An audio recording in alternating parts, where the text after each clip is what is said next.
I declare open this third hearing of the Senate Environment and Communications Reference Committee inquiry into the 000 service outages. I begin by acknowledging the traditional custodians of the land on which we meet and pay my respects to their elders past and present. I extend that respect to any Aboriginal and Torres Strait Islander peoples here today or listening online. These are public proceedings being video streamed via the Parliament's website, and a Hansard transcript is being made. If there are no objections, we're going to allow the media to be in the room today. We've done that. I remind the media that this permission can be revoked at any time and the media must follow the directions of Secretariat staff. I remind all witnesses that in giving evidence to the committee, they are protected by parliamentary privilege. It is unlawful for anyone to threaten or disadvantage a witness on account of evidence given to a committee, and such action may be treated by the Senate as contempt. It is also contempt to give false or misleading evidence. The committee generally prefers evidence to be given in public, but under the Senate's resolutions, witnesses have the right to request to be heard in private session.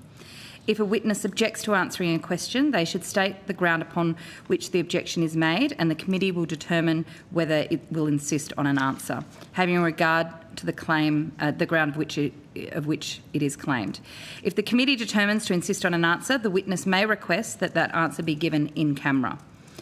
I remind fellow senators of our obligations under the Behaviour Code of Australian parliamentarians to treat witnesses with dignity, courtesy, fairness and respect.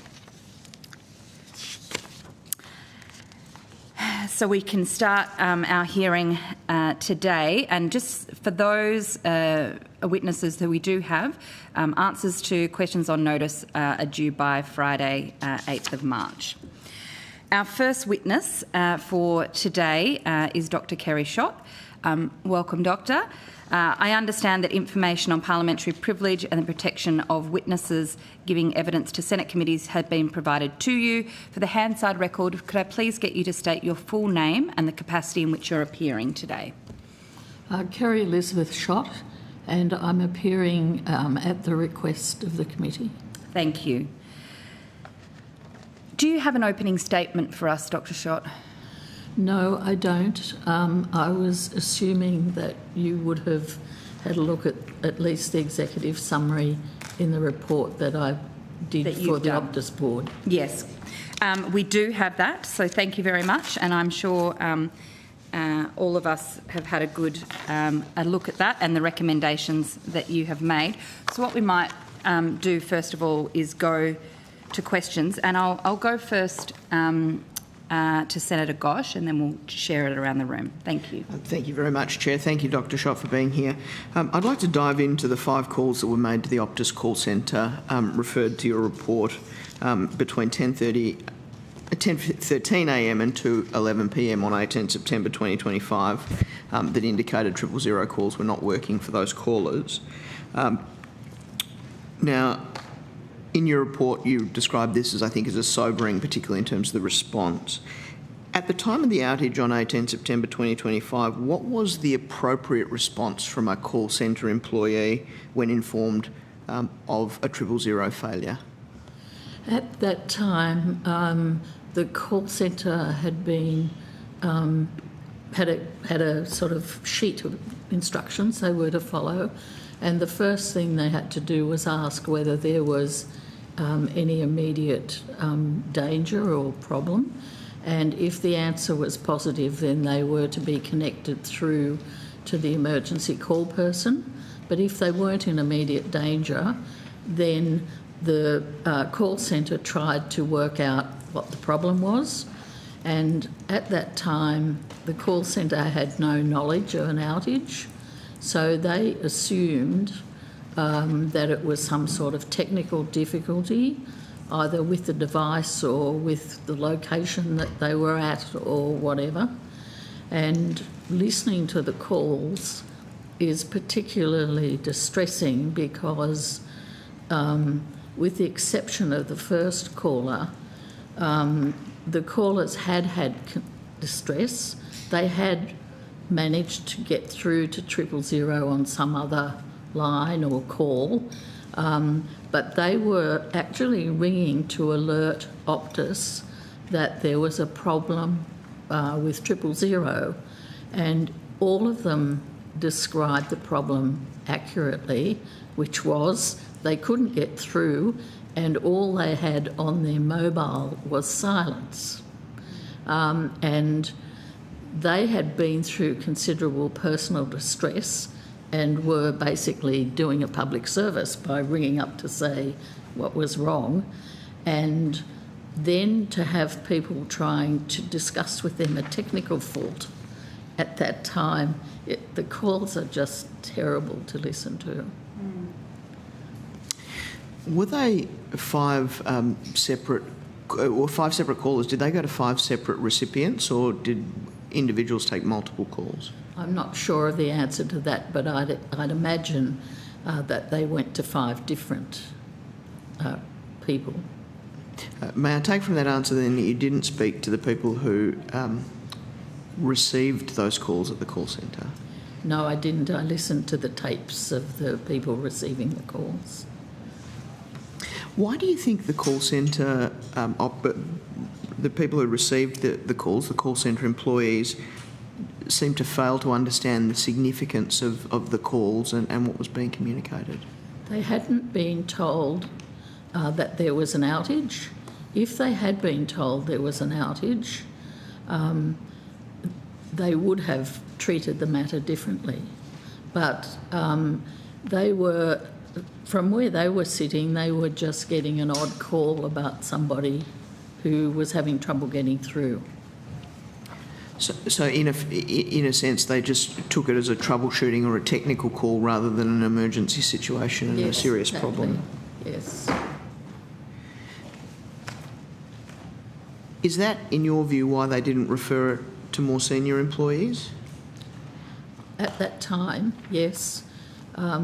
Later, when they finally did get round to referring the issue, it was following the knowledge that there were fatalities, that they were aware of 2 fatalities, and at that time they were extraordinarily distressed, and the senior people at the call centre actually seemed to spend an hour or more just calming everyone down.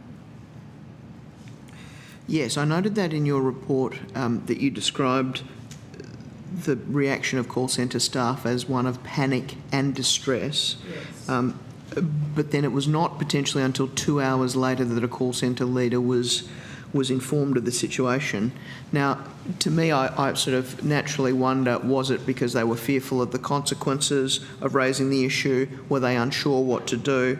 I mean, it's easy to focus on the call centres and employees, and I've been asking questions about them, but it does seem to point to a failure of leadership and accountability, and speaks to a real cultural problem within the Optus chain of command. How would you characterise it? I don't know what was happening within the minds of the employees, but I'd assume the sort of things you just did, Senator. But the management of the call centre at that time was not adequate and has since been changed, and was changed very quickly after this event.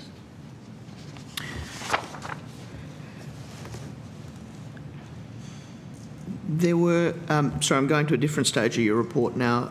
It's on page 9 for the reference. There were 2 alerts as to in the network as to signal disruptions, and you observe that neither was investigated beyond linking it to the change or the upgrade that was underway. Now, why do you think that there was no further investigation? Does it point to a lack of training? Is it a lack of competence? What's the underlying reason for those alerts to have been missed? It's astounding that they were missed, and it was a culture of lack of care. I was going to say carelessness. a lot of the errors that were made that I do go through in some detail are really just astounding things to have happened.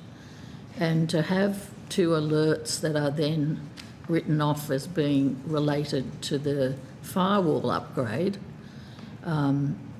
even when there are alerts going on because there's a firewall upgrade, is just a complete astounding to me.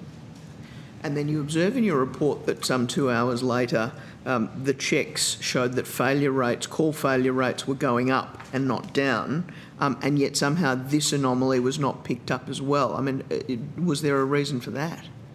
I have no idea, and I haven't been able to get any reason from Optus about why that happened either. I don't think anybody knew.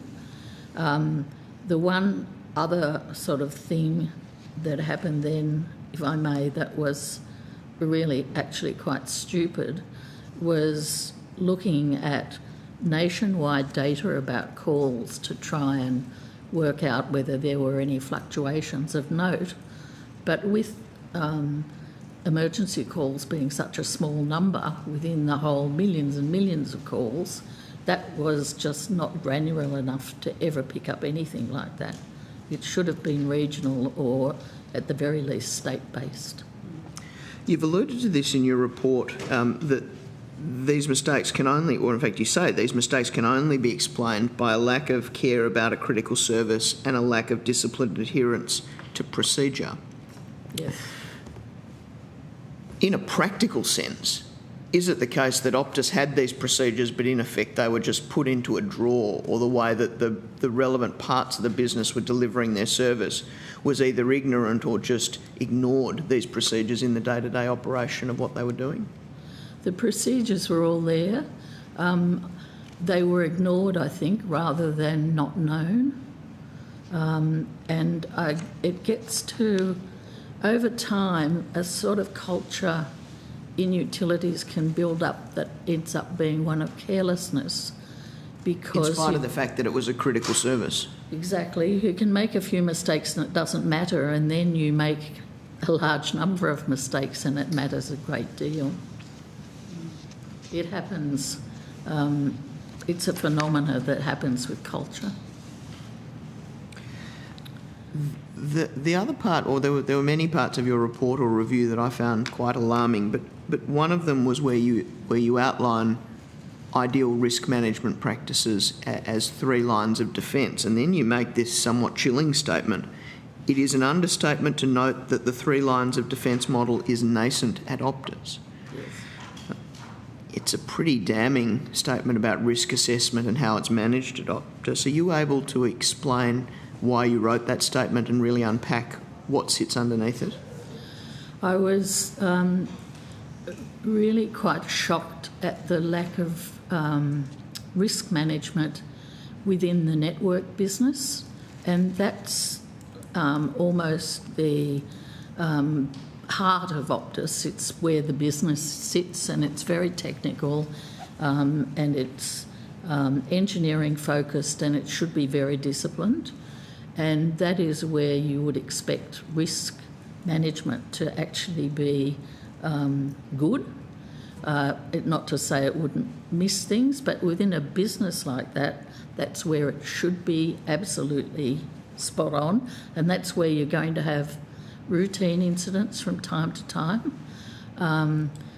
But it was absolutely not there.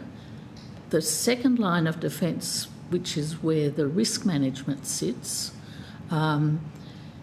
it was at the time at a very low level, and it wasn't senior enough to be a risk manager would normally go into networks and read the Riot Act because things were not being done properly, but they were so junior that they really didn't have the gravitas to be able to do that. And the internal audit function at the time was rather removed and had been reporting through to the central Singtel Group audit function, and was a bit removed from what was happening within the business. Can we just dig into that My take on utilities is that audit and risk management is usually much closer to business lines than it was at the time. And if I might just comment, Senator, it was prescient that a new crisis management person had been just appointed and had the day before this happened done a note to the executive that picked up the problem with the risk management. So it was like reading what needed to be done 24 hours before everything happened. So just to, I'll take the cue from the chair, and then I've got one final question and I'll pass the call on. Just to unpack what you've just said a little bit, you've described that gap between management and then where the operations were sitting, and there's a lack of accountability or mechanisms to ensure visibility in that gap, but then also that there wasn't a sufficiently senior manager at the operations level in the call centre supervising what was going on. How does that happen within a company when that centre is managing an essential service like 000? I don't know the answer to that, but all I can say is that it has changed and is changing.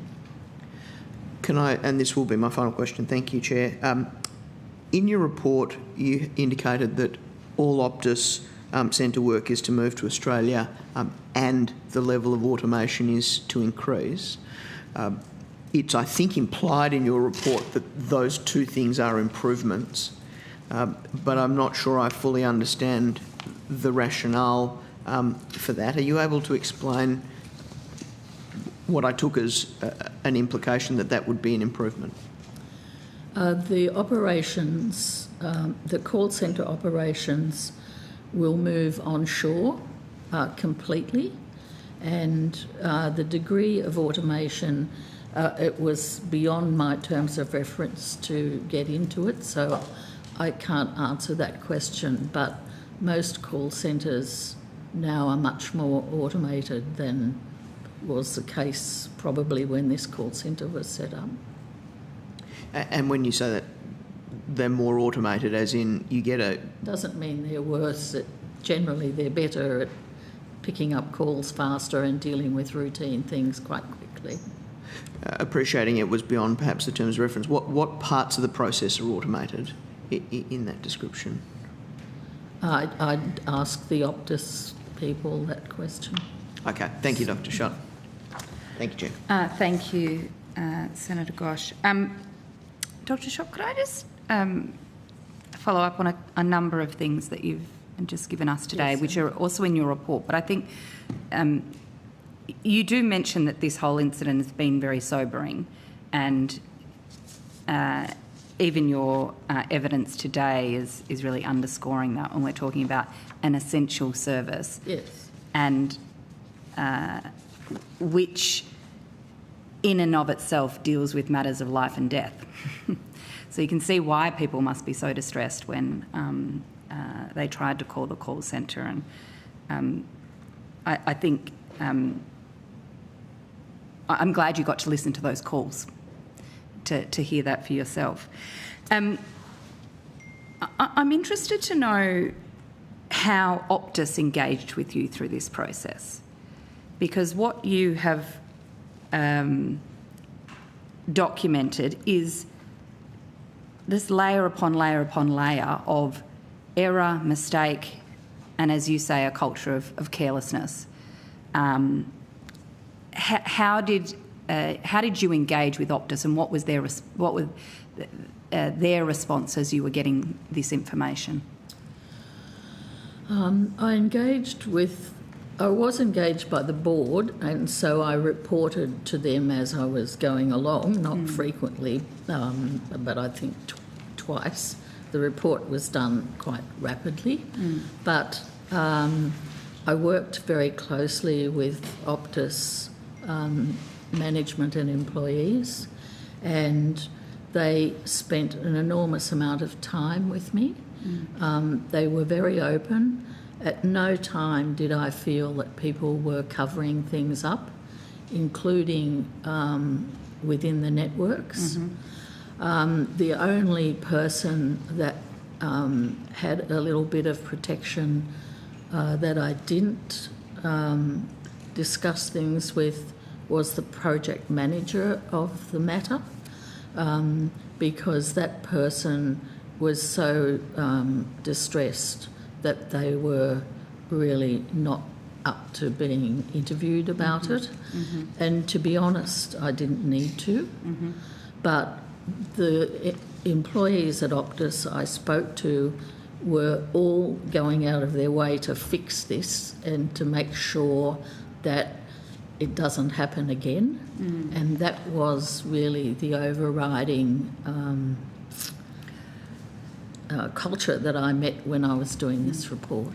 I guess I'm struggling to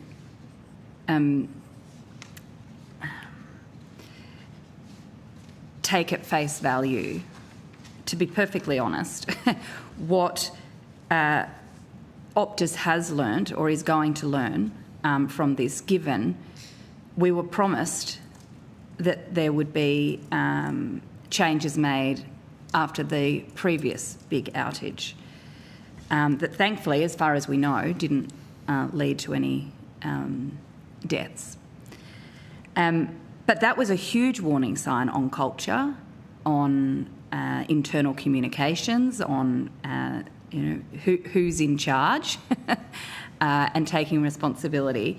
And we had the Bean Review and all of those recommendations.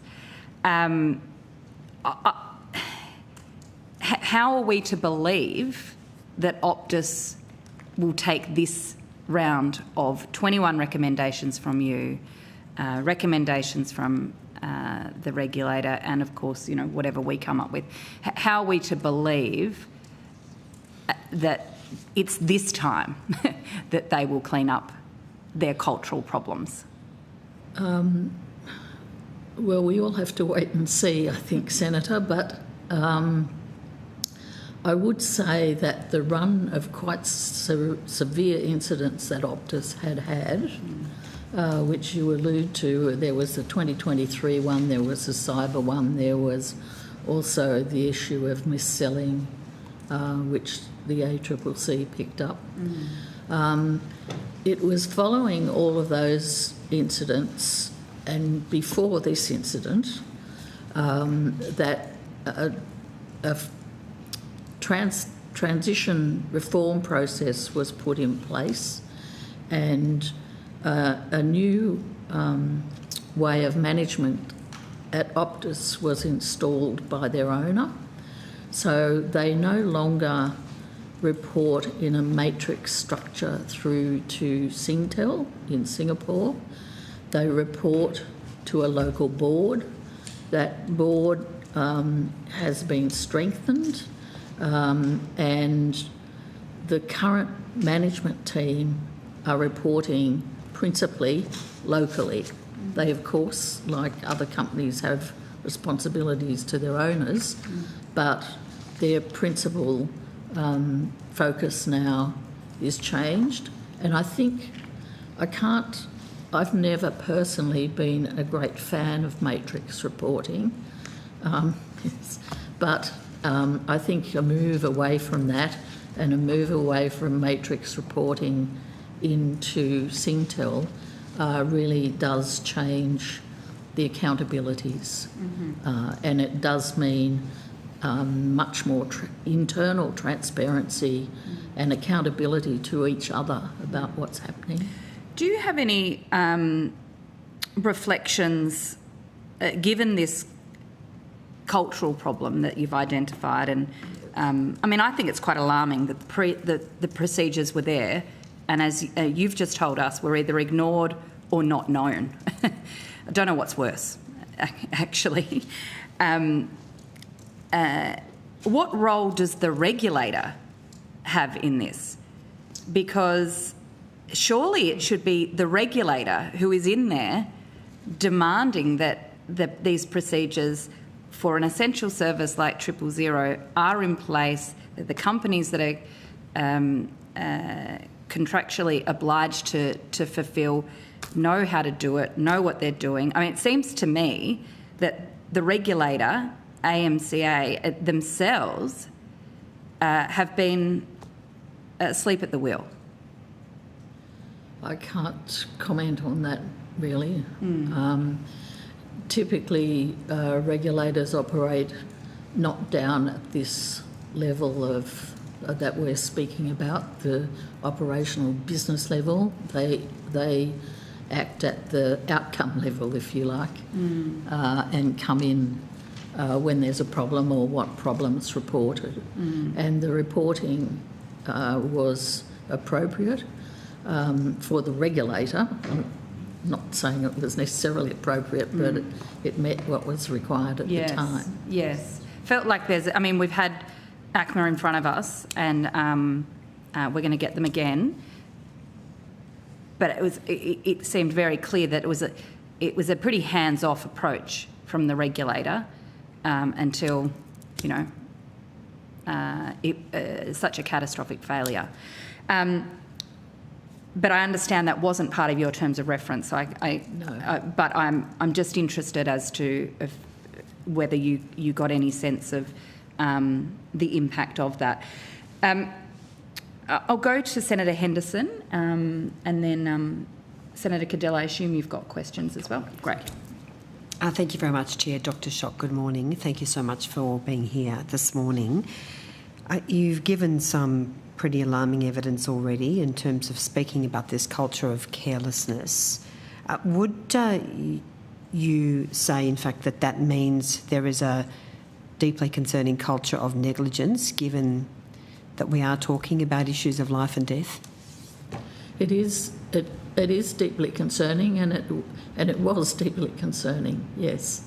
And all I can say in response to it is that Optus is trying to work it out and is certainly trying to do the right thing and correct these problems. It's a cultural issue which will take some time. What's driving this culture of carelessness, as you put it? I don't know, Senator. I think some of it is familiarity with tasks and things get skipped.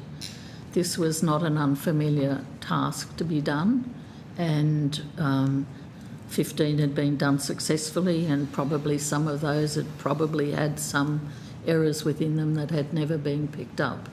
But, and I think one of the things that was mentioned to me, which may have relevance also, is trying to get things done quickly, and that may lead to people trying to skip controls and so on. I mean, I don't know. What's particularly concerning is that you've said that all the processes were in place to manage this sort of red flag or outage, as it turned out to be, and yet they weren't followed. Did you seek to understand why people within Optus did not follow appropriate procedures, such that we now have a situation, of course, where there was a very serious outage and which resulted in a number of people dying? The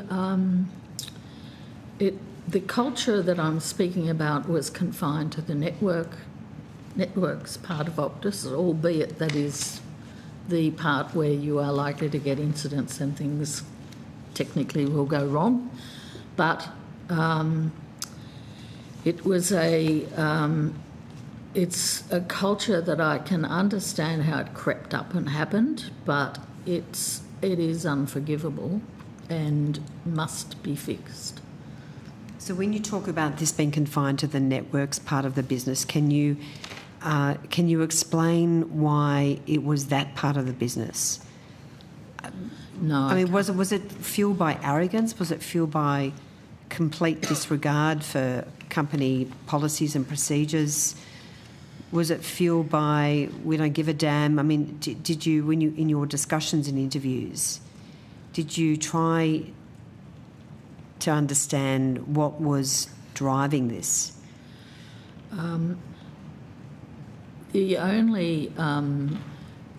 There was absolutely no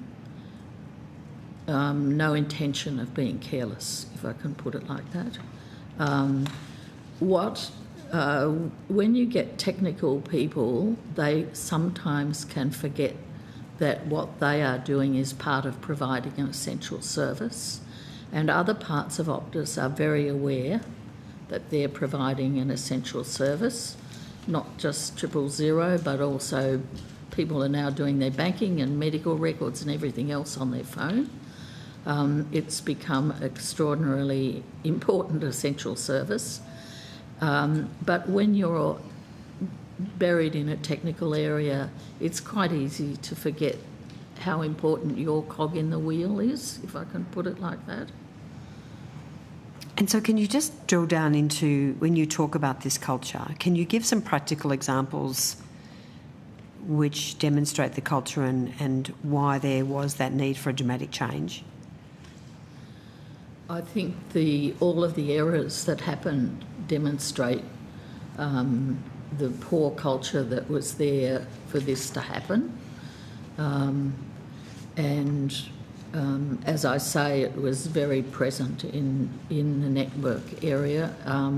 I wouldn't say that it was, in fact, it wasn't present in all parts of Optus. So what changes have been implemented to ensure that these basic errors don't happen again? Were you able to interrogate that? I made recommendations, and I know within networks that management changes have been made, and I also would point out the reporting lines matter, which I just raised, is very important because it means that those managers are now reporting into their own executive as a team, and they're reporting to a local board. So changes will happen, and they are happening, but it's really, Senator, a question for Optus. Okay. So look, I just wondered if you looked more broadly at across the telecommunications sector in terms of how Optus's practices and risk management processes compared to other telco companies. No, I didn't look at that, but when I looked at the issue of the 000 calls not getting through, it seemed to me that this was not simply an Optus problem. This is a problem for the other telcos, and since my report has been written, it has come to pass that other telcos have had these sorts of difficulties. And the interesting thing about this incident was that because it lasted for so long and was across such a wide area of the country, there were an enormous amount of calls that were affected, and it would seem to me that previously in things like floods and fires, we have had these sorts of problems with 000 calls, but not enough for the big alert to go up. So, in a sense, this is hugely valuable information for the regulator and for the government about 000 calls. More broadly, and I do want to refer to the part of your report which speaks about the 000 system originally being designed for 2G and 3G networks, and since then there's been very major changes. Devices have become more sophisticated, and you do point to the need for both the regulator and the government to step up and consider these issues in more detail. Do you think both the regulator and the government dropped the ball in terms of transitioning to 4G and 5G, given the complexities of maintaining the 000 service? I don't know. The world has changed since the 3G was switched off, in that devices have become much more sophisticated, and they change all the time, of course, and we all have to do upgrades and so on. But it used to be a much more centralised system where all of the software was within the networks, but it is now scattered everywhere in everybody's devices as well. So it's become a much more disaggregated system. And I think in that sense, we haven't kept up with it. It's not fit for purpose. I'm not trying to be make an excuse for the regulator or the government, but I think when 3G was turned off, there was efforts by the carriers and also by government to make sure that those who had devices that were not enabled for triple O at the time were taken off the network. And I know that that occurred because a lot of old devices were retired at that time. But because of all the changes that have gone on, other devices have come in which clearly don't all work. So you mentioned about the crisis management person who started at Optus and handed a risk management report setting out everything that Optus should be doing, and then of course the catastrophic outage happened the following day. If we could have a copy of that report on notice, we'd be grateful. I don't have that, Senator, but Optus... Oh, you don't have a copy yourself? It was a paper done for their executive committee. Well, we'll ask them for it. Yeah, okay. So what could you just spell out in more detail what that risk management note detailed? Little bits of it. It's not a very long report, it's a couple of pages, but for someone who's experienced at incident management and risk management, this executive came in and observed that the risk management process was at too low a level, and that had already been observed by the board and the executive, and they actually took pains to get this person in there, so he was in there. But he then observed that the instructions about how to manage an incident were 40 A4 pages, and nobody in an incident is going to sit down and read 40 A4 pages. And there were also insufficient exercises, so that in a utility you every few months have like rehearsals of some dreadful event that somebody dreams up, and you all go through this, and sometimes it's very real and people are not informed whether it's real or not, and it's very important to do those exercises. One of the things you find out is that somebody might know everything but be terrible at managing an incident because they don't have the personality for it and just completely lose it. But some people can be very good managers and can't. So you need to get your crisis management team all sorted out and have these things all ready to go. So it was a report that basically ran through, instead of a 40-page thing, could we just have a checklist and a calm person running it, and the comms would be managed through that crisis management section and so on. And has that recommendation being implemented by Optus now? They were beginning to implement it as I started my report, actually. All right, just want to quickly, I know I probably have to share the call now, Chair, but just to pick up on some questions that Senator Ghosh was asking about those initial calls which came in which were ignored, which is very alarming. Could you just explain why they were ignored? I mean, clearly the operator did not know there was an outage, but was that a breakdown in procedure? So are operators required to flag that a 000 call is not getting through? What should have happened, and where did things go so badly wrong? There are a couple of things that went wrong. The networks area did not inform the call centre of an outage, and the call centre were asking networks for information, and really not getting it until too late. It's not that the call centre ignored those calls. Either they dealt with them because they didn't know it was an outage, and they had, at this stage, 5 calls. They dealt with it as technical issues, which they had been trained to do, and which normally would have been the case.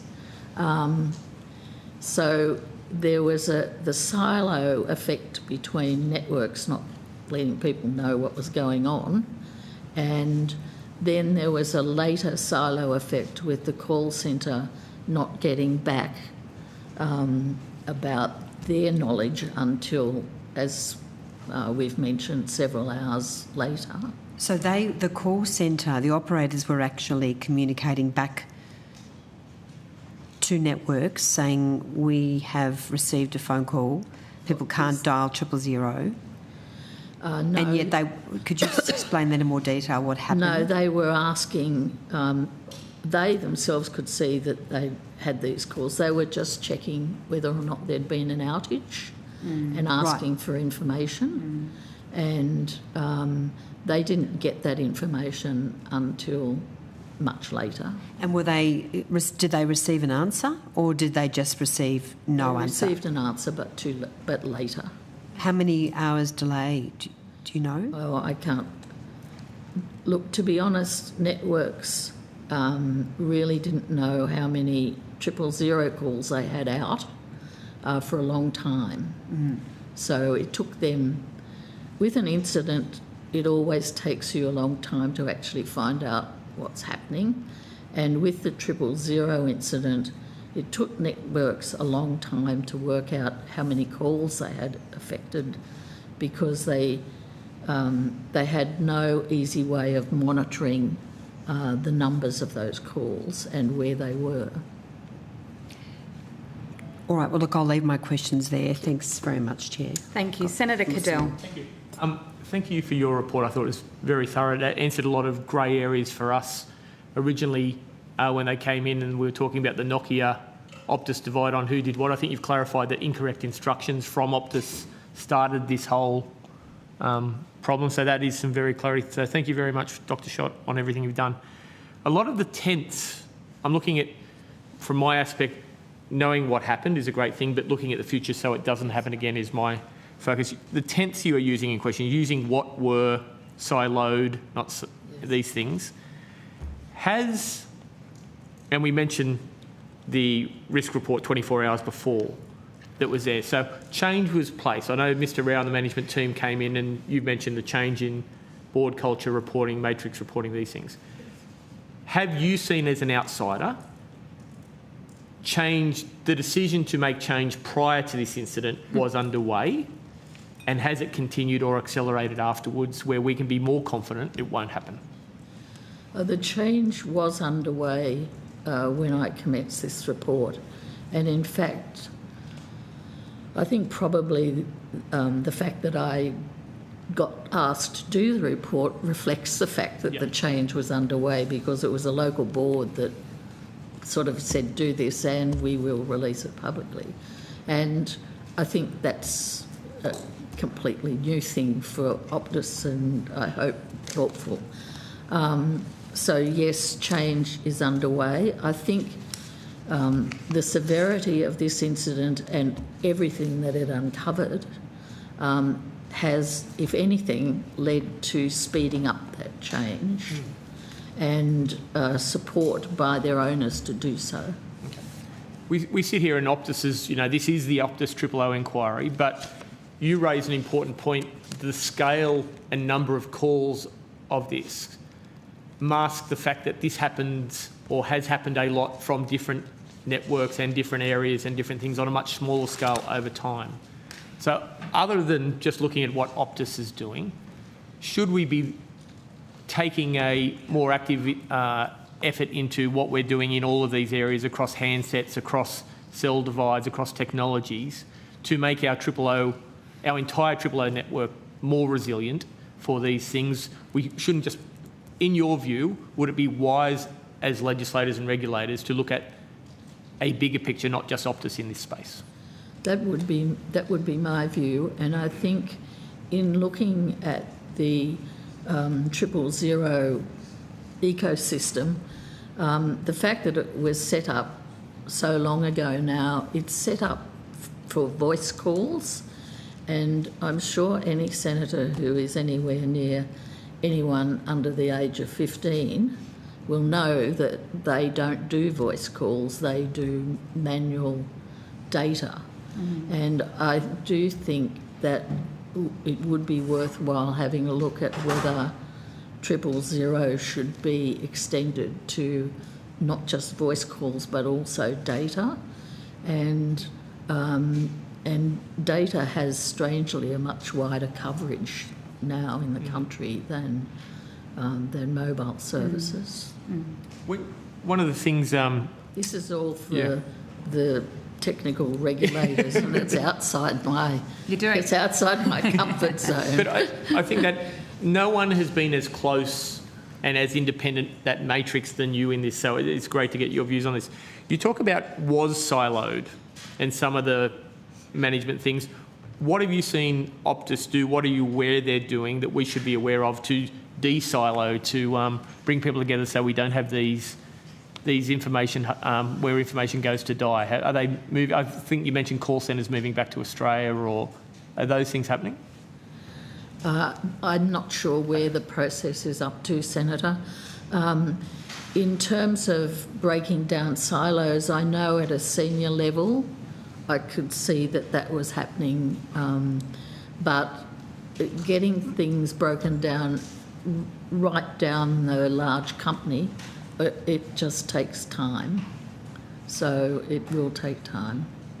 One of the things you touch on in the executive summary of your report mentions that the fog of the information flow right at the beginning, 66 calls I think was the number that managed to get on to 000, and some others, like different calls on the same device would work and didn't work. There was inconsistencies in what was going on. Once the numbers got big, and that's not, forgiving anything that happened in the call handling, that communication, that mess of information at the beginning, and 40 pages you raised of the incident reports, what could have been done, you think, better with that flow of information not being pure rubbish in, rubbish out, people making bad decisions, but there was conflicting data?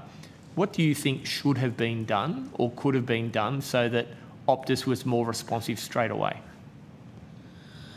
I think the most important thing that should have happened earlier was for networks to move the management of this to the crisis management centre, who are there to manage something like this. Networks on a day-to-day basis manage, a towers out or, relatively day-to-day incidents, and that's what their job is. But they should recognise, once this got past calls going past, triple figures, it should not have been managed in networks. Should have immediately moved to crisis management, to people who knew how to manage it. I think other people got the... Thank you very much for the report. I think it's filled in some holes, and I think it's a great bit of evidence. Thank you. Dr. Short, we might have some other questions on notice for you after we've spoken to Optus today as well, so we'll just alert you to that. I did just want to ask briefly, have you seen the reports of Optus cutting jobs, up to 200 jobs here in Australia this week? No, I haven't seen that, Senator. I might put this on notice for you so that you can see the report, and we'll ask Optus about this soon. But given the strong recommendations you've made about needing to invest locally, it's worrying that they're now announcing cutting jobs. Yes, I just had one final question. That was, is there anything beyond what you've already given us around the relationship between Optus and Singtel that we should be aware of in terms of our deliberations and recommendations? I don't think so, Senator. I think I actually think it's quite difficult and brave, even, for Singtel to have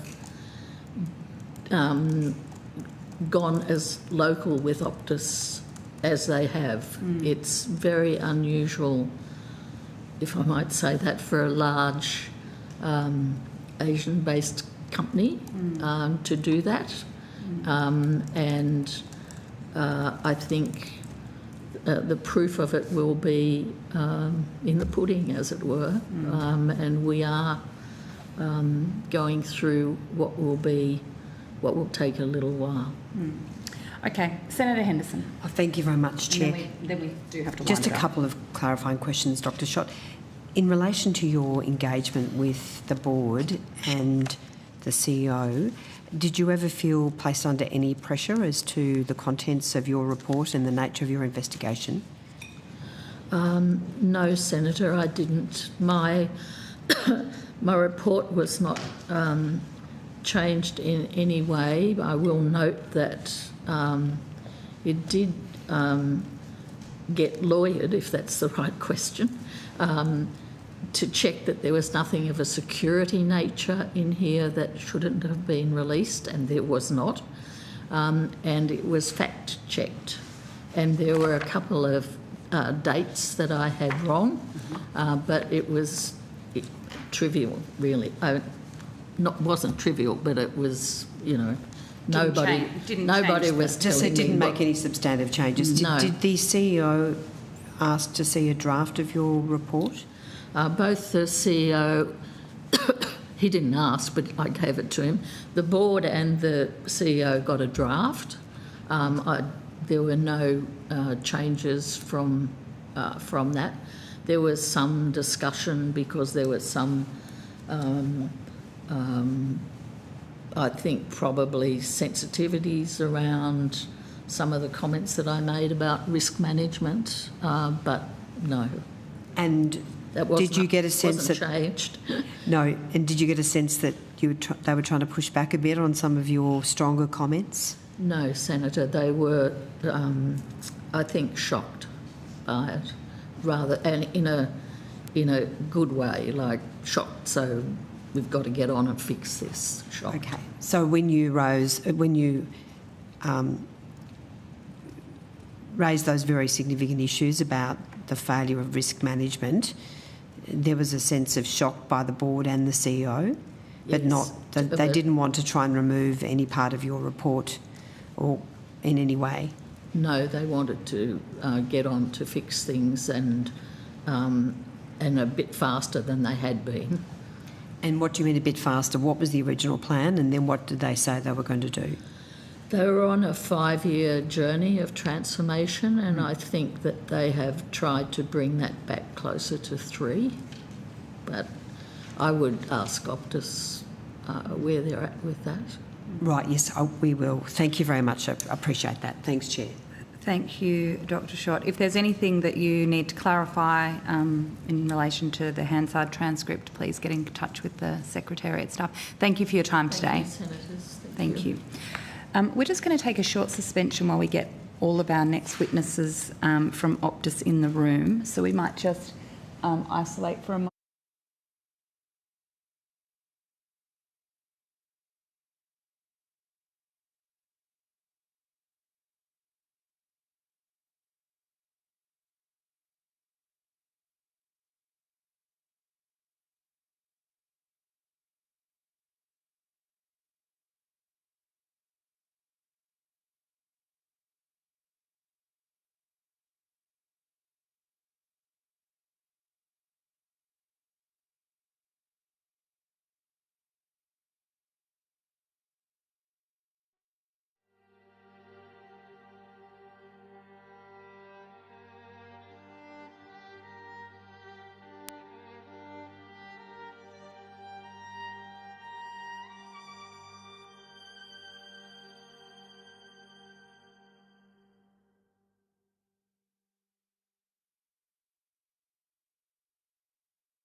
Sard.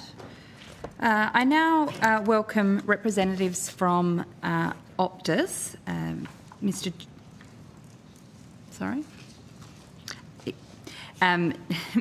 John Arthur, who is also on the Singtel board. The CEO, of course, Mr. Rue, and other representatives. We'll get you all to introduce yourselves and give us your full names and the capacities in which you appear. And then I understand we've been sent through your opening statement. Thank you for sending it ahead of time. We've all got a copy here, but I'm still going to give you the opportunity to read it out because I think it's important that you have that, so that then everyone, in full transparency, knows what we're working off. We might start with you, Mr. Arthur. John Lindsay Arthur. I am the chairman of Optus, and I am a non-executive director at Singtel. Stephen Rue, I'm the Chief Executive Officer of Optus. Anthony Shiner, I'm the Chief Customer Officer of Consumer. Thank you. Relian Myberg, I'm the Executive General Manager of Network Engineering at Optus. Thank you. Felicity Ross, I'm the Chief Corporate Affairs and Marketing Officer. Okay. Thank you. We did, of course, ask the CEO of Singtel to appear today, and we also asked for Ms Gail Kelly to appear, who also sits on the Singtel board with you, Mr Arthur.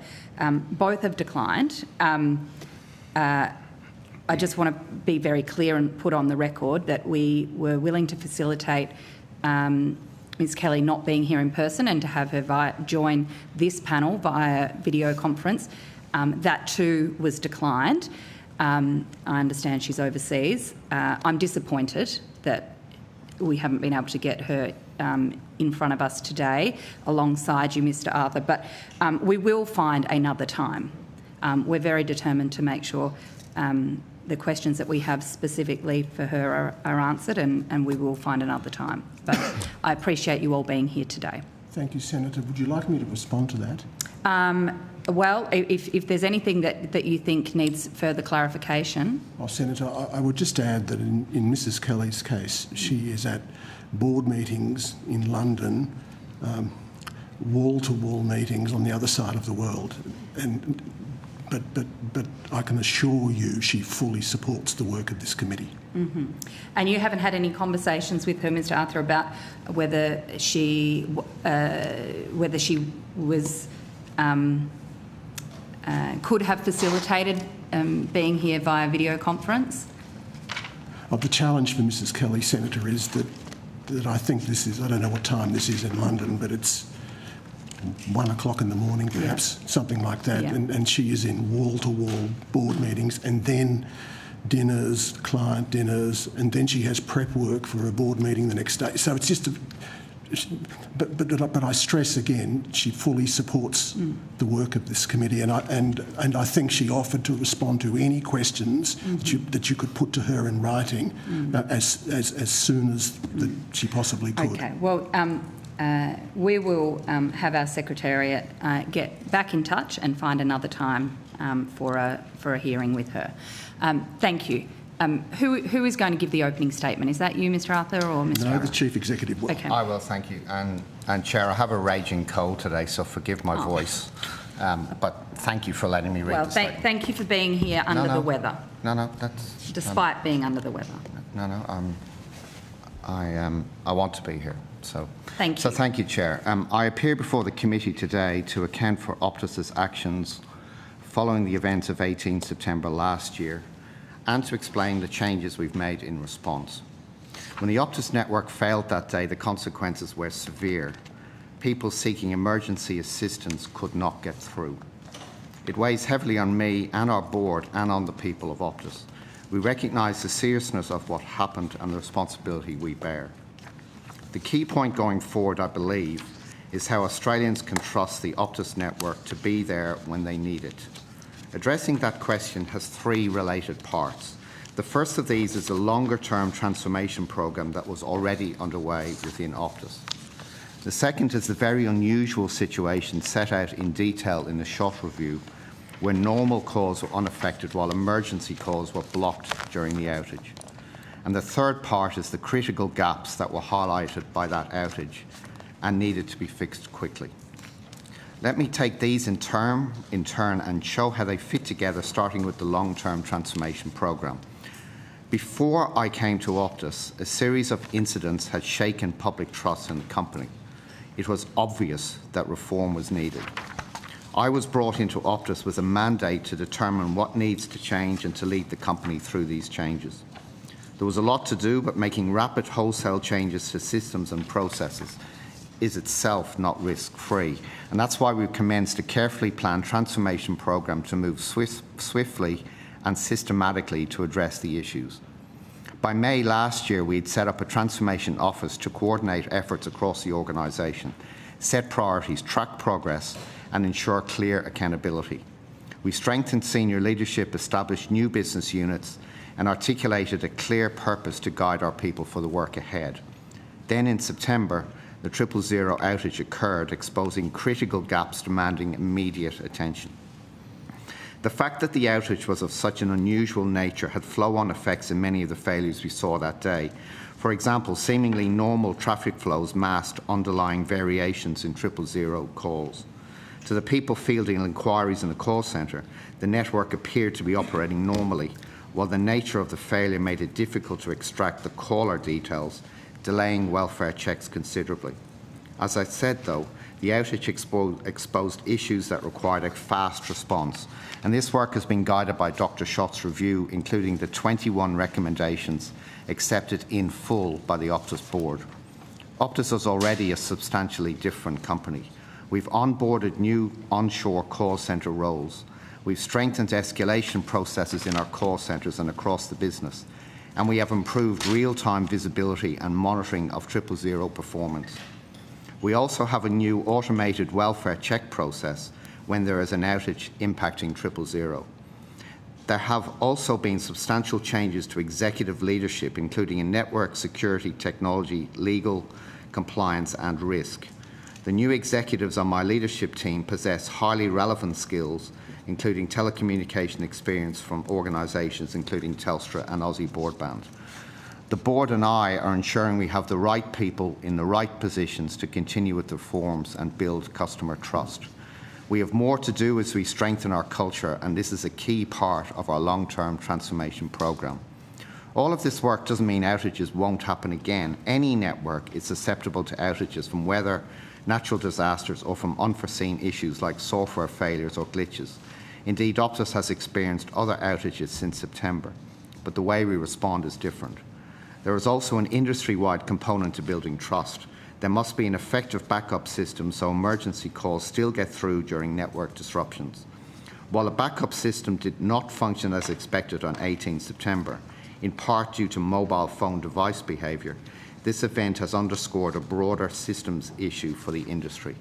We're working closely with industry, government and device manufacturers to reduce risk across Australia's mobile networks. So, in summary, we are taking a systematic approach to improving the company over time, as well as fast responses to the issues arising from the outage. Trust is earned through actions, not words, and only the people of Australia can answer the question about placing trust in Optus in the future. But for everyone at Optus, we are doing everything we can to earn that trust. We will continue to strengthen our systems, hold ourselves accountable and work with industry, our critical partners and vendors, and government to strengthen the 000 system so that it simply works when it is needed. This is the standard I expect of Optus and a standard against which we will continue to be judged. Thank you, Senator, and I'll pass to you for questions. Thank you. Thank you. And I'm going to first go to Senator Henderson to kick us off for this session. Thank you very much, Chair. Good morning to you all, and thank you very much for your attendance. We just heard a damning assessment of the Optus culture from Dr. Schott, a culture of carelessness. I would even put to you a culture of negligence. How do you respond to that?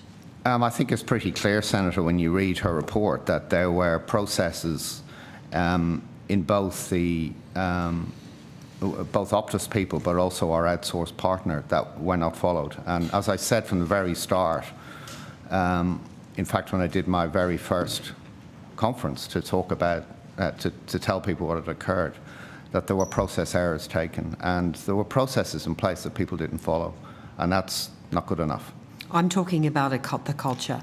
Yeah, particularly in the sorry, just if I can just finish. Sorry, I'm talking about the culture of carelessness, particularly in the networks division. What is going so wrong within Optus, such that you've got an investigator calling out a major company such as Optus in this way, which obviously played a very significant role in what happened on the 18th of September and beyond? Yeah, I agree with that, Senator. I think the transformation program that I put in place from when I started, actually, which is always going to take time, I'm afraid, but a key component of that is culture. It's culture around risk, it's culture around following process, it's culture around having process in some cases.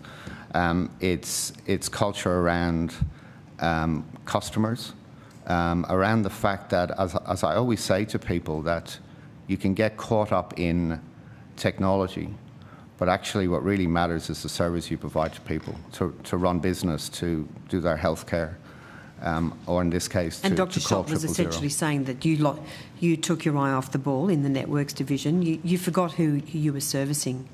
I think one of the issues that clearly needs to be addressed when it comes to culture is that ingraining in yes, the network team, but throughout the company, that what we provide is an essential service to people. And yes, it's 000, but it's also things, as I said, like healthcare, education, run a business, talk to loved ones. That's what we're here for. And ingraining, it's why from the moment I started, I talked about our customers and ensuring that we deliver for people, but deliver for people, not network, but deliver for people. So there's no doubt that one of the things that needs to be done and still needs to be done, because these things take time, is to address cultural issues within the company. Well, can I suggest, Mr. Roux, you don't have time, that this is urgent, that the issues that have been identified at Optus require urgent rectification. You don't have 5 years, you don't have, perhaps I would put to you 3 years.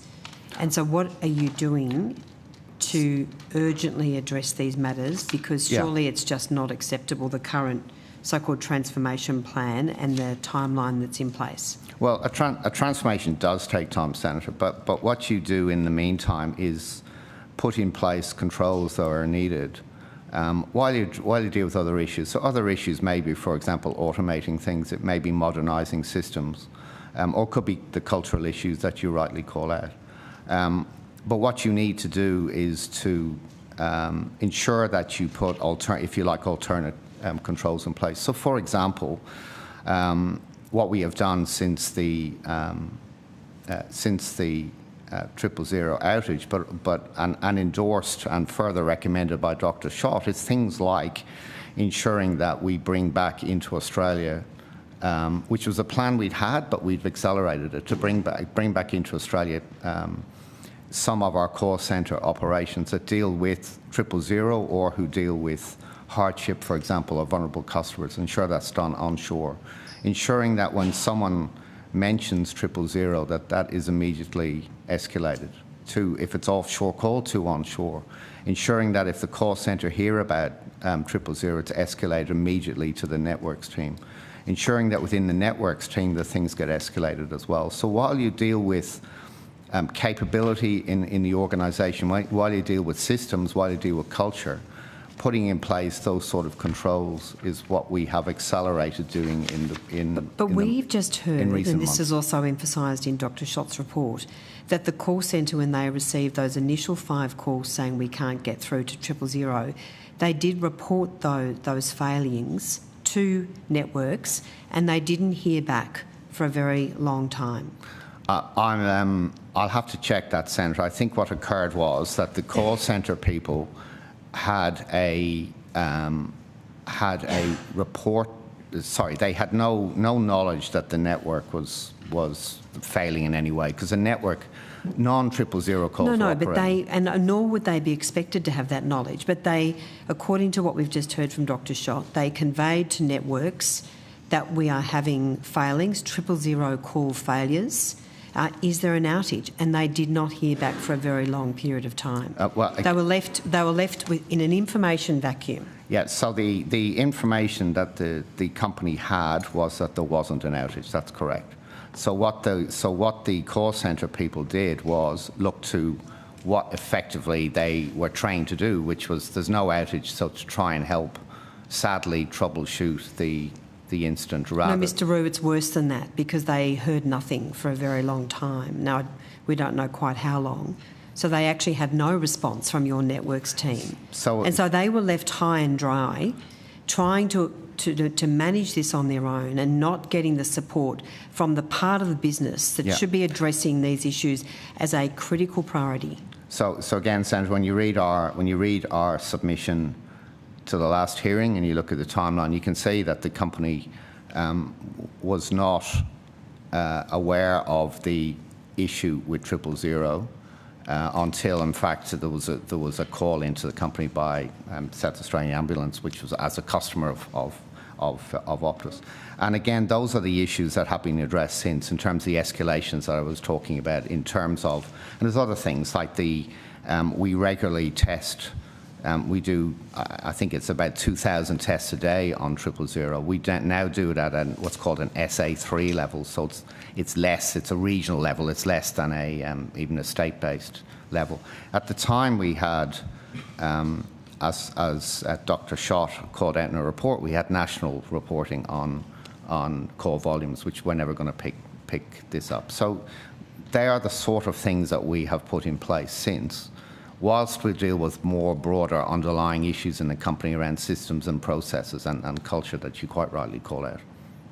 Well, Dr. Schott said you had processes in place. We did in this case. One example, a 40 A4 pages in relation to various risk management processes, which people just couldn't follow. They couldn't read. So that was just a complete schmozzle, if I can say. Yeah, a crisis. It was a crisis management, not risk management, a crisis management document. And as she may have told you, that was in the process of being looked at. In fact, the day of the outage, it was a matter at our executive team that very day in terms of how we simplify and improve our crisis management process. Could I just want to, so we don't forget this. I was about to ask. Could you please provide that briefing paper or report about the risk management issues crisis management. The crisis management that you're referring to. We'd like yes, certainly. It's not. I don't think it's that long a report. Of course we can. Yes, thank you. And could we also get a copy of the 40-page document, as well as, has that now been improved? And have you now fixed that so that you have a clear checklist of what to do at times of emergency or crisis? Yeah, we are in the process of improving that, Senator. We've hired someone you may know by the name of Joe Buffone, who used to run NEMA, and Joe has started with us and is in the process of putting in place best practice processes around crisis management. Obviously, but you don't have anything in the meantime, because this is obviously a document that people can't read or understand. Yeah, we have. And so haven't you got some sort of interim steps in place when there is a crisis so that staff are not left not knowing what to do? What we have done in the meantime, Senator, is ensure. No, the answer is no. We don't have a new document. But what we have done is ensure that we, as an organisation, will. No one is under any illusions that we will be better in the way we respond going forward. And principally, the issue was escalations. The issue at the time of crisis management, at the time of the incident, was that information was not escalated, and people were getting. People had a graph, for example, that there was an alarm, but it's actually a graph. That was an issue that wasn't dealt with. Those sort of issues have been addressed in the meantime, and how we respond will be, because of that escalation, will be significantly different. Look, I've got probably another block of questions. Yes, I know we've all got questions, so I might hand over the call at this point and then come back. Yes, Sorry, I know Senator we've Cadell. got plenty of time, so that's fine. Could I ask? You've mentioned it in your opening statement, and you've referred to it a number of times. The move to onshore, and you said some of the call centre responsibilities. Dr. Schott's report and the third recommendation is to expedite the move of the entire operations centre onshore. Yes. So what's the difference between some and the entire? Because what Dr. Schott is referring to there in item 3 is the network operations function. So that is the function that it operates in Chennai through Nokia. That you may recall at the last hearing I talked about that we had made a decision in May of 25 to take back that work into Australia, and so we have this has to be obviously done carefully, Senator, because you've got to train people onshore. You've got to ensure you have your systems in place. So it has to be done carefully. But we have already brought back several functions already from the network operating centre in Chennai into Australia. That started actually in October. We did that progressively through December, and that's currently settling down. And we are looking at then how do we safely bring back the remaining part of the operations centre as we also upgrade some of our systems, which was also. So, is the expectation that the entire operations centre will be on? Network, yes, it is. The intention. And what is the time frame for and that? That's still being determined, Senator. To be honest with you, at the time of the agreement that we actually took, we actually had a discussion at the board about this. The time we did that, we were talking about. I think it was May 27. I asked the team how could we accelerate that. As I also said in the last hearing, but we need to do it safely. In the meantime, we have done a review of that centre. We have put our people in there as well, and we've obviously had discussions with Nokia around how do we make sure that things are improved. So that's separate from the call centre. Yes. The call centre are people. There's around about 3,000 roles, I think, that we're bringing back about 300 of those into Australia. And again, we've done close to 100 of those at this point. Okay, so there's 3,000 roughly. Yes. Call centre workers that roughly offshore. Correct. And we're bringing back the roles onshore, Senator, that are relate to obviously 000, but also relate to some of the other obligations we quite rightly have around things like hardship, domestic violence related roles. We're bringing that back to Australia as well. So you mentioned that even if a call is received offshore and it relates to 000, it would be escalated and sent to the onshore team. Correct. And there's also, we've also... Sorry. I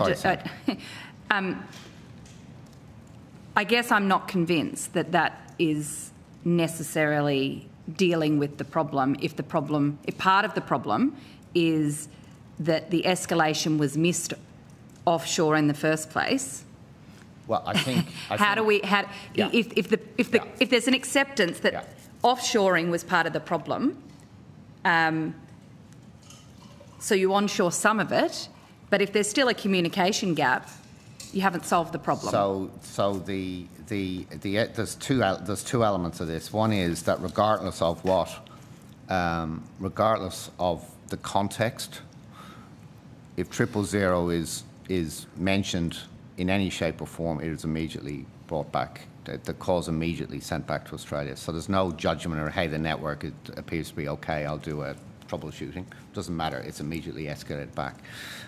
Secondly, we're also ensuring that some of our software will pick up if 000 is mentioned in an IVR process, so if you're speaking into a system to work out where the call goes to, that's also immediately sent back to Australia. And the third thing is, importantly, those calls from onshore also escalated to the networks team, regardless of what anybody thinks, to ensure that there's an extra safety net, if you will. On top of that, obviously, we have the daily testing of up to 2,000 calls a day on 000 to ensure that and at a more than a regional level, to ensure that there's further controls in place and any change management. So one of the things that we've also done is ensure that change management is signed off, again, regardless of apparent importance of the change, is now signed off in Australia by Optus people. So, and for those positions that are being onshored, are they 24/7? Is that a 24/7? Yes, there is a 24/7 service. Yes, Senator, there is. Could I ask about these job cuts that have been announced in the last 2 days? It's been reported around 200. Is that correct? It will. It's in consultation, as you'd understand, Senator. So the numbers may move, but it will be between 200 and 300, I think. Right.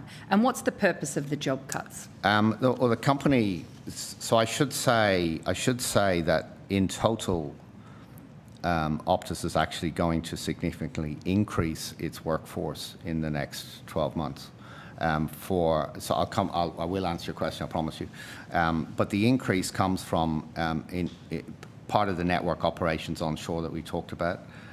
We're also putting greater capability into the network team, and we have quite a few, not just operational matters that we need to strengthen, but also we have some significant system modernisation programs, if you will, that requires people for. So that's one aspect. The onshoring of the call centres is obviously as well. And the third thing is which I'm happy to talk to, but part of the changes that I put in place with the support of the board related to the unconscionable conduct was to buy back all the retail stores, and therefore that's more Optus people, if you will. What we have been doing, Senator, is simplifying our business. So when I talk about the transformation program, I've always talked about three things. That we focus on the core. We are an organisation that provides telecommunication services, and make sure that's what we're doing. Secondly is to ensure that we have strong foundations, and a lot of what you're quite rightly asking questions about is about strong foundations. And the third is to simplify our business. So part of simplification, for example, was the passing on of the Premier League rights to Stan, for example. Part of simplification is looking at what we do and how we do it from a IT point of view. So how we organise ourselves. Dr. Schott's report quite rightly calls out siloed nature of Optus, and that was true when we were developing new software. So the different teams would operate, rather than an end-to-end process, they do bits and pieces of it, if that makes sense. Bringing that into a better way of building new software, but also doing less, but what we do well means that there's less of that being done, but also in a more efficient way. Okay. That's an example. Okay, so but I still haven't got a sense of. And the other thing we've been doing is increasing capabilities within the organisation as well. So how many people are currently employed in Australia for Optus?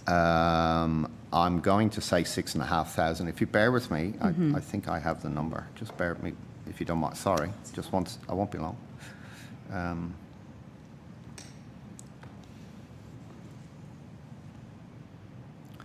I was wrong. 6,800. 6,800. And how? And you're saying you 200 to 300 jobs are going to go. But are you trying? I'm trying to understand. Are you saying that overall there's going to be a net gain of jobs? A substantial increase in jobs. So how many jobs will there be in 12 months at Optus? Probably 7,500. Right. And so that 200 to 300 positions are being redistributed through the organisation? Some of those roles may well be redistributed. That's part of the consultation process, obviously. So there are new roles being opened up in terms of the onshoring I talked about, in terms of retail stores I talked about. And there's other areas as well. There's risk management, for example. Our security team, some of our legal teams. So there's a compliance function. So each of those need greater attention. And therefore there will be more resources put there.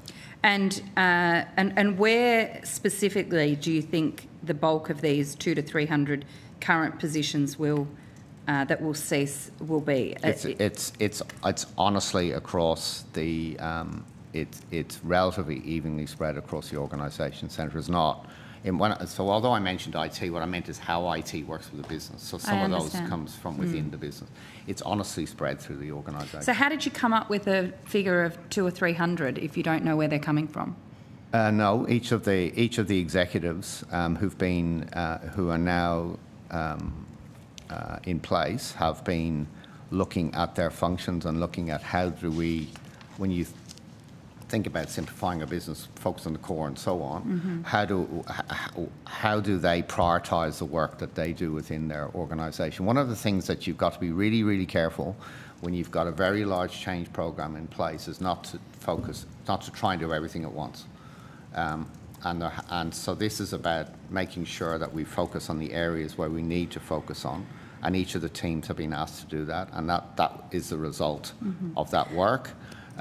I didn't want to do it in bits and pieces, so it has been coordinated, and it's what you're asking me about. How much does the 000 service cost the company?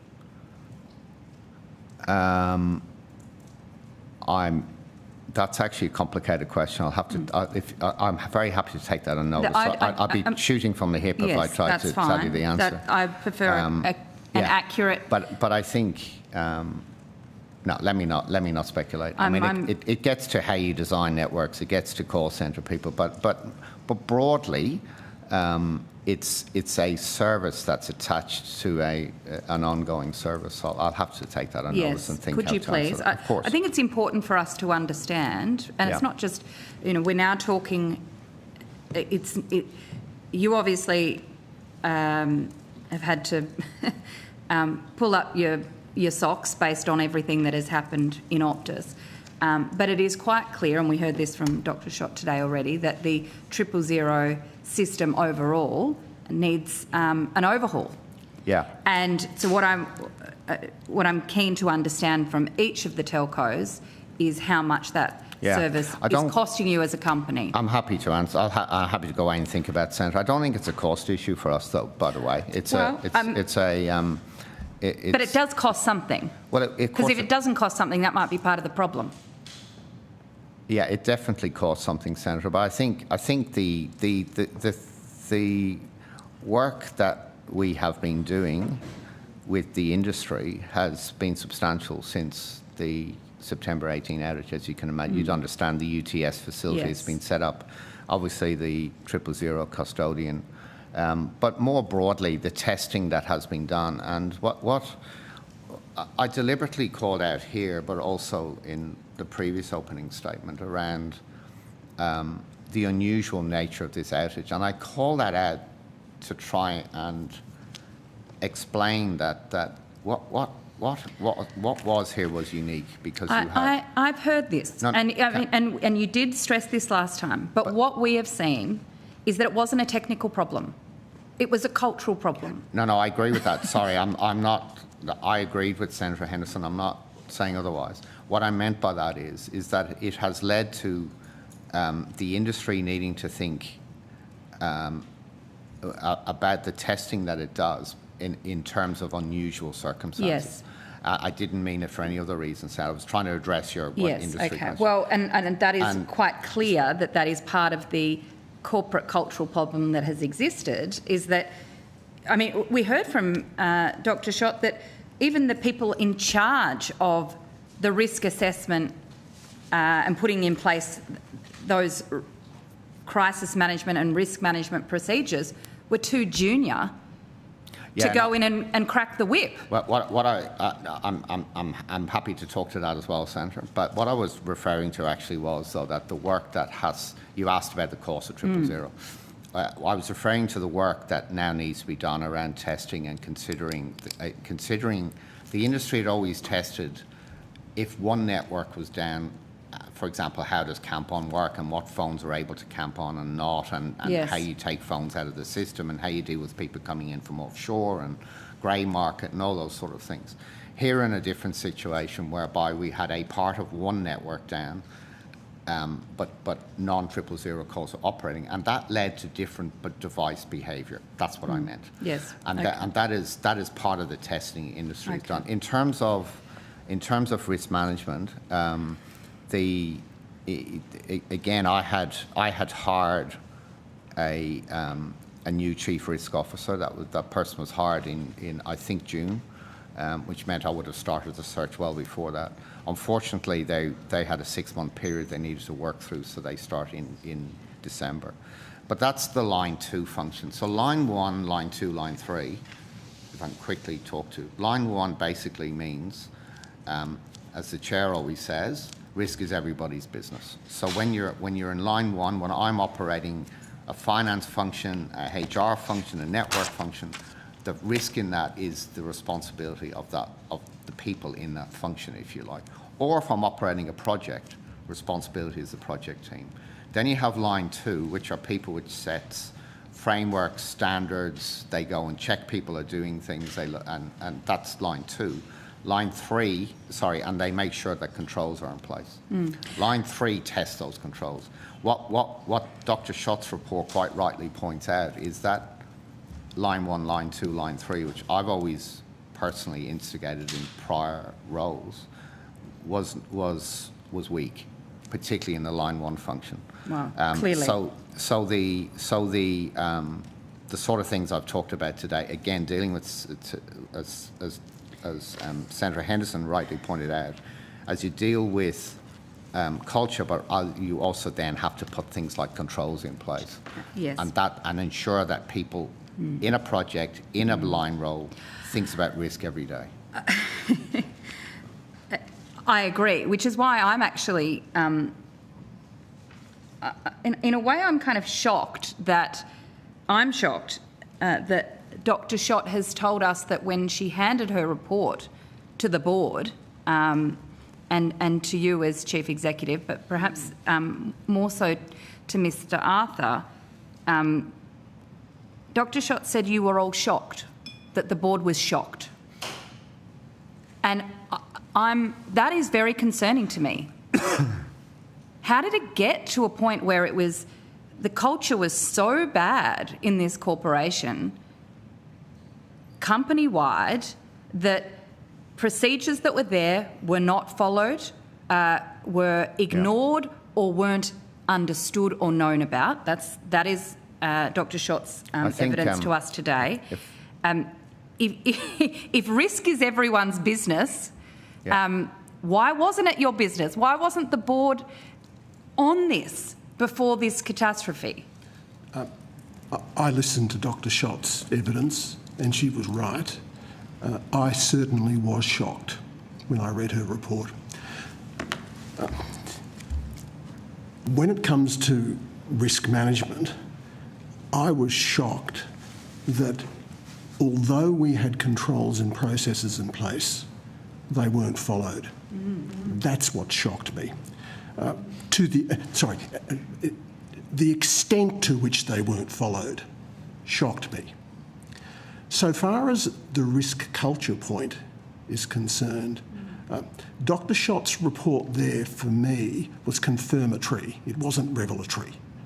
We knew we had a risk culture challenge at Optus. As the Chief Executive pointed out, I do wander around the place, and every second sentence contains risk is everybody's business. Risk is not something that network people leave to those others over there who have risk in their title. Every individual at Optus is a risk manager. That's the culture we need to have. And that's the culture that Stephen Rue has been driving since he arrived in November last year. To see the manifestations of that culture not being embedded as we want it to be, that Dr. Schott pointed out in her report, yes, was confronting and shocking. And certainly my reaction to it was, and the Chief Executive will corroborate this, the board's reaction was, we need to go faster. We need to go faster. How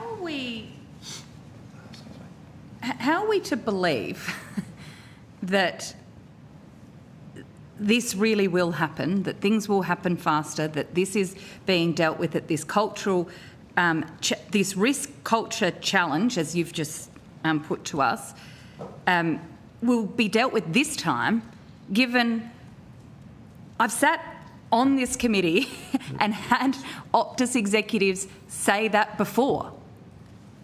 You know, I mean, if that's... You must understand our frustration here. There's been 3 years of being told that this risk culture challenge would be dealt with. I completely understand your frustration and I share it. Believe me, I share it. A sad truth is that good companies can lose their way in important respects. And they can lose their way in areas that can take years to fix. This is not just an Optus issue, as you would know. This encompasses, in fact, not just companies, but organisations everywhere. They can lose their way. And people like me, when that happens, ask themselves, should I have spotted the warning signs earlier? Should I have seen this earlier? Well, sadly, that milk has been spilt at Optus, and I can worry at length about that out loud now, but that's not going to fix anything. What's going to fix it is the Chief Executive and his team continuing the work they were doing when September 18-19 happened at greater pace, so that we do fix these issues, including these cultural issues. Now, I know a little bit about risk culture issues because in a former life I was a senior executive in a major bank, and all of us remember the risk culture issues that happened in that industry. So this is not a path that hasn't been trod before. And I'm confident that the Chief Executive and his team know what needs to be done and will do it. And I can assure you that the Board of Optus will be there oversighting the process every step of the way. I'm going to go to Senator Gosh and then we'll come back around. Thank you. Thank you, Mr. Arthur. And I don't doubt the sincerity of the answers you've just given in respect of some of these cultural issues and your concern about it and your commitment to fix it. But I've got to say one aspect of your submission to our inquiry really worried me, which was what I read as the attempt to draw a distinction between the underlying causes of the 2023 incident and the 2025 incident. At page 30 of your submission, you said that the measures taken after the 2023 outage had Phase 1 recovery and stabilisation, Phase 2 comprehensive reviews and applications of critical learnings, and Phase 3 implement strategic network resilience program sound an awful lot like some of the processes you're describing to us now. And so if you're not able to, or if there is this attempt still to say that 2023 wasn't the canary in the coal mine, to use a phrase, and that there's a fundamental difference, that caused me some concern. Yeah. There's no intent to cause that concern, Senator. I'm sorry you got that impression. I can tell you that specifically, I think you mentioned resilience, for example. The need for us to invest in ongoing and greater resilience of the network is paramount. That was part of the plan that was in place and then accelerated actually when I started. So resilience, creating diversity of networks, making sure that you've got modernised systems, and so systems in the core, systems in transport, etc. was already in train to do, and we are getting on with that work, actually, Senator. So there wasn't any. I think that the thing we were trying to maybe distinguish was that clearly there were some technical issues that needed to be addressed as part of 2023 and ongoing addressed. Here we actually had processes that weren't followed. Perhaps the common thing that we need to address is culture. Now, shortly after this incident, and I appreciate it was relatively soon after, on the 24th of September, I think it was reported in the Financial Review, that you made that process point, that processes weren't followed. Yep. It's not an investment issue. Yep. And you sort of push back on the idea that the failures were as a result of either staff shortages or call centres located overseas. Yeah. Now, I take from Dr. Schott's review and your evidence here today that you've somewhat altered that position on overseas call centres and the role they played in this incident. Is that correct? Well, I think what I was addressing in the either in what I said as a response to a question or as part of my statement on that press conference, what I was trying to talk about was the actual incident itself. The call centre is a response to an incident, if you like, and then there's the incident. The fact that we had already decided that as part of better operations and better resilience, we would bring back the operations into Australia, had already been taken. But it was in place at the time, Senator. So you bring things back, sure, but at the time we did have that in place. And at the time we had very clear steps of process, which Dr. Schott outlines very clearly in her report. And those steps were not followed. So that's not an underinvestment issue. That's not even a location of where people are issue, or who they work for. That is a process issue. Having said that, it was our view that as we modernise our systems and as we improve our processes and as we improve our capability in the organisation, and now I'll go further, as we improve our culture in the organisation, that having the network operations team onshore was best practice, and that's what we had decided to do. In terms of call centre, we had been discussing bringing some of the call centre roles back to Australia, but this is this is an example where straight after I'd say within 2 weeks of the incident occurring, I took to the board that we should now do that, and they gave me 100% support, and we have gone on with that. Implicit in your answers about culture, I think, reflects that culture is driven by people. Yeah. When you have what I think is a fairly damning indictment of that culture in Dr. Schott's review, where, and I think this is one of many, there's a lack of care about critical service and a lack of disciplined adherence to procedure. What are the practical or granular steps you take to improve that culture following this incident? So can I just put some different propositions to you, and then I'll let you answer in fully. Does that involve retraining? Does that involve discipline? Does that involve moving personnel responsible for the old culture along? What does it actually look like in practical terms? Yeah, it means some of those things, Sandra, but it's more than that. So I can give you a full answer on this, so you may have to stop me. But I always start with purpose. Why does an organisation exist? And when you have a telecommunications company, you don't have to come up with a purpose. It's very clear. You are there to provide services to people. I use the word essential services all the time, and what I mean by that is your healthcare, is your education, is your running a business, you're connecting with loved ones, and etc. And you're also at your some time of greatest need. You may need to ring 000, or you may need to ring a parent or a loved one.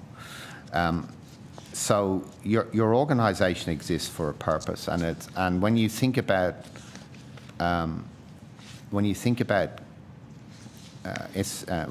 organisations within Australia, you very quickly get to the import of power, water, and telecommunications.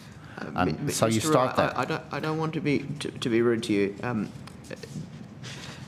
I think that the propositions you're advancing are almost truisms and but you start expressed there. at a level of generality. No, I'm being specific, but it's really important. You start there with a purpose. You then talk about the values in an organisation, and you then talk about how do you, as an organisation, work together for the furtherance of your purpose.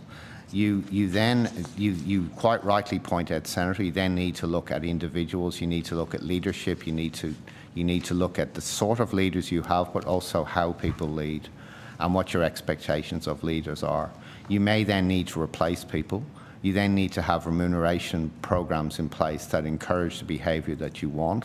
You have to have the symbols in an organisation that encourages what you want. You have to do training on things like risk management, on process excellence. You have to ensure that your teams work together as a team, not a siloed organisation. All of those things go to culture. And I deliberately harped on the purpose because if you believe in your heart that you are there and you have the values, that you're there for the furtherance of an essential service, your behaviours actually follow.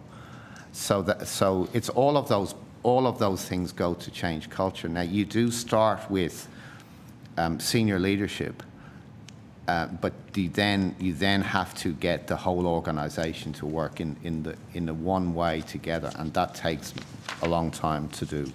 You also then need to have things like controls in place, a risk management function, an audit function become really important as well, because you do need to have a culture of controls and people following them for the furtherance of essential service. So, sorry, I told you I'd talk a long time to your answer. Can I just go to something that is worrying me in Dr. Well, there are a number of things worrying me in Dr. Schott's report, but one of them was an observation that there was reticence in seeking more experienced advice in networks among people who initially saw alerts. Where is that? Sorry. So no, that's okay. It's at page 13 of the Schott review. Thank you. And it begins with process was not followed and incorrect procedures were selected. Checks were inadequate, controls avoided and alerts given insufficient attention. There appeared to be a reticence in seeking more experienced advice within networks and a focus on speed and getting the task done rather than an emphasis on doing things properly. There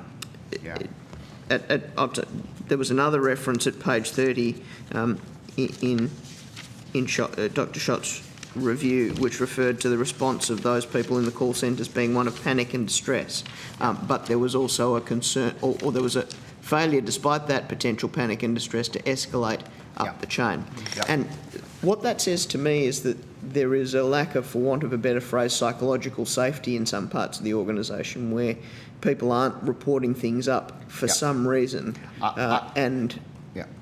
I don't know if that's the case in these two instances that Dr. Schott calls out. Certainly, the first piece around networks does go to culture of making sure I do things well, and if I need to seek advice, I seek advice. There's no doubt about that.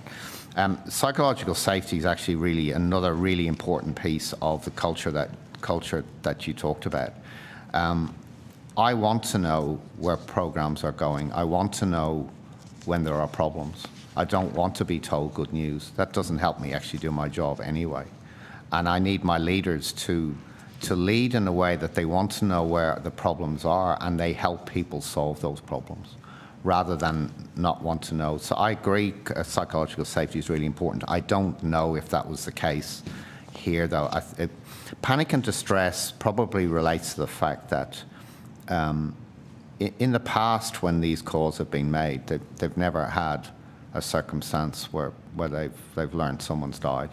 And I think that clearly led to distress amongst people, which is understandable.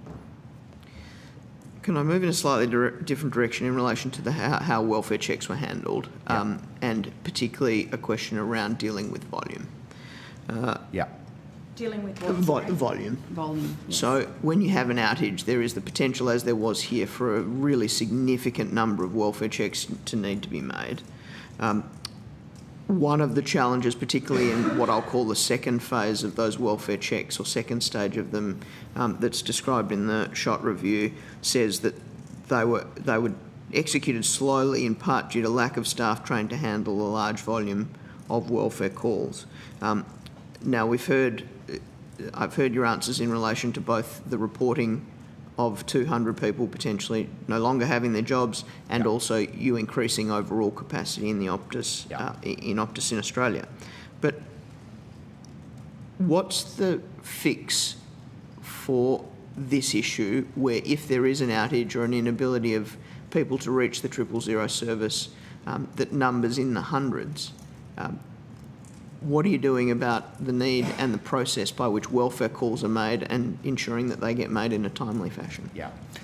So the answer to that is automation, actually, and that's in process. So there's a couple of aspects to that. One is ensuring that when there is a call into the core network that is missed, that is automatically, that number is automatically uplifted into a system, if you will, and that is currently in. We're testing that to make sure that works well, and understanding Senator Hanson-Young's advice here, but there was also a nuance with this particular incident because calls did not reach the core because of the particular outage. So the team had to go through a process, and we've looked at this internationally, which is actually very rare, to find those call numbers elsewhere in the network, deeper in the network, which took many hours. We've taken that process down from, I think it was around 12 hours at the time, down to an hour and a half. So that is getting the numbers. That's not quite answering your question, but the first part is getting the numbers, and that took a long time. The second then is having a system that automates those numbers and sends SMSs out rather than having many people calling. So we had a system again in process of development to do that SMS activity at scale. That again is currently in test mode. So the answer to your question, Senator, is being able to automate getting the numbers and automate SMSs and being confident that those information is accurate. That work is currently in train, and I actually only got a report on it this week and is being tested. It's not quite right yet, it's being tested. In the meantime, we have ensured that people are trained. This was a case where I think there were 500 calls or something needed to be made in a very short space of time, so we needed to train additional people to do that. Appreciating you have covered this, but I have, I've just got two more. You've covered this in your answers earlier, but I put to Dr. Schott a line in her report, and I'll just put it to you for your response, because I think it's one of the most concerning in that report, which is it is an understatement to note that the 3 lines of defence model is nascent at Optus, and that relates to risk management. You've addressed some of the matters, but you're acutely aware of the issue that is, and then can I ask you to respond to that, and then also the other observation she made about the gap between where the operation centres exist, or sorry, the call centres and call centre management sat, and then what appeared to be a gap in terms of either visibility or accountability up to senior management. Did you want to respond to it? I'm very happy to respond to both of those. Firstly, as I mentioned earlier, having a culture where, again, to quote my good friend beside me, risk is everybody's business. Having that culture ingrained in the company is something that we are ensuring we're doing, and we're doing that through a little bit your question earlier, what you do with changing culture. Bring a lot of the new people that we've brought on are telecommunication experts who are acutely aware of risk within a telecommunication company.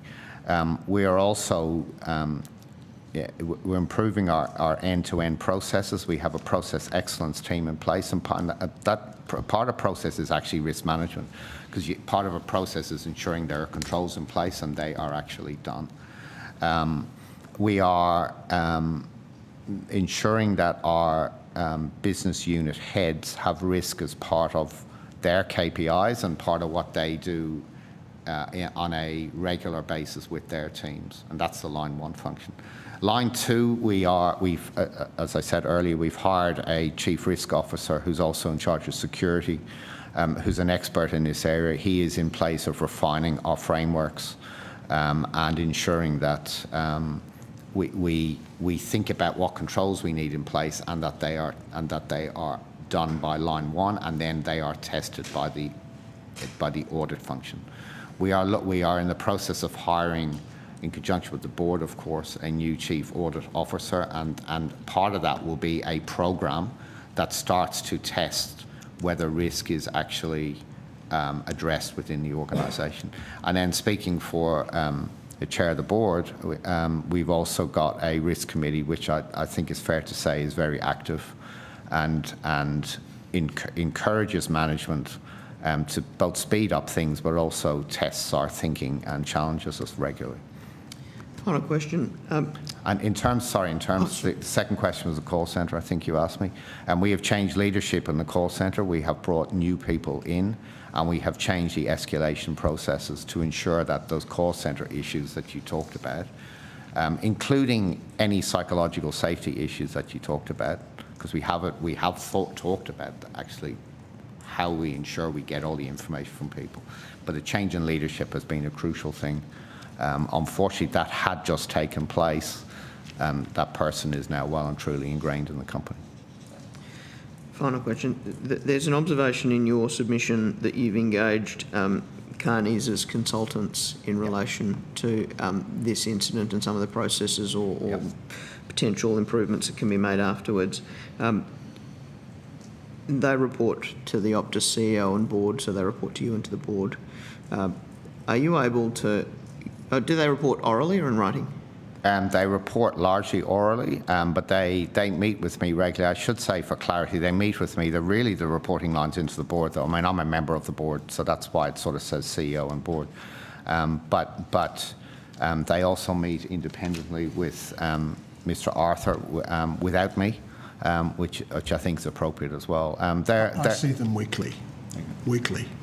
Their job has been to look at the several issues, the cultural issue we talked about, look at where the investments are being made, are they being made in the right place. The board and I asked them to look at, double check whether that the Bean recommendations had been implemented appropriately. Their job is also to look at the longer term plan and ensure that we're addressing the longer term issues, so those sort of things.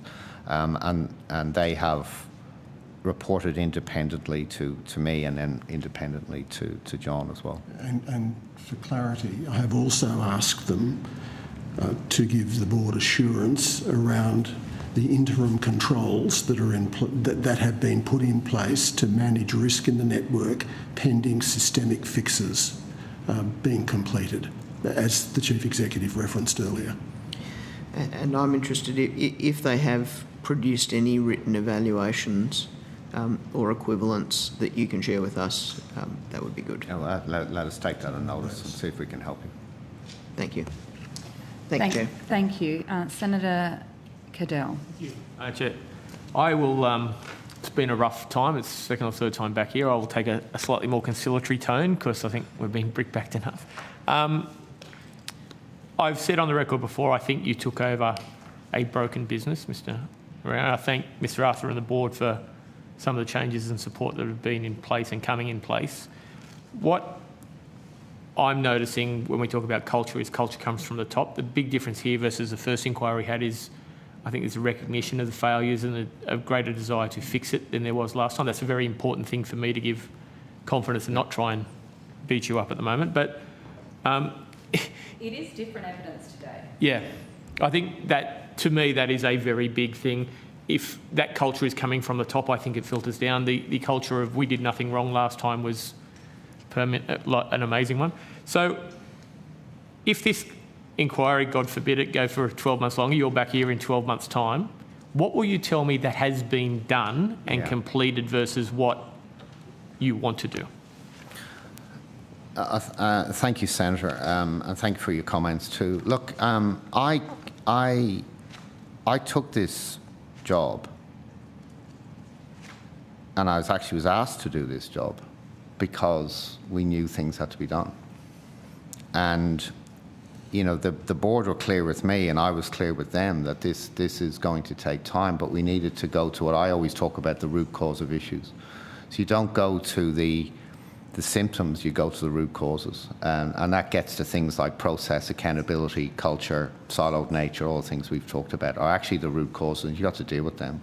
It's also the need to have a longer term plan and to put in, and to again, with the board's guidance, to clearly articulate that plan and to monitor how you're going. And it won't always go perfectly, so there'll be ups and downs, and you know, the board has challenged me as to the timelines and can we do things quicker.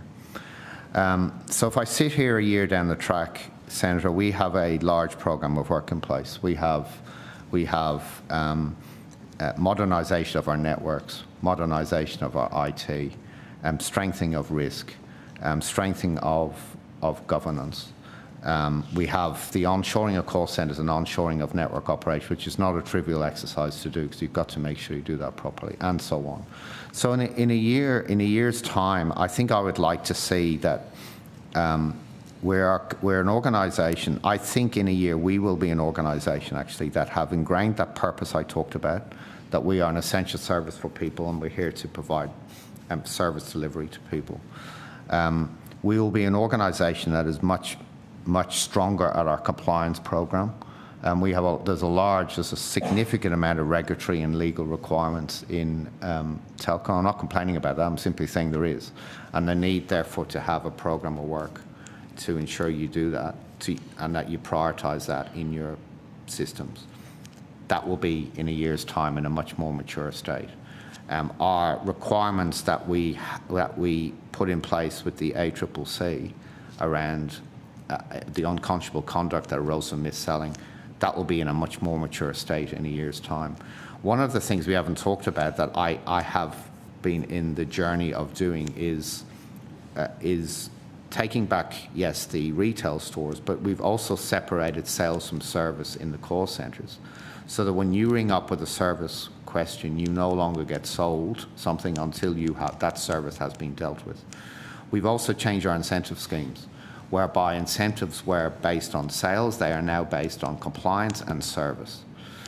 We will be talking about net promoter score and reputation in the organisation. They are the things that we want to drive forward. So in a year's time, I think that will be ingrained as well. And we will be a year in what is actually a 3-year journey in modernisation, IT and networks. I'm pleased to hear you say there's different evidence today, but that is who we are. You know, we are an organisation that know that we need to put in place our values and our purpose, and we need to deliver great essential services. That is being ingrained in the company, but it does take time. Okay, that insight's great. Now, my concern is overall network 000, preventing this, not just you, anyone, doesn't happen in the future. Yeah, and of course I didn't say that, Senator, yeah, but the automation that I was talking to Senator Gosh about, the alarm, strengthening of alarming, the strengthening of what's called OSS, which is the operating systems, the quality of data, all of that goes to strengthening network service, but also automating the sort of controls that the network team have put in place. Again, I would in a year that will be more advanced, there's no doubt. One of the concerns I had, one of the things of the Bean review was, for these things, was temporary disaster roaming. Yeah. Where is that at as an industry? Is it that supported? That's still in, I think it's fair to say that's still in discussion stage. I mean, that is something that needs the industry to work together and to work with regulators on. And as you would understand, that you don't want to get into a situation when a network is down and then you flood someone else's network with all the calls. So it requires some processes put in place. So it's still very much in. I don't think there's a lack of willingness. But it's how you actually implement that is still very much being discussed by the 3 operators, and in conjunction, of course, with Department of Communications. One of the things in the report that was interesting is, you know, those 66 calls that got through, even though your network was down. Yeah. Different handsets had different results, different times. One thing that I never knew of, and I've been talking probably with Senator Ghosh, is the silence wait to be on-ramped. And the lack of knowledge of that. I think there's potentially, layman's terms, more calls would have got through were people aware to wait and hold on than not. What is the industry doing as a whole in the conversation on education, on letting people know about that? So a couple of points on this. Firstly, again, this was a feature of the specific state the network was in. So what happens if the radio access network, the RAN network, is down? Your telephone goes into emergency state. What it then does, lost my name. What it then does is it starts to seek. It goes through a process of it goes through a specific process depending on the phone, but eventually seeks, in our case, Telstra or Vodafone's network, and it finds it, and that takes about 30 seconds, but you don't notice it because your phone's down, but you're not typically calling within that 30 seconds 000. You then ring 000, and it should actually camp on in seconds. Right. In this case, what happened was the network was up. I tried to call 000. Only then did it go through that process. So therefore, there was an elongated time to camp on. That connection. Yeah. Now, I'm simplifying it because it does depend on the phone and it does depend on the circumstances. It's not. I'm trying to give you a non-specific, simpler answer on this. But that is why we think it took the 30 to 40 seconds. Now, in an emergency, that is a long time. 100% agree, Senator. And when you don't know what's happening. 100%. That was why I took that time. It's not the case normally. Yeah. However, this is what I was trying to say to Senator Hanson-Young earlier, that the industry has then looked at these cases where there are unusual circumstances, and you may end up in another circumstance, unrelated to Optus, could be one of the other networks, that this similar instance occurs. So we have been discussing a few things. We have done our own campaigns around telling people to upgrade their software, because that, as you'd understand, is a crucial part of ensuring they can continue to use emergency services. Obviously, we have a system of blocking phones more generally where 000 doesn't operate. But the industry we don't as an industry want to go out individually. If we go out individually with different messages, we can confuse people. And we don't want to be in a situation where A, people are confused, and B, they lose confidence in the whole system. So we've got to be very careful how we actually message this. So the industry is thinking through how does it appropriately message this so that there are not unintended consequences. Right. Because you don't want to be in a situation where someone thinks they're waiting on, for example, but they haven't actually activated the call, for example, and that might be a bad example, but we don't want poor consequences. So again, the industry is talking together with the ATA, which is the Australian Telecommunication Alliance, which is the body that is increasingly representing the industry, with the department, and obviously in conjunction with the Minister's office. How do we best communicate? We've also got to ensure we communicate in the right way to the right cohorts of people. So I don't want that to sound like we're trying to hold if things up. If the industry's working on something, that's fine. We've just got to be super careful how we do this. Yeah, I'm good with it. Is there a final breakdown of device type and brand of the calls that didn't get through? I can get you that on That'd be great. Centre. You mentioned other things, and I'll be quick. In Lake Macquarie, where I'm from, a lot of copper theft going on. Nothing to do with your network, but copper theft is increasing. How does that affect things like this was an issue in my previous role, and it's an issue in this role. What occurs is that from time to time people will cut into, they'll go into pits and they'll cut in and remove copper. And what can happen then is you can have breakages in network. So a fibre cut can occur because they're cut everything to get what I want. Exactly. Okay, yeah. And so we've had, I think from memory, 3 instances of copper, or not of copper theft, but of fibre breakages, presumably because of theft in the last few months. So the impact on that is that particularly in regional areas where you don't always have diversity of everything, that you can end up with that can take down some towers. And therefore service where there's not contiguous, or there's not overlapping service, you can lose service. The problem particularly in remote areas, that it can take time to get the trained person to the site, and then a fibre break, as you'd appreciate, takes several hours of work even when you get there to repair the break. So it's a long way of saying the impact of that on the industry has been, on occasions, outages, which has taken a while to repair. But again, phones ought to be able to camp on. But sometimes that fibre can serve more than one operator, so it is a problem. So as an industry, got to look at things like security, but also, working with local police and so on.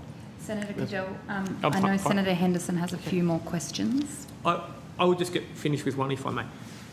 In all that we go forward, there's a very internal focus, and we're talking about education for people. What should we be looking outside the internal focus on Optus, with ACMA, with the department, with these things? What should we be looking at that would make this, the whole OOO environment? I mean, there's a National Messaging Service announcement today, I noticed, that has come out. What would we be doing with this as a committee to recommend Australians be safer, if you had that chance for us to put in things outside of Optus? Yeah, well, my view is that this is an industry issue. Clearly the network outage was an Optus issue, don't get me wrong, but what flows from that is an industry issue. And outages do occur, and they occur on all networks, all around the world.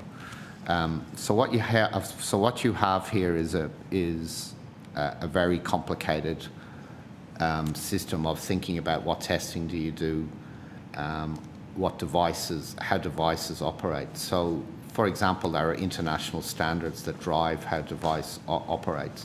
So should Australia be advocating for changes to standards, for example? In terms of more broadly, I think industry needs to work closer together. It needs to share its testing. It needs to work closely with, yes, the ACMA, particularly with the 000 custodian, though, that is now in place, to ensure that we share information and that we, as an industry, help to strengthen 000. So far, sorry, and data, yes. So I don't wish to give you you advice, Senator, but I think encouraging the industry to work together with the 000 custodian and the regulators would be something that, if I was in your shoes, I'd be talking about. Okay. Thank you. And device manufacturers. Okay. Senator Henderson. Thank you very much, Chair. Look, I just want to go back to the gaps that you have spoken about in your opening statement. Yeah. And I want to drill down as precisely and succinctly as you can. Sure. You refer to critical gaps highlighted by the outage, and I just want to understand very briefly what you have done. You say you've strengthened escalation processes in our call centres. What does that mean in practice? What that means in practice is what's changed? Excuse me. That's okay. I'll be okay.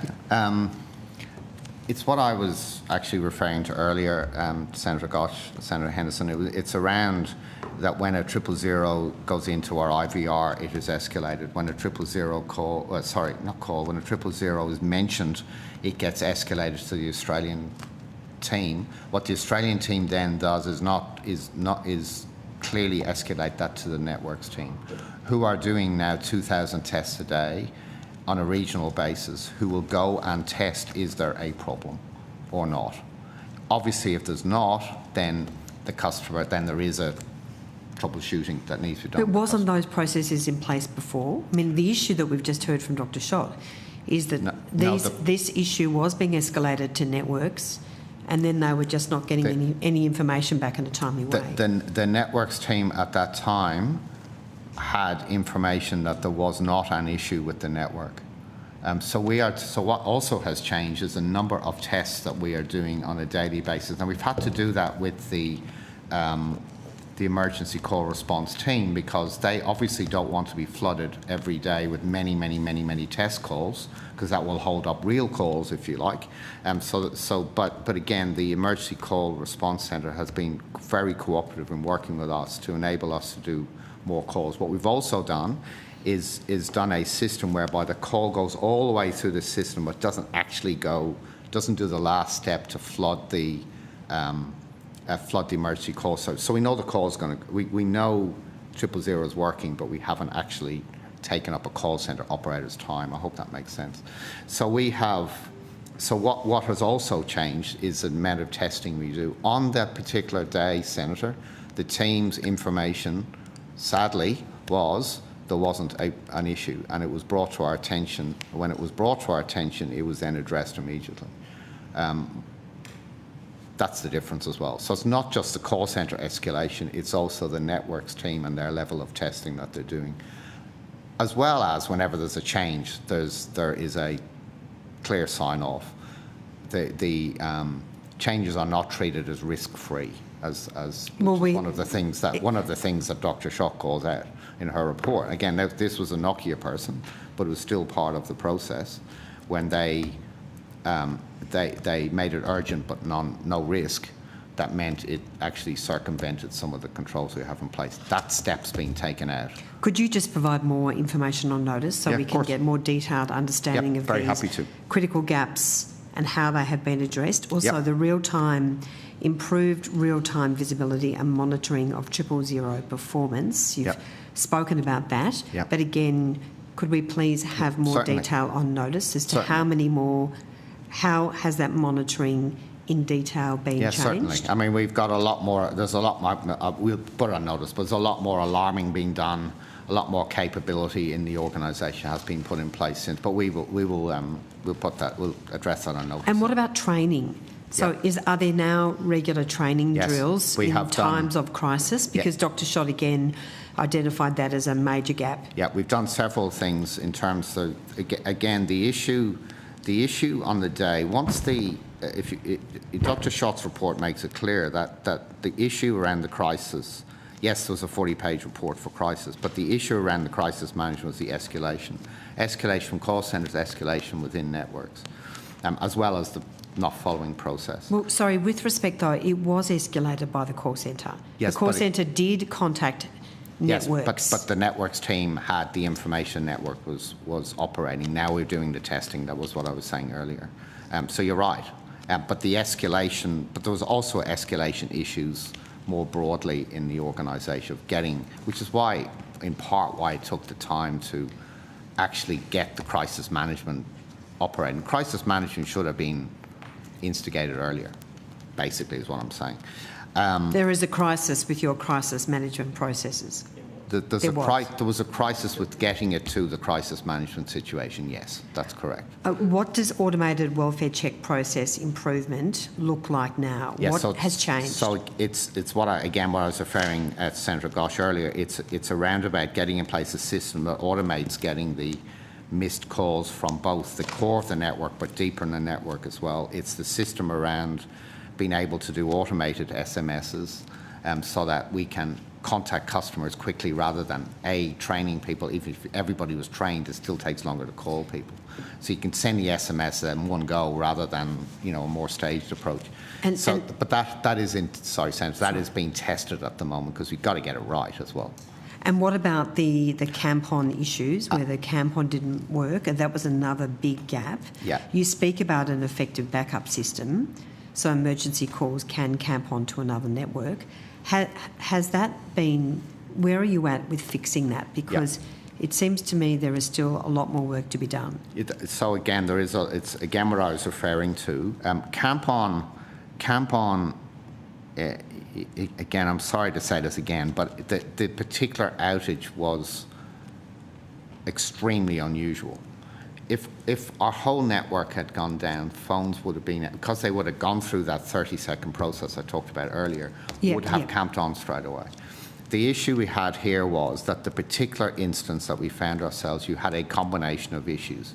You had some phones who were trying to continue to seek our network, typically older phones. in this circumstance, because of this circumstance only. You had some phones trying to keep seeking our network. You had some phones trying to seek a 3G network, and you had some phones that did camp on, but it took that 40 to 60 seconds we talked about. So in response to that, the industry is doing a lot more testing of what happens in different circumstances, how do different phones operate in different environments. But quite honestly, there are thousands, if not millions, of different scenarios of different phones, different software updates, different ways different systems can be working. So the industry is thinking through how does it do more testing and more, again, I was referring to Senator Cadell about more communications with the Australian public, but in a way that actually is helpful, not lead to unintended consequences. Senator Henderson. Yeah, thank you. And any further information you can provide on notice would be good. I also just want to refer to a report in the, it's Optus boss Stephen Rue secretly met grieving SA man after wife died during 000 outage. This was in the Advertiser, the 11th of January 2026. You'll recall, Mr Rue, that I asked you in the last hearing what Optus was doing for grieving families. You declined to answer on the basis of privacy, and I took issue with that. I'm not asking for anyone to be identified, but could you please update the committee about this meeting and what you are doing for grieving families more broadly? Well, I can, Senator, because the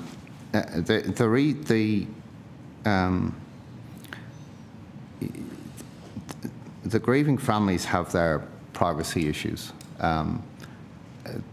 The story they have is theirs to tell, not the Chief Executive of a corporation to tell.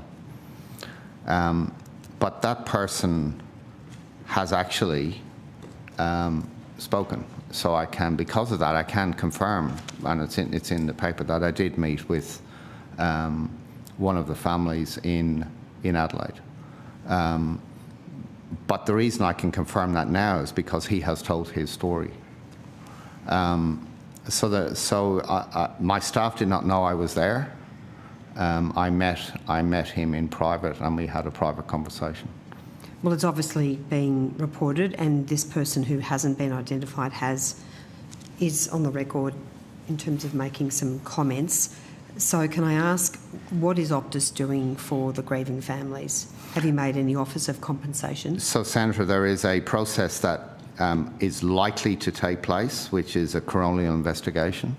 It may not, but I expect it will. And so it is appropriate for us to enable that process to take place, and then, but also depending upon the outcomes of other investigations like ACMA, like your own committee, but importantly, if there's a coronial investigation, we will then address the question that you're asking me. But can I be very clear that we will do the right thing? We will. And that includes financial compensation? We will do the right thing, Senator. I'm not speculating what that is, but we will do the right thing. And we do need to work through, if there's a coronial investigation, we do need to wait for that to take its place. Okay, can I go back to my question though? Have you offered any compensation to any of the grieving families? I've answered the question, Senator, that we need to wait until a coronial investigation occurs. And we will, again, but I know I'm repeating myself, but we will do the right thing. Thanks, Mr Rue. Thanks, Chair. Thank you. Senator Gosh has a final question, follow-up. Thank you, and I'm conscious of time, so if you would prefer to take this on notice and provide a lengthier response. One of the things you said earlier was around the process by which you're testing 000 calls. One of the issues that's emerged out of this incident and then subsequently is the concern about the way different devices operate in relation to 000 calls. And there was a part of the SHOT review which indicated that contrary to the ECS determination that we should take steps to minimise non-genuine calls, the the review stated customers should be encouraged to test their own devices for 000 calls, and if in doubt, raise the matter with Optus. Now that admittedly raised a little bit of a concern with me around the point you made about capacity at the emergency centre. So I guess just to clarify, when you're doing these tests, they're in cooperation, or at least with notice and at appropriate times with the ECS. Do you have a view on whether customers should be testing devices separately from, say, the telcos or yeah, the I might themselves? rather than give a rushed view on that, let me take it on. I will take that and those come back to you. But let me just make this comment that I think it's incumbent on the industry to do that as well, though, in its own test labs, and ensuring, and we do that. So again, I'm sorry to be again repetitive, but this was a unique circumstance where phones operate in a different way than they do when a whole network is down. Our network was operating just because we had not diverted those calls, and we'd shut off a particular part of the network. It appeared as if it was operating, which is why the devices operated differently than they would if our whole network was down. So you're ending up with a unique situation that we do need to take in place. We do need to take into account when we, again, Senator Goodell's question, how the industry works together with the ACMA and the 000 custodian, what you do in those cases. But I do think it's incumbent on the industry. In fact, it's a requirement of the industry. So it's not just incumbent, it's a requirement of us to constantly test phones and ensure that phones that are not able to call 000 are that the customer gets informed, and then eventually they are blocked. So I think the industry needs to continue to do more, but also start to do different tests perhaps than it's done before. Thank you. Thank you, Chair. Thank you. I've just got a final question for Mr. Arthur while we have you here with your Singtel hat on. I'm interested to know that whether at the Singtel board level there's been any discussion about a ransomware incident of the last couple of years. Oh, goodness, Senator, can I take that on notice? It doesn't come to mind. No, it doesn't come to mind. Okay. Well, in organisations like Singtel, every year there are almost infinite numbers of cyber attacks. I'm interested. I'm very happy for you to take it on notice. I'm interested to know. It's been put to me that there was a particular ransomware incident that Singtel then made payments for it to go away. That's an allegation. I'd like to know whether you can think about whether you knew about it, whether there's been any discussion at the board level about it, and whether that is correct. Let me take that on notice, please, Senator. Thank you. Thank you for being here today and taking our questions. I just want to say that I think we got much further today than we did the previous time, and I agree with Senator Cadell that we were pretty frustrated in the first round at the lack of responsibility being taken, and it feels to me that reality has sunk in, and we're starting to hear some genuine response of the cultural problems within the company that need fixing. So thank you. Thank you, Chair. Thank you very much, everyone. We're going to suspend now. Thanks, Hansard, and we will be back at 2 o'clock with Apple. Thank you.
Witnesses can hear us? We can. Good afternoon, Senators. Great. We can. Good afternoon. Wonderful. Okay. I now welcome representatives from Apple Australia, including by international video conference from the United States. Appreciate you being here today. It proves you can get calls from internationally through these hearings, so that's wonderful. I understand that information on parliamentary privilege and the protection of witnesses giving evidence to Senate committees has been provided to you. Please note that the protections provided to witnesses of parliamentary privilege in respect of their evidence do not apply outside of Australia. If you wish to provide evidence that you consider may expose you to disadvantage or penalty outside Australia, you may wish to request the committee of us that we hear that evidence in camera. So that is within your rights. For the Hansard record, could I get you both to say your full names and the capacities in which you appear, and then we'll understand you've given us an opening statement, but I'll give you an opportunity to present that properly. Thank you, Chair. I'm Josh Machin, Head of Government Affairs for Apple in Australia. Thank you. Thank you, Chair. My name is Clive Rogers. I am Head of Carrier Engineering and Standards at Apple. Wonderful. Now, which of you is going to give the opening statement? I will, Chair. Great. Go ahead. Thank you very much. And thank you, Chair, Senators, for the opportunity to appear before this inquiry into the 000 service outage. My name's Josh Machin. As I mentioned, I'm Apple's Head of Government Affairs for Australia, and I'm grateful to be joined by my colleague Clive Rogers, Head of Carrier Engineering and Standards, joining us from Cupertino. At Apple, we understand the essential role that emergency services play in protecting people in their most urgent times of need. We have dedicated years of work and innovation to expanding how our users can reach emergency services when they or their loved ones are in trouble. For example, we created the ability for our devices to reach satellites and request emergency services or roadside assistance when there is no cellular or Wi-Fi coverage. And we know that's especially important in a country as expansive as Australia. It's a remarkable technology that has helped rescue people who have gotten lost in remote areas or become injured during a bushwalk. We also created features like fall detection on Apple Watch and crash detection for Apple Watch and iPhone that have helped to save lives. Our devices can detect if someone has been in a hard fall or a severe car accident. If the users can't reach emergency services themselves, the device will automatically make the call. We've extended these efforts in other ways too, including enabling cellular models of Apple Watch to make emergency calls even without an active mobile carrier plan. We continue to innovate and be deeply committed to supporting emergency calls. And to that end, since carrier network issues surfaced in Australia in September last year, Apple has worked closely with carriers and government agencies to quickly investigate and to deploy solutions.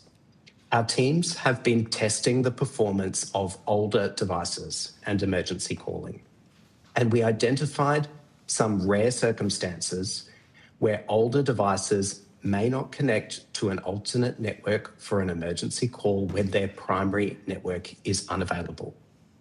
These circumstances involve a combination of another extremely rare network outage occurring again, such as happened last year, and the devices being on mobile infrastructure that is shared between carriers. Following this investigation, our teams worked incredibly hard to quickly dispatch software updates to address this unlikely event. We released an update for iPhone 12 in December and for iPhone 6 to 11 in January. Shortly after the January update, Apple was made aware by Telstra that users with iPhone 8, iPhone 8 Plus, and iPhone 10 who updated their devices were unable to make and receive calls. I want to emphasise that emergency calls continue to operate as expected, automatically connecting to an alternative mobile network when available. We immediately investigated, and one day later, on the 29th of January, Apple released a revised carrier bundle to rectify the issue. It was available for affected Telstra customers to download immediately, and it was automatically pushed to impacted devices over a 7-day period for any users who did not install the bundle manually. While emergency calling was not affected, I wanted to acknowledge the disruption to those users and to apologise for the inconvenience. We're reviewing our internal processes together with our partners and always work hard to do better. Thank you again to the committee for the chance to appear today. We are committed to working closely with policymakers and carriers to continue supporting emergency calling in Australia, and we look forward to your questions. Thank you. And just on the January incidents in relation to discovering that some of your older iPhones were unable to connect, was it just to the Telstra network, or were they unable to connect to other networks? It was limited to the Telstra network. It was because the settings file, the carrier settings file, which customizes the device to the Telstra network in this case, was incorrectly signed. Okay. And how many customers were impacted? We don't know directly, but from what Telstra has informed us, it was about 14,000. And how many of those 14,000 have now updated their phones, and so therefore it's been corrected?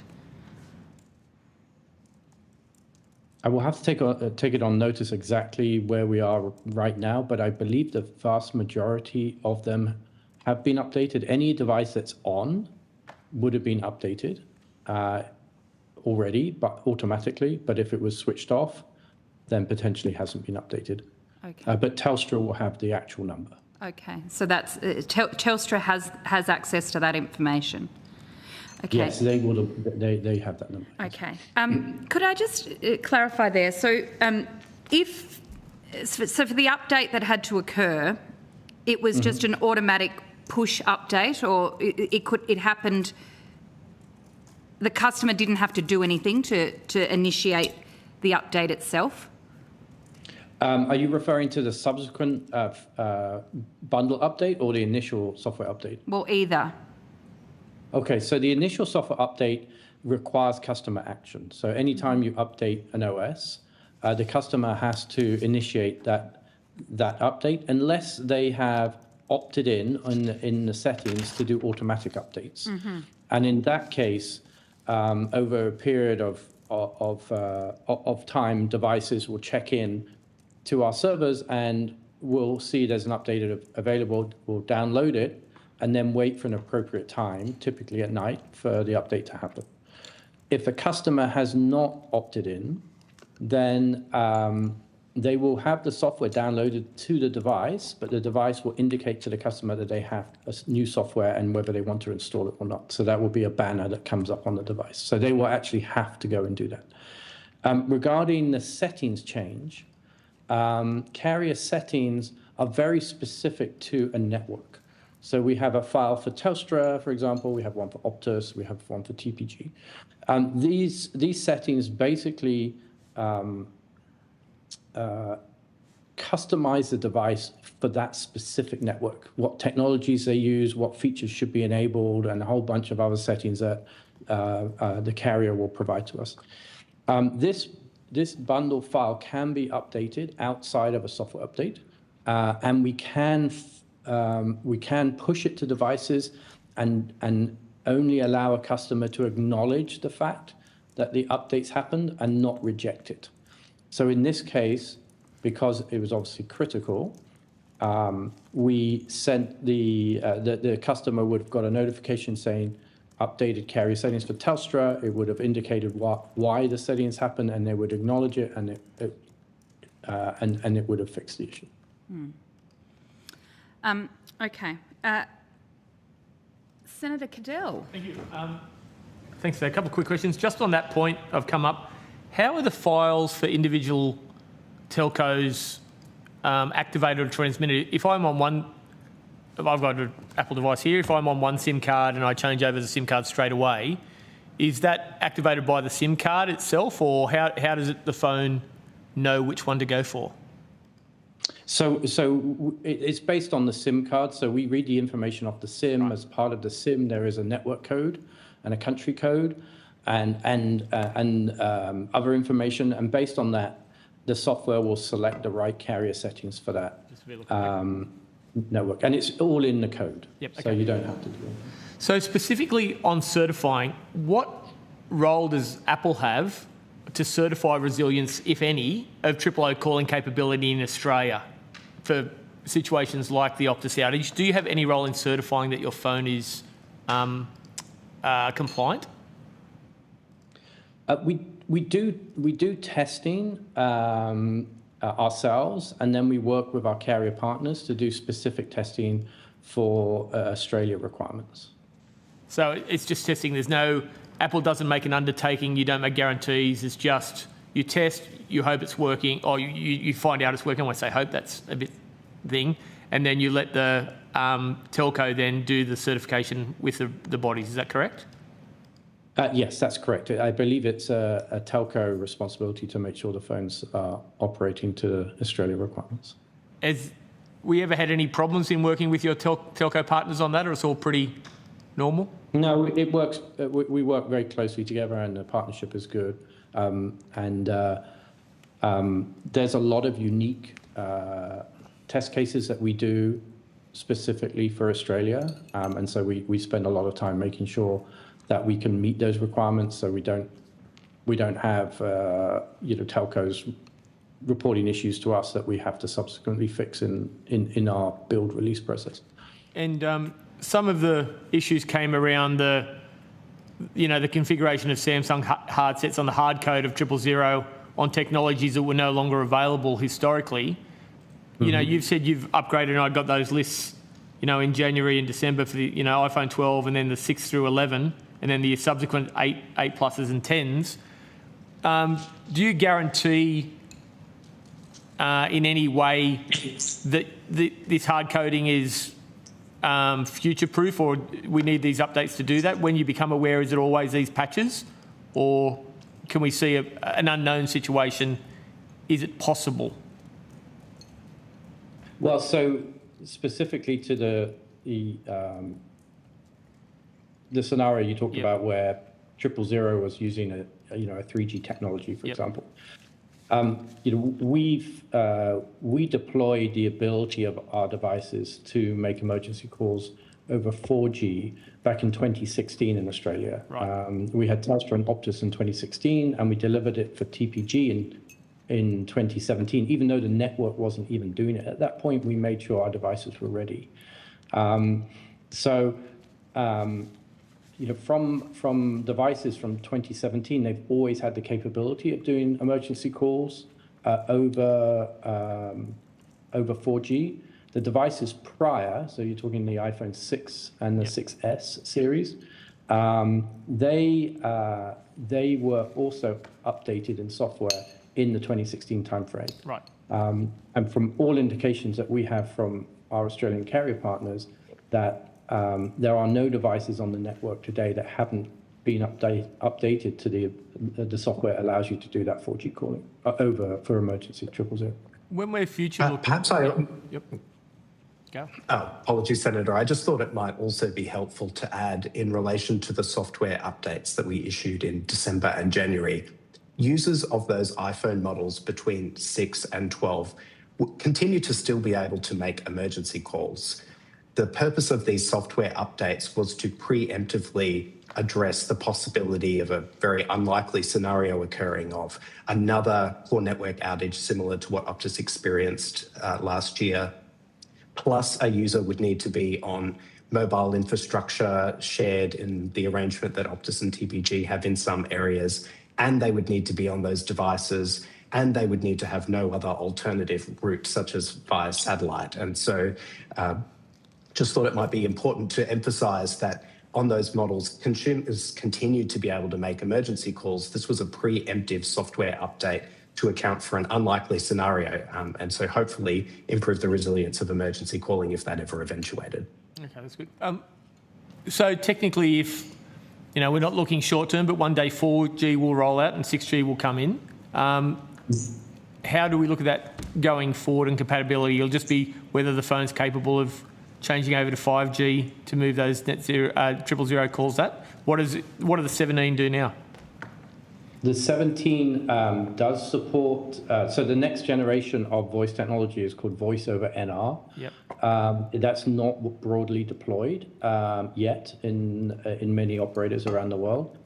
And as part of that, there will be emergency calling over Voice over NR. We do have that capability in some operators worldwide. So the devices, we have a single software for the world. So once it works on one, it's just a matter of testing and making sure it works properly before we enable that on devices in Australia. Okay. My last question is probably not even to you, it's just a thought bubble that's come in my head now, but if you might be able to... Hang on.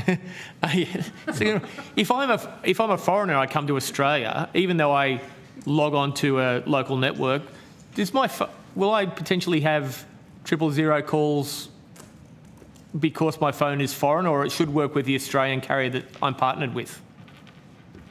So when you roam, if you take a foreign device into the country, so there's two possibilities. A foreign device that you put a local SIM in Australia. So you put a Telstra SIM in a device that you bought from Europe, for example. That will customize itself to Telstra and will work just like a Telstra phone. Right. So that's number one. Number two, if you're roaming, coming into the country,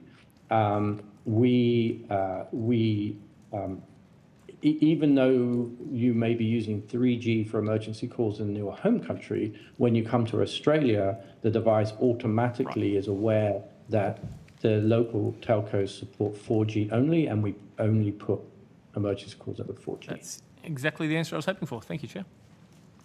Thank you. Senator Gosh. Thank you, Chair. And thank you to the witnesses for appearing online today. May I ask about relating to the recent outage that you had in respect of devices on the Telstra system, but more broadly, it does seem that many of the issues we have emerge from either software updates or changes in various systems, be it at a phone level or at a telco level. From an Apple perspective, what are the risk assessments you conduct prior to updates to software that may affect connectivity? What do they look like? How long do they take? What are the major components? So we have multiple kind of software release vehicles and trains, and they have slightly different processes. So if we're doing a major release, for example, we're in iOS 26, and if we released iOS 26.3, which is one of our major releases, any changes we make, obviously we have our own QA and we have our interoperability testing with infrastructure vendors. We also seed that software to all of our carrier partners. And so typically a software release, a dot release, we call it, would have probably about 8 weeks of seeding. We also do public seeds as well, which customers can sign up for if they want. And obviously we gather a lot of data from that, but also we get bugs fed back from carriers. And then then we get to a point where we provide final builds to all of our partners. And the expectation is our carriers will validate those final builds, and they actually give us a technical approval. And only once we have those technical approvals do we release the software. For more, we call them rapid updates. Typically, they're solving specific bugs which are kind of critical for whatever feature we determine. Typically, those builds will only have a handful of issues fixed. So the scope of the change of software is very, very limited. And obviously, there's a lot of people that will do code reviews, and then we will go to our local QA and our local carrier partners to actually validate the build and then go through an approval process. But that can take, well, if you take the example of the January release, we started with engineering builds in mid-December. We started having more kind of production-ready builds in early January, and then we delivered that to our carriers on the 20th of January for approvals.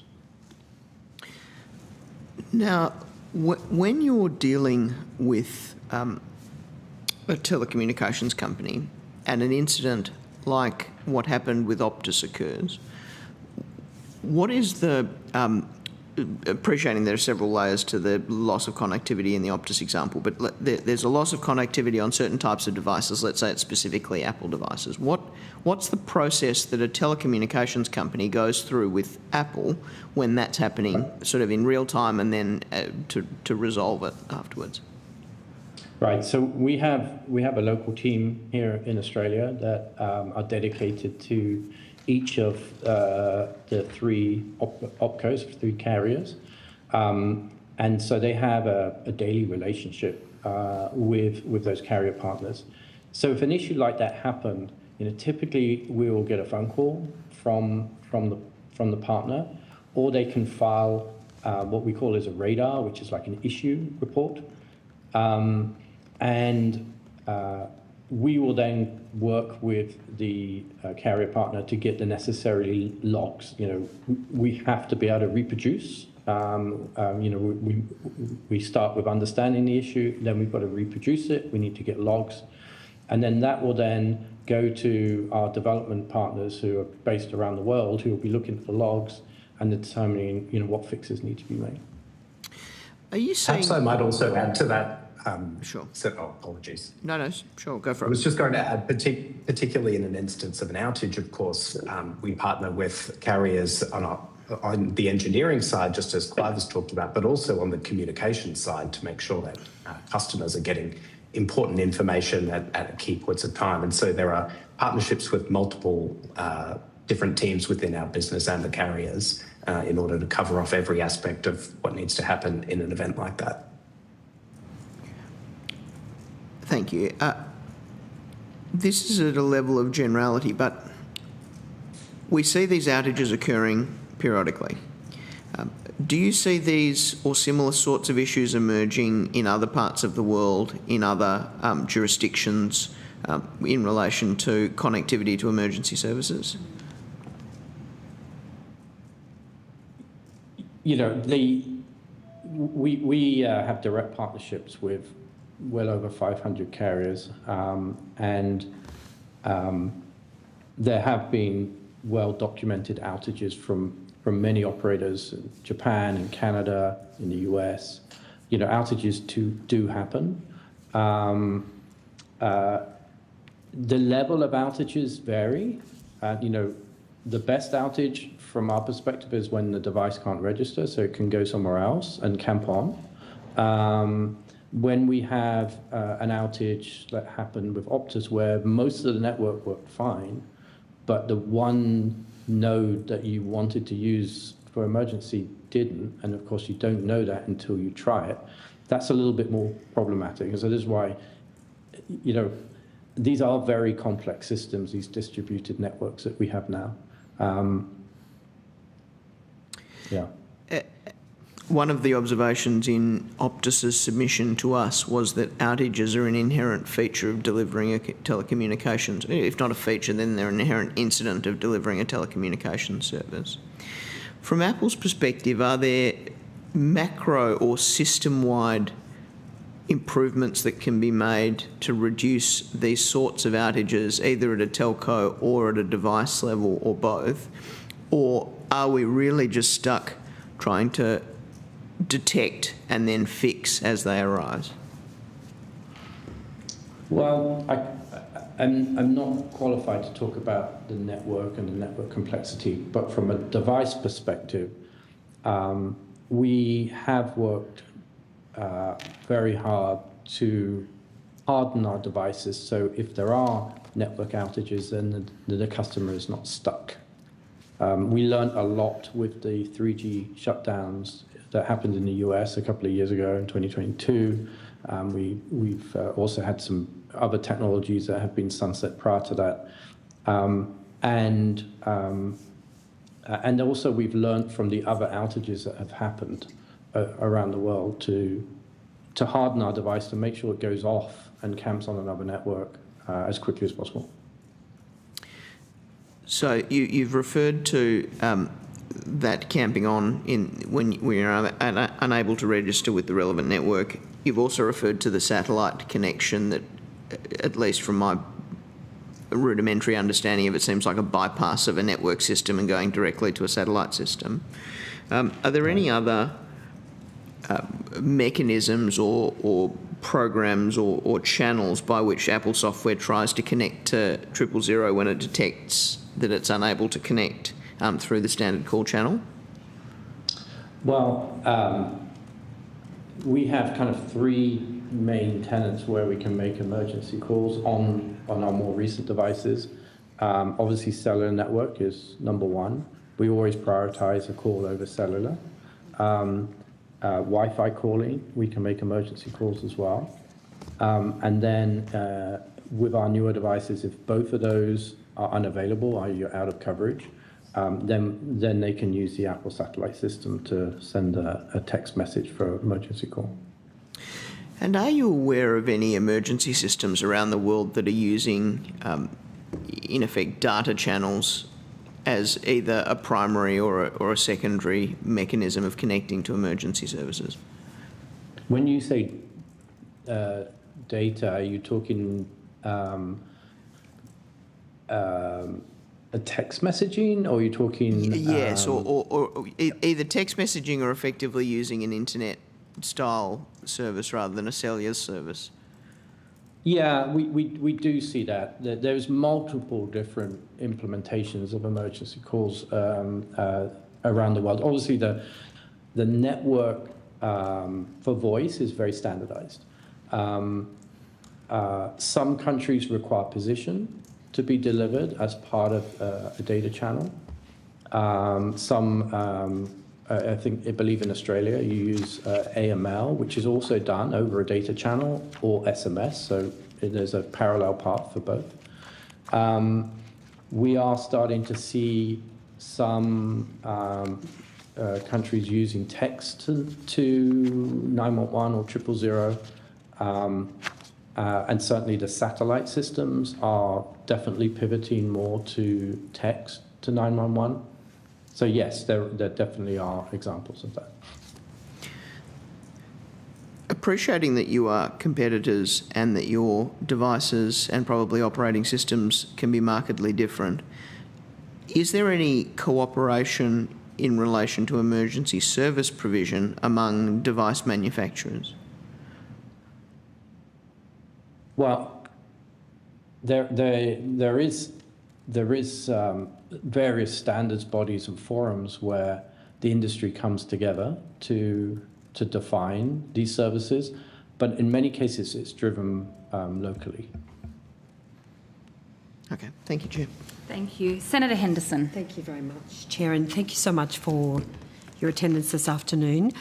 I'm very pleased that Apple is appearing at our inquiry. We've, if I can just say, had some issues in landing Apple's cooperation in the past, so I want to encourage you to be very engaged with our Senate inquiries, be it on this committee or any other committee, because you obviously play a very important role in the communications landscape in this country.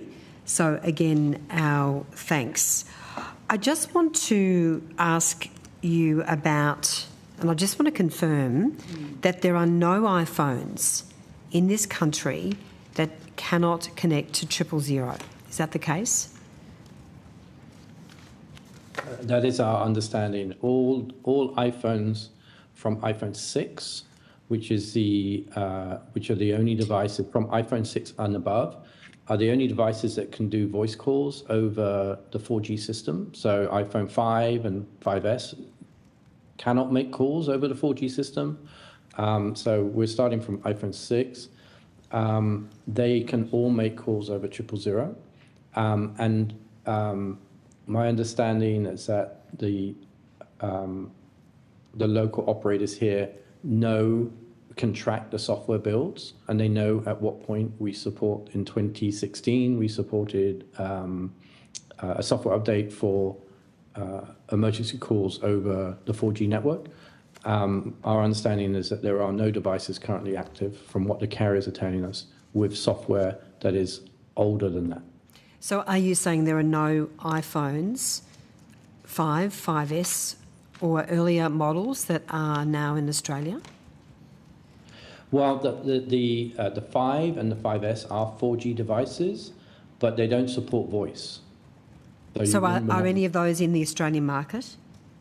I am not aware. That would be a question for the local telcos. But those devices are not functional as a cellular device on the carrier networks. And what about for data? So what about for data? It's possible that it could work for data, but again, it would be up to the local operators to restrict that. Okay, so putting that to one side, there are no iPhone devices currently which are unable to connect to 000. What about new models coming out? Have you identified any problems with the next model? No. Actually, we haven't seen any issues from iPhone 13 up. We haven't made any changes because they're fully functional and compliant. So when the issues emerged with the iPhone devices, and we were very concerned the government did not raise a red flag and let Australians know adequately about these, this very concerning situation, what steps did Apple take to ensure that Australians knew that they may have a non-compliant device in terms of the communications? So in terms of your communications. Of course. Perhaps I might start, Senator, and then Clive can add a little further. So firstly, it might be important to clarify that all of these devices we're discussing, iPhone 6 to 12, continue to be able to make emergency calls. They were functioning devices, and the software updates that we released in December and January were only to preemptively account for the rare scenario of another core network outage, similar to what Optus experienced last year, combined with a confluence of other factors, including that the user would also be on shared mobile infrastructure. And so consumers were still able to use those devices, but nonetheless, we wanted to update their software in order to preemptively account for that possibility. And so at both the software update in December and in January, we released an update on apple.com. Of course, many customers interact with Apple by dropping into one of our stores or calling Apple Care, where they can speak to somebody on the phone. And so staff were able to give customers advices there as well. When a software update is available on a device, we include release notes with information about the need for customers to update that software, and they receive a notification. And we also worked with media in order to make sure that the message got out there. We understand that our carrier partners also use their communication channels to encourage Australians to accept those software updates and make sure their devices So can I just clarify, for everyone who didn't have a compliant phone, did they receive a text message that they may not be able to make a 000 call? Because referring me to apple.com or the Apple Care program is fairly random, and I would put to you that there would be many, many thousands of customers who would not be logging on to apple.com and just checking things randomly. So what steps proactively did you take to ensure that every one of those Apple device owners knew that they potentially had a time bomb in their hand because they couldn't call 000 at times of emergency? I understand, Senator. It's a range of communication techniques that are necessary. Every one of those users received a notification in their settings that there was a software update available. Sorry, just to cut in. So getting a notification about a software update doesn't tell people that their phone may not work if they want to ring 000. Was there a specific message sent to Apple customers to that effect? In addition to the notification, Senator, carriers also reached out to customers as well. I couldn't speak to exactly the methods they used. I understand some of them used text messages or emails or a range of other direct communications. So it was a full suite of proactive engagement in order to encourage customers to update their software. So why didn't you, by way of the software update, put in very big bold letters, urgent, you must update your phone or you may not be able to use 000? Senator, it's a range of tools that we make available in order to reach people as much as we can. I recognise it's a constant task to make sure that people know the importance of updating their software. Yeah, but my point is that you're sending a software update with no alarm or alert that people need to do this, that this is a matter of life or death. Why didn't you include that specific message in your software update? Senator, we made it clear in the updates that this did relate to emergency services in Australia. And I think it's also just an important reminder that those devices continue to function. Those customers were able to call emergency services and those calls would work if they called them at that time. And so this was a preemptive update to account for a very rare scenario, which has not occurred, but that we wanted to take in order to improve the resilience of emergency calling in case that ever did happen. So just to be very clear, when the notification was received, you're saying to me that it was in big bold letters they got a message on the front facing on their screen that they must update in order to access 000, or as a preemptive move to access 000? They received, Senator, I don't want to repeat myself, my apologies. It's just very unclear, your answer, Apple. Sorry, so... Yes. I just need to know what was the message, because if it referred to emergency phone calls, was that where was that? Was that embedded in the terms and conditions, or was it clear on the face of the message that people would need to update? Because I'm concerned that many iPhone users didn't know the urgency of the situation. I understand, Senator. We work to make it as clear as we can. I don't have the exact text in front of me associated with the update, but very happy to round back and provide that on notice as well, so you can see how we advise people about that. Thank you. We'd like the wording of the notification and the precise location of it. If it was in the settings function of the phone, can we have an illustration of where it's at? Yes, very, very happy to round back with that information. Thank you. Is there more that you could have done? Because, as I say, I think there was a real concern with the communications in relation to so-called faulty iPhone devices. Can I put it to you that you should have done more to make Australians aware of this issue? I understand, Senator. I think this is a task where every component of the system needs to be vigilant. We need to use every tool at our disposal. We work with carriers in order to get the message out there as well. So very happy. I know the committee is looking at a range of matters, including how best to communicate with consumers about the importance of updates, and very happy to continue that conversation about what more we can do. Have you made any determination about what more you can do? I think we're very happy to continue to engage on that, Senator. We have used every tool at our disposal we can think of, but very happy to look at other options as well, continue that discussion with yourselves and others as part of industry. I think I heard Mr. Rue talking earlier about some of the work that the carriers are doing with the Australian Telecommunications Alliance, of which we are also a member, to look at what more can be done to communicate with consumers about important updates. We want to be constructive and part of those conversations as well. Did you run any advertising? Newspaper, print, television, digital? I'm not aware of us running any advertising, Senator. Did you do any interviews in the media alerting iPhone customers that they may have an issue? Yes, I understand we did undertake proactive media outreach. All right, if you could provide that on notice as well. And what about the lack of visibility from the government? Have you raised that concern as well? Because at the end of the day, the last thing we want to see in this country is someone not updating their phone and then there is a catastrophic result because they couldn't reach 000.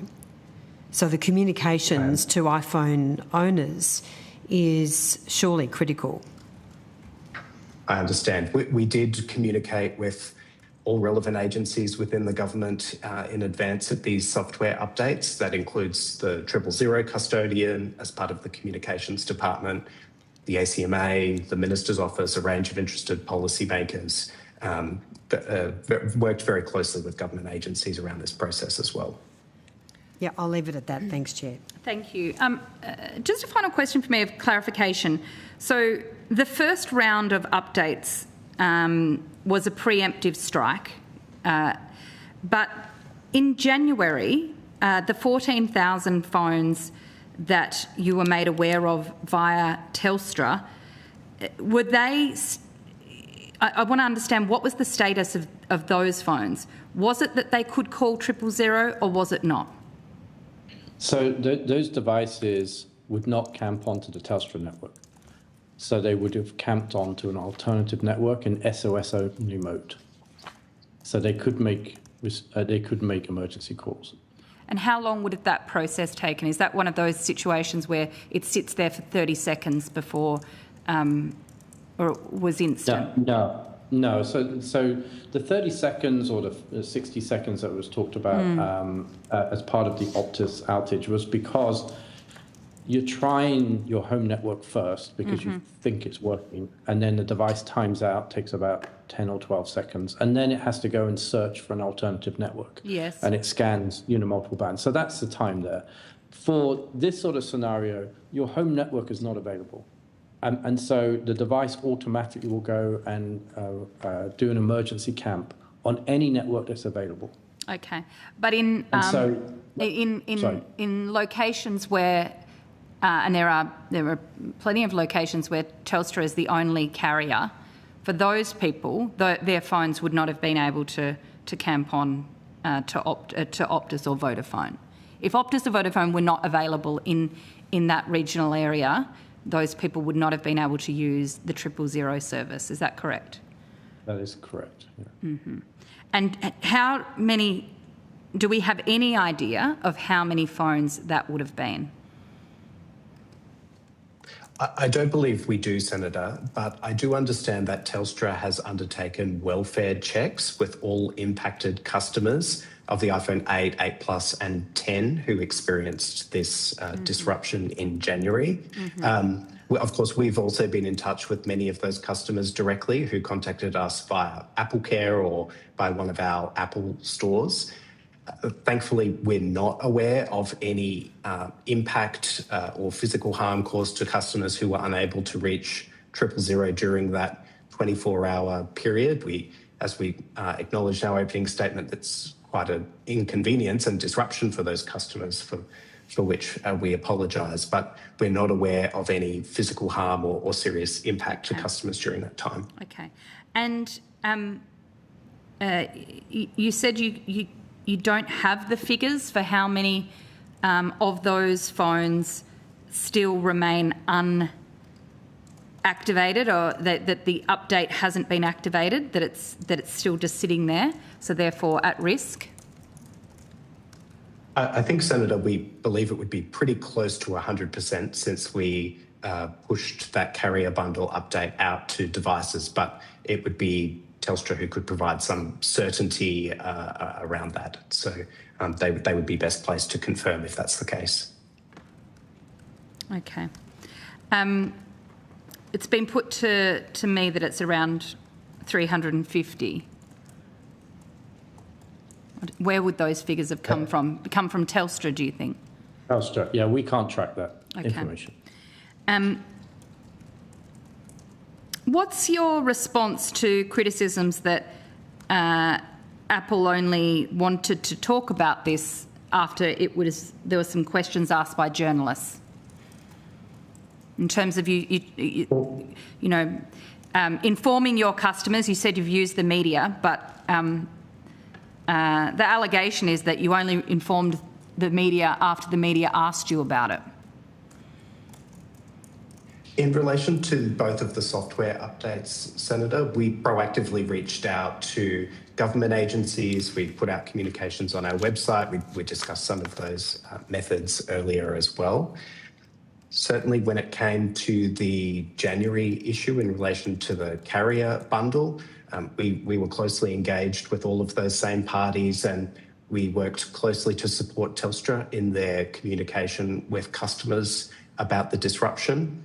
They obviously have the ongoing relationship with customers. We don't necessarily know what happens after someone purchases an iPhone device, but Telstra does have the continued plan or agreement with that customer. And so we worked with them to work on communications around it as well. So a comprehensive suite of communications in all instances. Okay. All right. I think you've taken some questions on notice, which is helpful for us, including that notification wording and the precise location, so that would be helpful. And if there's anything else, please get in touch with our Secretariat. Thank you. Thank you very much. Thank you, Senators.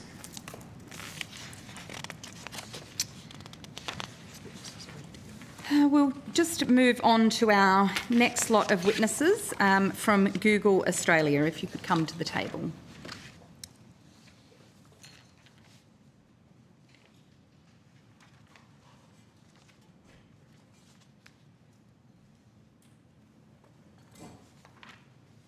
Thank you. I now welcome representatives from Google Australia. I understand that information on parliamentary privilege and protection of witnesses has been provided to you. You obviously know all the rules around that. For the Hansard record, could I please get you both to state your full names and the capacity in which you're appearing today? Stephanie Lovett, Director of Government Affairs and Public Policy, Google Australia and New Zealand. Thank you. Graham Birchnell, Pixel Partner Engineering Lead for Australia and Southeast Asia. Great, thanks. Now, do you have an opening statement for us? All right, go ahead. And we're happy to provide it to the committee after the Secretariat. Wonderful, thank you. Thank you, Chair and members of the committee. Before we proceed, Google wishes to acknowledge the paramount importance of the 000 network, and we express our deepest sympathy regarding the tragic events that occurred, which have been the subject of hearings as part of the committee inquiry. Google welcomes the opportunity to discuss the critical intersection of mobile technology and public safety. At the heart of our hardware philosophy is a commitment to ensuring that every Australian user can rely on their Pixel device when it matters most.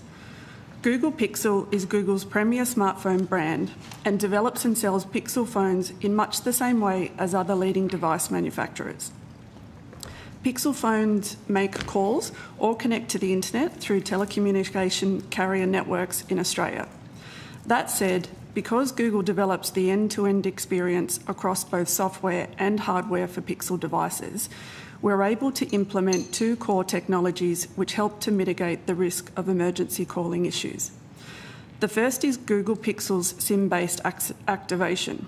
What this means is that no matter where in the world you bought your Pixel, it will switch to Australian settings the moment it's turned on in Australia. It means that any Pixel device is technically equipped to use the 000 emergency services.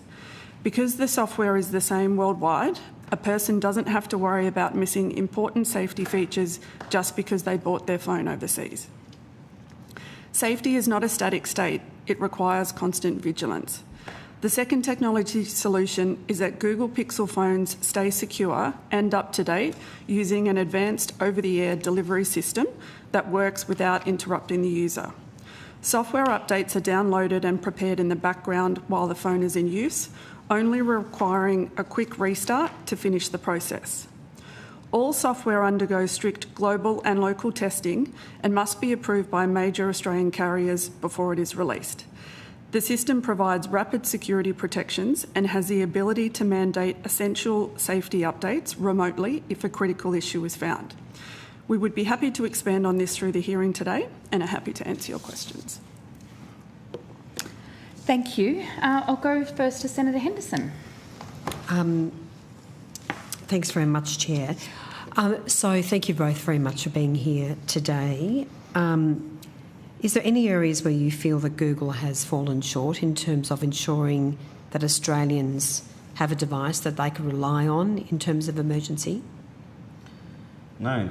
From a Pixel perspective, we've always, since Pixel 1 in 2016, we've always been able to make emergency calls over 4G, and our subsequent models, we continue to support emergency calls over 4G, even though now the 3G network has been closed. So when you released your device in 2016, it was not compatible with 3G? It was compatible with 3G as well, sure. It was just not hindered when the 3G network was switched off. What do you mean it wasn't hindered? Some devices in the industry were unable to make emergency calls over 4G. Pixel devices were able to make. And can you explain technically why that was the case? Some devices in the industry were hard-coded to rely on 3G for emergency calls, and they hadn't been enabled or developed to establish emergency calls over 4G, voice over LTE. That's not an approach that Pixel took, that we took, and hence we could establish emergency calls over 3G during those earlier periods, and when 3G was switched off, our Pixel devices could continue to establish emergency calls over 4G. Look, happy to take this on notice, but would be interested in the technical differences between your devices and iPhone and other devices, Samsung and the like, as to why Pixel devices could be configured that way and yet other devices by other manufacturers were not able to be so configured? I can't speak on behalf, I'm not an Apple expert, I can't speak on behalf of the other OEMs, but it's the approach that we took. But what is it about the technical solution with your Pixel phones that didn't create a problem with the 3G network or any other compatibility issues? Are you able to describe that in more detail? There's an approach that an OEM, a handset vendor, could take where they hard code the design so that it will establish emergency calls over 3G, and they could set and forget in a way, if you like. We didn't hard code our devices to only be able to establish emergency calls over 3G. So, and in 2016, we were already, as was mentioned, capable of working with the technology of 4G to establish emergency calls over 4G. And have you taken any other steps in enabling Pixel users to access emergency services in any other way? Yes, in recent devices in 2024 and subsequently we enabled satellite technologies to be able to, for the user, such as in Outback Australia, for example, to be able to establish communication to emergency services. This is via a message-based system where they can inform them as to the difficulty that they are in, and they can be communicated two ways, and they can also inform them of the location that they're currently in. And so, what number do people message? How does that work in practice? So if you go out of coverage of all of the three carriers, you'll get presented, you'll see an icon that satellite connectivity is available. Yep. And if, for example, you dial 000, whilst you're out of coverage, you will be presented with a screen that is unavailable to establish a 000 call. However, you have Pixel SOS satellite service available as an alternative backup. And so how does that, so when you say Pixel SOS satellite service, who provides that service? Is that a Google-owned service? Yes, that's the Google-owned Pixel service that we rely on, a vendor, a supplier, a satellite service provider that offers other devices, and we piggyback and license their technology. And which satellite provider do you use? Garmin. Garmin? Yes. Okay, so basically if you are a Pixel owner, you can go anywhere in the country, you might be out of range, and you can dial 000. You can't dial 000 with a Garmin, with the Pixel SOS satellite solution. That's a message-based service. Apologies, you said that. Yes, so it will send. You dial or you message. Do you message? Yeah, you will message 000. Yeah. How does that work? Is that through? Is it is it keyed into the phone that people know they can do that, or how does it, let's understand that a bit better. So they either can go down a path and specifically initiate the Pixel SOS satellite service through settings, or, as I mentioned, if they attempt to dial 000 in a conventional attempt to reach emergency services, they will be told on the device that the cellular services are not available. Yeah. However, there is a satellite service that they can go through, and that's a flow where they will be asked, what is your circumstance? I see. Yeah, the location will automatically be taken. So you are basically asked what's happened, why Yes. are you dialing 000? Are you also asked where are you, or is that determined? That's already determined. That's already determined. Included, yeah. And then how is that message conveyed to emergency services? It's conveyed over via satellite to Garmin's service centres that manage it as they do with their other devices. And then Garmin, where does just if you can take us through the flow of information, where does it end up? So if someone wants police, fire or ambulance, where does that message end up? They have I would likely need to take it on notice, but they have communication, I think, into NEMA, where they have already channels into the appropriate emergency services that will facilitate getting to that customer or user that's in need. Yeah, look, I'm happy to take more information on notice. I'm just interested in how that message ends up with, say, New South Wales ambulance or whoever it might be. Yeah. What's the transmission path? And I guess my other question is, if you can do this, why can't all carriers provide this service?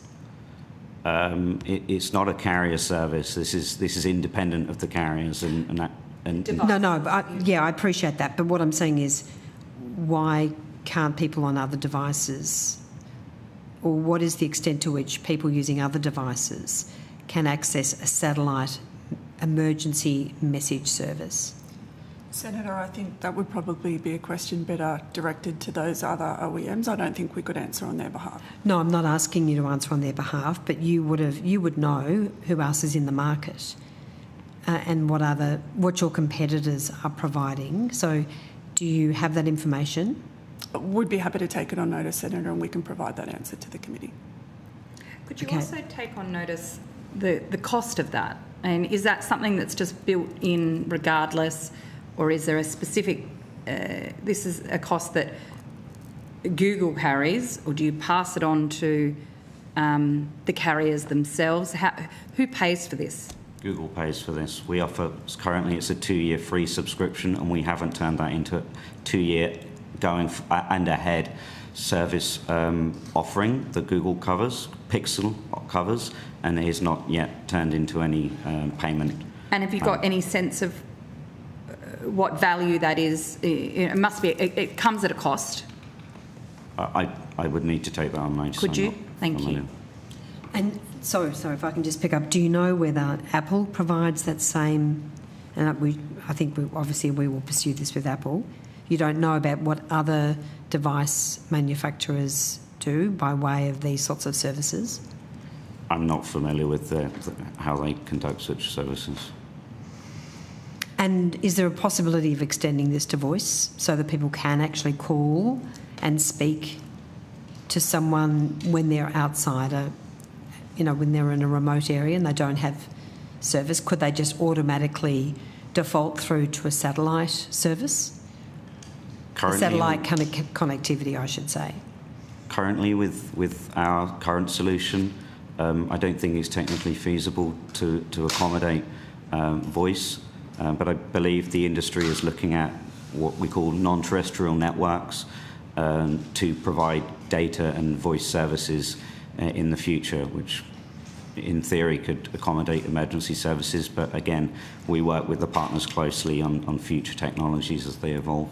I mean, aren't we heading to a time where anyone with a phone in any part of the world should be able to make a phone call via satellite? That's quite feasible, quite feasible to see in the future, yes. All right, thank you very much. Thanks, Chair. Thank you. Any other questions? Sure. You were sitting in the back of the room, you may have heard some of my questions to Apple. I'll just ask them again from your perspectives. In terms of interacting with the telecommunications companies in circumstances where you have an issue or an outage, or they have an issue, you have an issue, for instance, with the software, with the way software upgrades rolled out, or they have an outage, how does that work practically? What does it look like in terms of steps taken? Thank you for your question, Senator. We have close relationships with all of the three carrier partners here, and we have communication on a regular basis. We work together on new technologies, evolving existing technologies, and testing. Testing is paramount with Pixel. Safety and security is paramount. And we have ongoing testing not only within Google Pixel, my team, my broader team, locally within Australia, across Australia, but we also provide software and hardware, pre-released software and hardware to the partners as well, to the carrier partners. And we also have external third-party test houses that also test on behalf of us and report back their findings to the carrier. We go through a technical approval process with the carrier partners that they will need to sign off before we would release any software update. Do you deal with, in terms of the issues that arise, particularly for emergency service connections, do you cooperate or share kind of know-how or experience with the other device manufacturers? We join the meetings, the ATA meetings, where there is a forum to discuss, and often new technology topics can be raised and discussed in those forums. So we work together with the industry, and we will continue to play our role in that. Do the answers you've given today, you've both spoken about Pixel and Google Pixel, do they apply to phones operating an Android operating system, or is that a completely separate division? So there is a different team within Google that looks after the Android open source platform. We license that platform to other OEMs under the Apache license. What they do is they take that open source platform, they will then customise or specialise what that software update looks like to push out to their customers. What that customisation would include is, for example, the particular product features of their devices. It would be configured to the modem provider that they use, and also to the carriers. So just to understand this, once they've essentially customised the Google's open source OS in Android, it's effectively outside of the Google universe in one sense. It's their responsibility. Or? There are certain requirements that they need to provide to us to assure that the software update can be provided. But outside of that, that is a customised offering that they would push out to their customers. Is one of those requirements relating to emergency service connectivity? There is. So I understand, and happy to take this on notice if you need more detail, I understand that the OEMs, Android validates that the OEMs correctly identify and route emergency calls to the modem, to the device's modem. This is done when OEMs submit their devices to Android for approval before launch. So basically that part of the software update is checked before launch, but the customisation itself is undertaken by the OEM. In relation to, you were answering some questions from Senator Henderson earlier in relation to Garmin and message-based notifications as distinct to voice calls. In terms of other jurisdictions around the world where Pixel operates, are you seeing systems where there are effectively text emergency notifications or data, either internet or other data systems that are used as an alternative pathway to simply a voice call or a satellite call? Yeah, I'm aware in some other countries they support emergency SMS, so you can send an SMS to, let's say, 911, and you can achieve, or you can obtain emergency services that way. Appreciating it's probably beyond a little bit the scope of your job at Pixel, but are those sorts of services, do they have similar sorts of connectivity and software-related issues, or are they a simpler channel in effect than an emergency service voice system? I wouldn't have expertise in those countries. Not a problem. Thank you, Chair. Thank you. No other questions from you, Senator Henderson? No, thank you, Chair. All right, thank you. I think you've given us some very important evidence, and we may have some other questions on notice once we triangulate some of this. So thank you so much. Thank you very much. Thank you.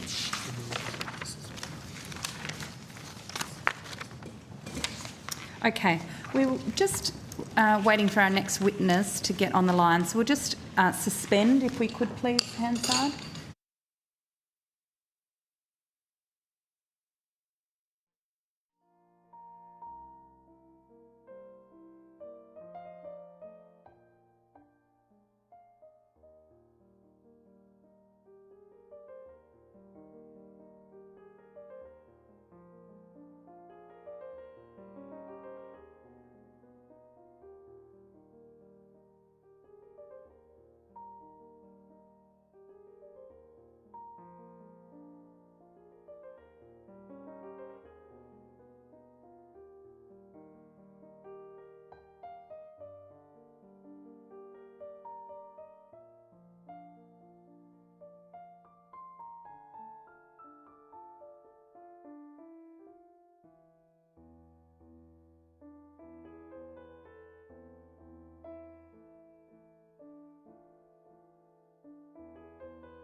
I will now welcome representatives from New South Wales Ambulance. I understand that information on parliamentary privilege and the protection of witnesses giving evidence to Senate committees has been provided to you.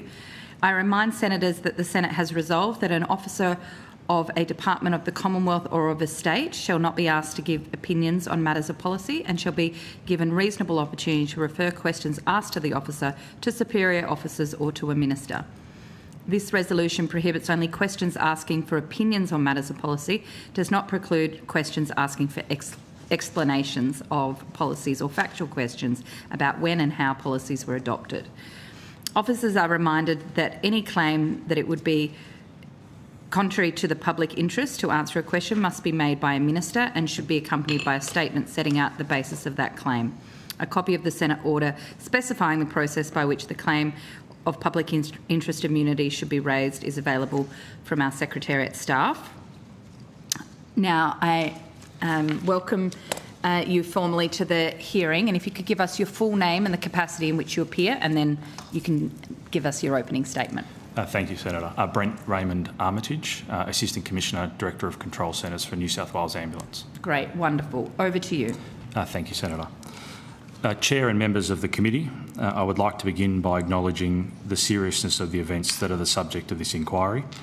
On behalf of New South Wales Ambulance, I extend our sincere condolences to the families and loved ones of any patients who are adversely affected by an inability to contact 000 in their time of need. New South Wales Ambulance is cognisant of the profound trust placed in us and other emergency services to serve communities in times of great need. To ensure clarity for the committee's proceedings, it is important to distinguish between the telecommunications infrastructure that carries a call and the emergency service response by New South Wales Ambulance that follows. New South Wales Ambulance is a statutory health service operating under the Health Services Act 1997, New South Wales. Our core function is the provision of out-of-hospital, clinical care and medical retrieval services across New South Wales. This begins once an emergency incident is transferred to us from the National 000 service. The National 000 platform, including the answering, routing and camp-on protocols of emergency calls, is established and regulated under Commonwealth legislation. This Commonwealth legislative framework governs telecommunications carriers and the National Emergency Call Service. It does not extend to the statutory functions or operations of New South Wales Ambulance as an individual state and territory emergency service organisation. This framework is administered by telecommunications carriers under federal oversight, governed primarily by the Telecommunications Consumer Protection and Service Standards Act 1999. Specific mandates for handling emergency calls are detailed in the Telecommunications Determination 2019, with the Australian Communications and Media Authority, ACMA, responsible for regulatory enforcement under Part 8 of the Act.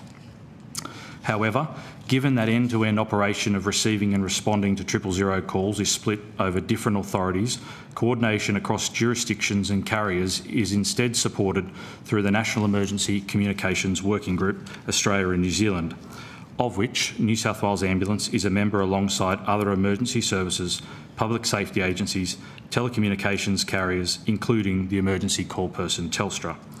This forum enables cross-jurisdictional policy and operational alignment in relation to emergency call services. When a member of the public dials 000 anywhere in Australia, the call is first answered at a national level by the emergency call person Telstra, who determines the service required and the location of the emergency before transferring the call to New South Wales Ambulance, where we are the service that is required. New South Wales Ambulance has no direct contractual arrangements with the emergency call person, nor do we have legislative oversight or operational control over carrier networks, handovers, or the technical resilience of the national platform. Our statutory authority and clinical responsibility commence only once an incident is successfully received via our authorised call-taking interface. From that point, we are accountable for the clinical triage, dispatch prioritisation and the provision of timely and appropriate ambulance response in accordance with New South Wales health policy, clinical protocols and state legislation. New South Wales Ambulance operates 4 000 ambulance control centres located in Sydney, Warilla, Charlestown and Dubbo, providing statewide 24-hour call taking and dispatch capability. In the 2024-25 financial year, These centres received 1,248,551 000 calls, representing a 6.03% increase on the previous year, and answered 92.4% of calls within 10 seconds, exceeding the national performance benchmark of 90%, which New South Wales Ambulance has met consistently. This call volume establishes New South Wales Ambulance as the largest consumer of 000 calls amongst all individual emergency service organisations nationally. Across the same period, New South Wales Ambulance undertook more than 1.5 million ambulance responses, including 796,831 emergency responses, an increase of 6.7% on the prior year, reflecting sustained growth in community demand. My evidence today will therefore focus on the operational and clinical actions undertaken by New South Wales Ambulance following transfer of calls from the emergency call person during the outage period, and on what safeguards, contingencies and systems improvements that sit within New South Wales Ambulance's jurisdictional authority as a state ambulance service to ensure that we are always ready to accept a 000 call from the ECP.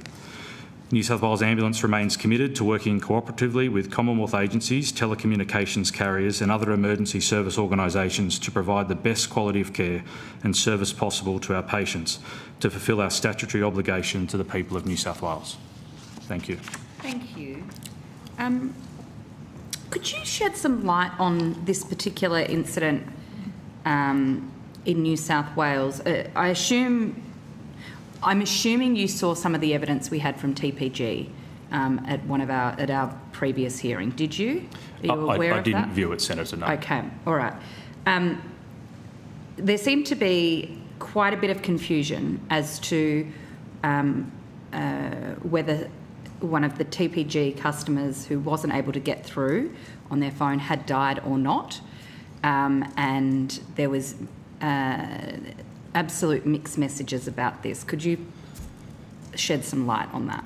Senator, are we talking about the incident on the 24th of September? I believe so.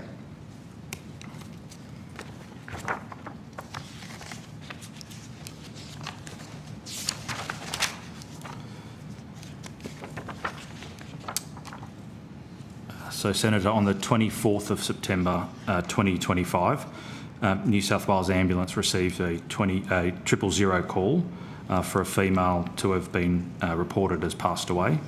That 000 call was received at 7:50, and the New South Wales Ambulance response time to arrival on scene was 5 minutes and 41 seconds from receipt of the 000 call. At 8:41, after paramedics had treated the patient had assessed and treated the patient was confirmed as deceased. Right. And is it your understanding that a initial 000 call could not get through?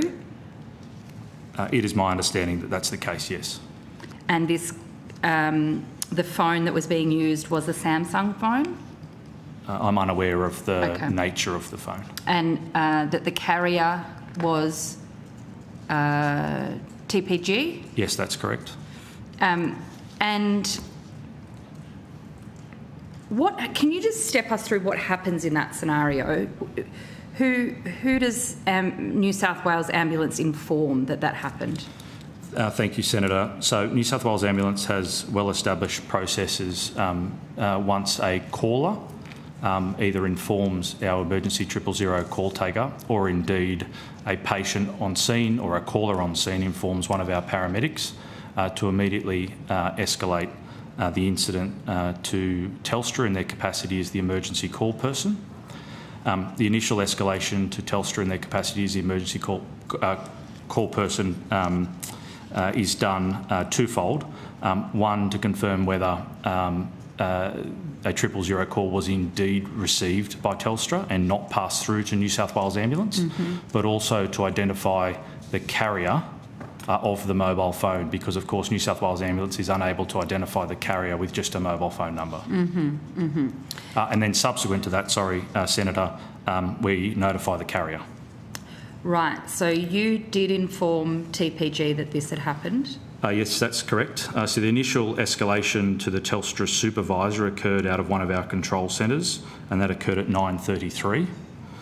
I then made contact at 9:37 with a senior person within the ECP regarding the issue. At 10:18, contact was started by a member of my office with TPG.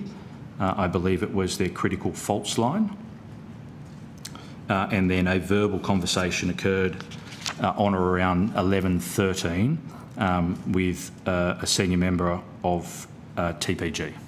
So that evening, someone at TPG that morning. That morning, yes. sorry, at 10, what did you say it was? 11:13. 11:13. So at 11:13 that morning, a senior member of the TPG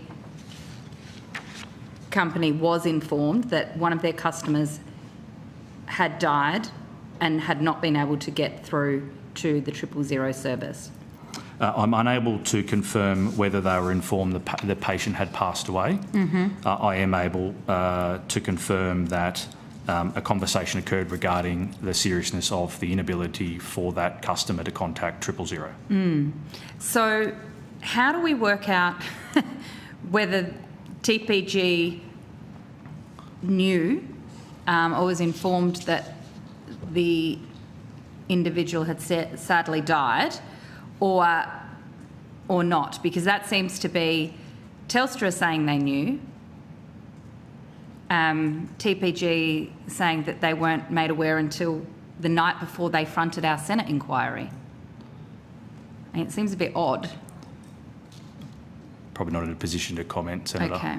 So, but at some point along this way, there was at least 3 notifications, 2 to TPG and 1 to Telstra, that, just correct me if I'm wrong, this is what I'm understanding you've said, where you have informed them that there has been a serious incident. Is it right to assume that a serious incident means somebody has deceased? I would think any incident where an individual cannot contact 000 is a serious incident. Yeah. Yeah.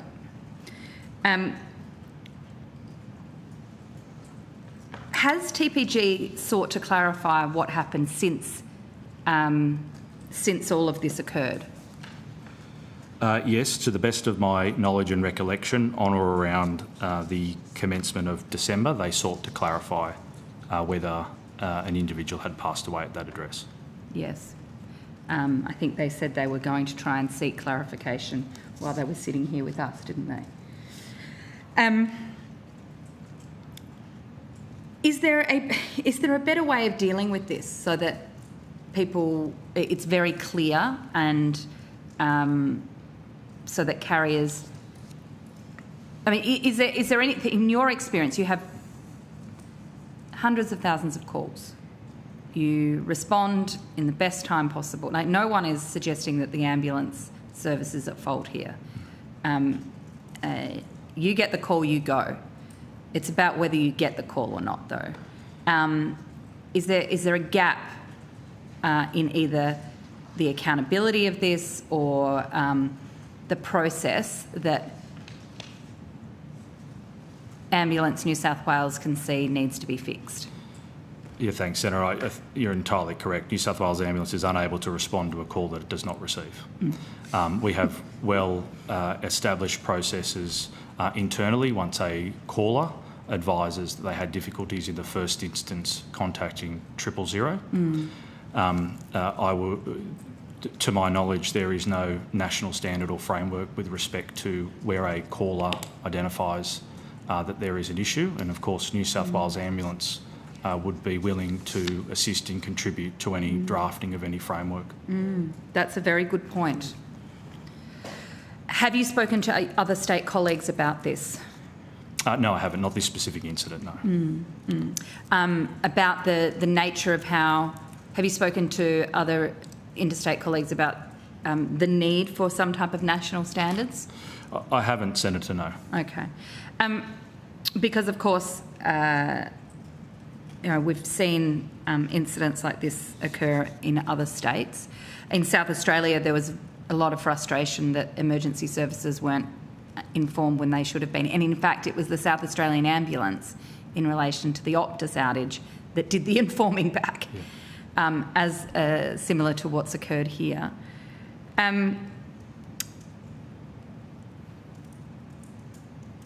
Is there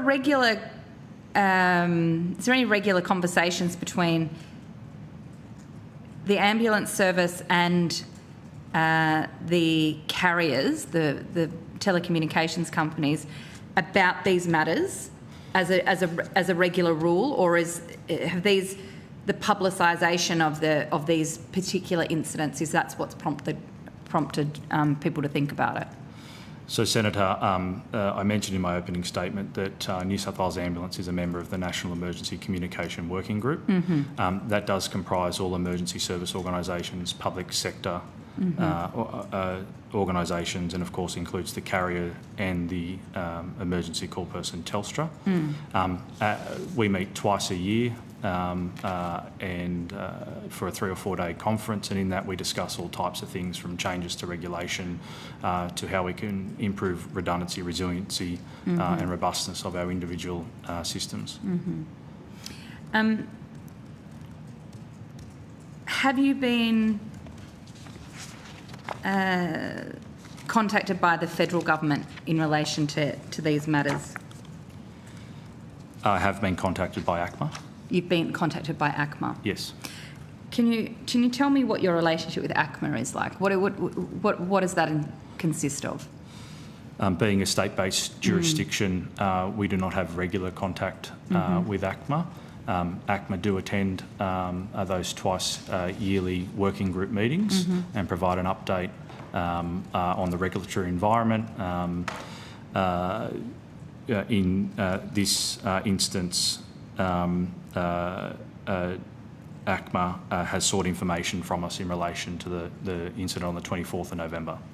And when did ACMA seek that information from you?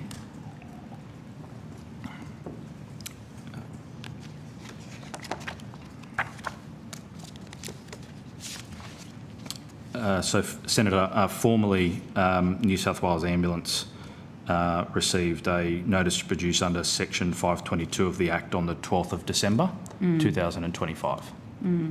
Okay. What day was our Senate hearing? The 9th of December. So it followed after our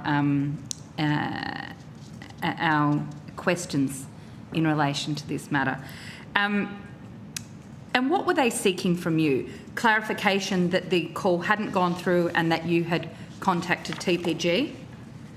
What were they seeking to clarify?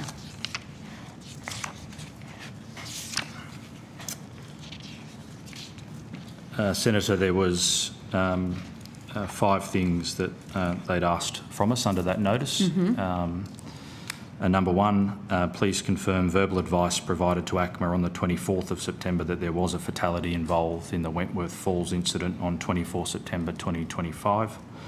Please confirm New South Wales' understanding that the caller was able to reach New South Wales Ambulance by calling through the National Relay Service rather than by dialling 000, and provide any specific information about the number called and method used if known.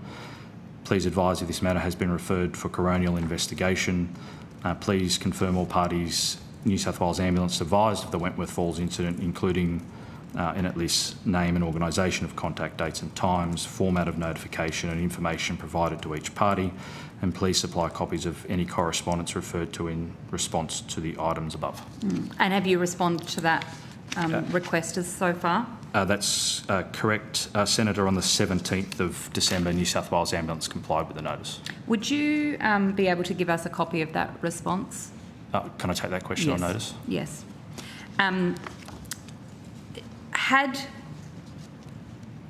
Had you contacted ACMA, had Ambulance New South Wales contacted ACMA on the 24th of September in relation to that incident?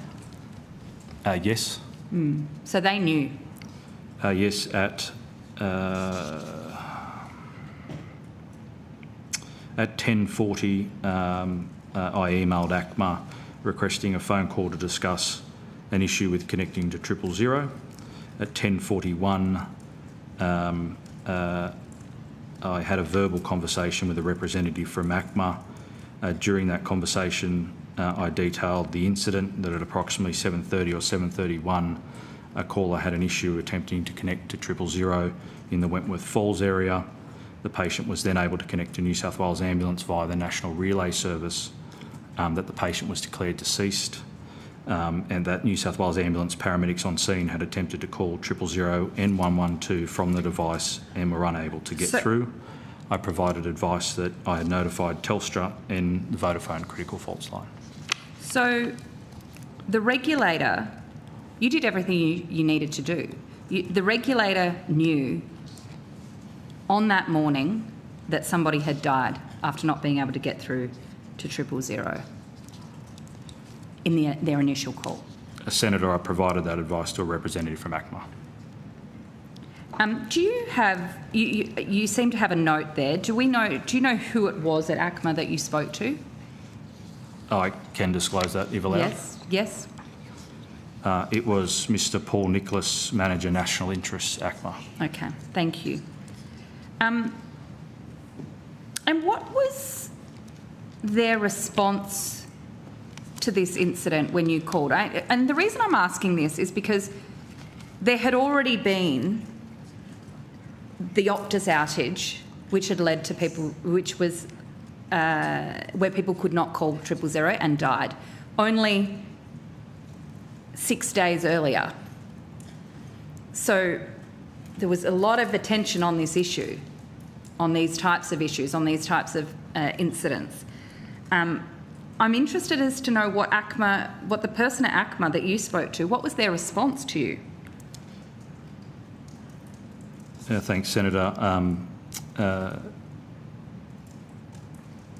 Mr. Nicholas advised that he'd spoken to Vodafone shortly after speaking to me, that they were aware, being Vodafone that is, or TPG, of the incident and were actively looking into the incident, and that he understood that contact had been made between their critical incident manager and New South Wales Ambulance. He informed us that effectively TPG Telecom would continue their examination of what has occurred and will follow up with preliminary questions to see if ACMA should open an investigation of the incident. Any such investigation will look at compliance against the requirements of the Telecommunications Determination 2019. So that was all on the 24th of September, and then you didn't hear back from ACMA about this incident until the 12th of December. Senator, that was the formal notice. It could have been a couple of days earlier. Okay, yes. okay. But on or around that date. Yes. On or around that date.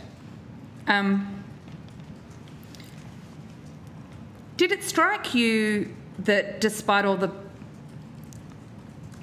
publicity and very senior discussions with ministers and government officials about 000 faults like this, that this particular incident was never raised until December?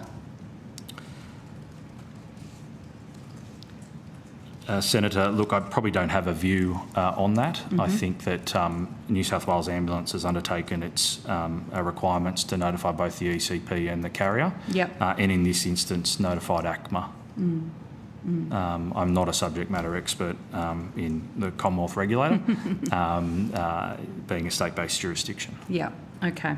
I'm just going to give my colleagues opportunity to ask some questions. Senator Henderson. Thanks very much, Chair. I'm really interested in this notion of a national framework with setting out national standards when someone can't dial 000. Can you expand on why you think that is a proposal that should be taken forward? Thanks, Senator. I think consistency across a large jurisdiction, which includes multiple emergency service organisations across different states and territories, would be the best way to go. Whilst New South Wales Ambulance has robust internal processes, it would be good to ensure that there's a consistent national standard that can be applied. Can you give an example where your processes internally are different to another emergency service? So just trying to give us some understanding about why there is such a need for a national standard. I probably can't give you a specific difference between us and another emergency service. But what I can do is that we've enshrined now within our governance processes very clear expectations on our control centre staff with respect to early notification of an incident where a caller identifies that there's an issue with a 000 call, that we can immediately notify the ECP at a Telstra supervisor contact centre level, and then it gets escalated all the way to myself, who then makes that contact with a senior person within the ECP and the carrier. Clearly this doesn't concern your service, but in the case of the South Australian Ambulance Service, they actually were the ones which notified Optus in relation to the outage on the 18th of September, which is so alarming within itself. I mean, that should not be a matter for an emergency service to tell a telco carrier you've got a problem.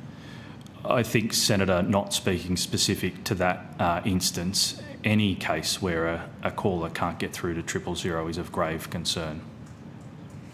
There were certain assumptions made by certainly Optus that there must have been a technical problem with the device. Clearly that was the wrong assessment. Do you think this is being taken in terms of the function of New South Wales Ambulance? Is this being taken seriously enough, given we are talking about a service which can mean the difference between life and death? And I'm talking about taking seriously enough by responsible governments and by other agencies? I think certainly from a New South Wales Ambulance point of view, we take very serious patient safety. And of course I mentioned earlier that we're not in a position to respond to a call that we do not receive. But Senator, the fact that we're sitting in this chamber with a Senate inquiry with respect to it, I think speaks to the seriousness of the issue.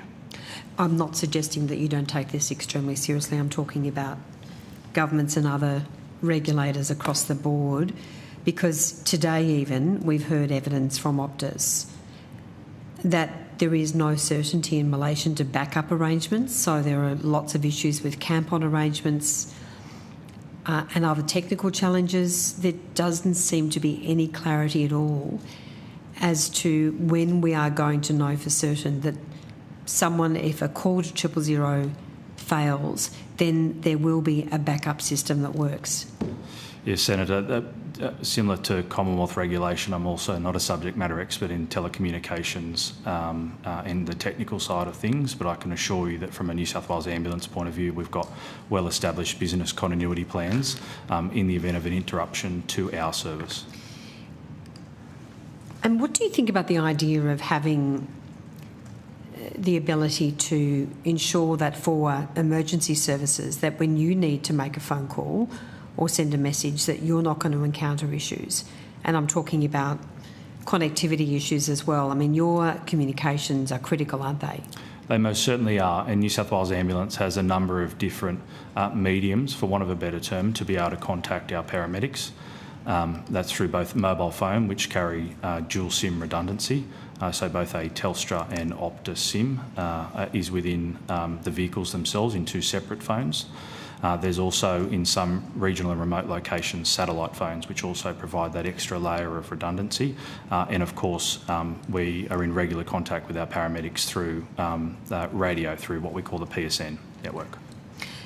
Can I ask you whether you've progressed discussions at all with other emergency service providers about national standards? No, we have not. And are you intending to? I think absolutely it's something that we should look at. Okay. Thank you so much, and thank you for being here today. Thank you, Senator. Yeah. No follow-ups.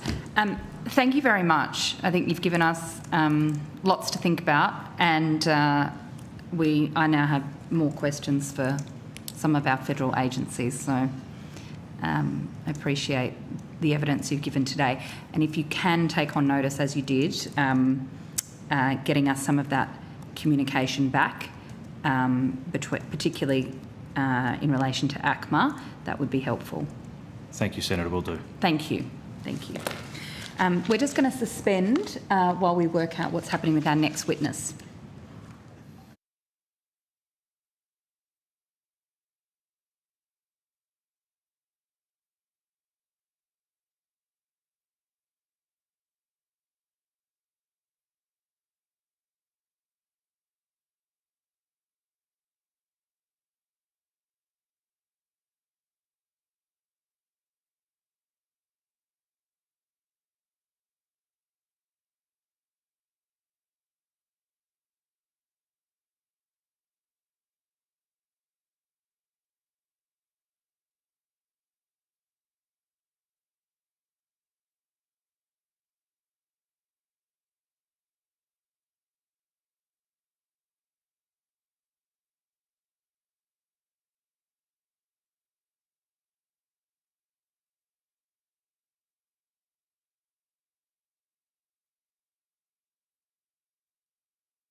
Thank you. I now welcome representatives from the National Emergency Management Agency, and I understand that information on parliamentary privilege and protection of witnesses giving evidence to Senate committees has been provided to you. I know my fellow senators have just been reminded already today about the rules around officers of Department of Commonwealth or States do not have to answer questions of in relation to opinions on matters of policy. So we will leave that there. Of course, if there's any public interest immunity claim, you also know the rules in relation to that. You've done this a number of times. For the Hansard record, could I please get you both to state your full names and the capacity in which you're appearing? Yes, Katarina Carroll, Deputy Coordinator General for the National Emergency Management Agency. Thank you. Yes, Senator, I'm David Long. I'm the Assistant Coordinator General for National Crisis Operations. Great, thank you so much. Now, do you have a short opening statement for us? Yes, just to provide context more than anything. Thanks, yes. Senator. Great.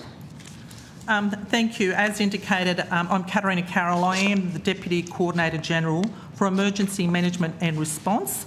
That sits within the National Emergency Management Agency. And David, who has introduced himself, is responsible for National Crisis Ops, the area within NEMA that is responsible for the National Situation Room, or the NSR as we call it. At the outset, I do want to acknowledge the seriousness of this incident. The tragic outcomes associated with this outage reinforce the critical importance of a reliable and well-coordinated 000 system. I want to begin, and I've touched on this, by clearly setting out the roles and responsibilities, because then it provides context of where NEMA fits in relation to this. So under the Commonwealth arrangements, policy, regulatory and industry coordination, responsibility for telecommunications sits with the Minister for Communications, supported by infrastructure, transport, regional development, communications and the arts. And I might refer to them as Department of Communications, if that's okay from here on in. As the independent regulator responsible regulatory oversight, compliance and formal notification of telecommunications outages. Consistent with legislation passed by government, the 000 custodian sits within the Department of Communications, reflecting the responsibility of the Minister for Communications under the Australian Government Crisis Management Framework, or we call it the AGCMF. The framework clearly delineates roles. Under the AGCMF, Department of Communications, or DICTRICA, is the leading coordinating agency for telecommunications.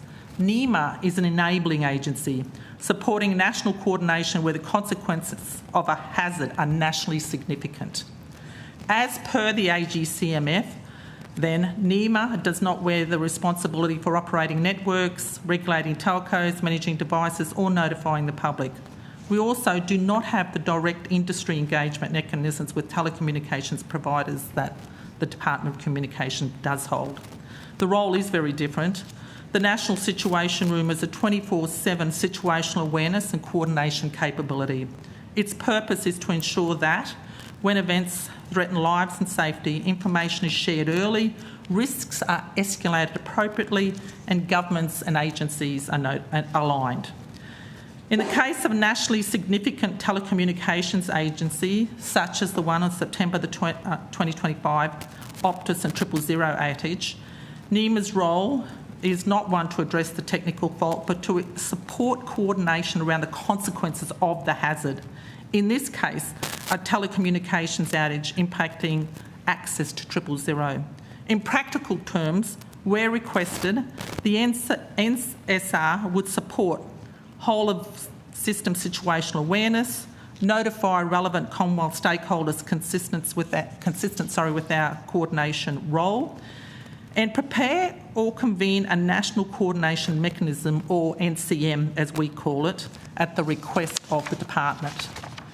An NCM, which we had one very recently in relation to the floods, if it were activated, NEMA would co-chair it with the lead agency. Importantly, this could involve relevant Commonwealth agencies, impacted states and territories, and relevant industry partners, including telecommunications providers.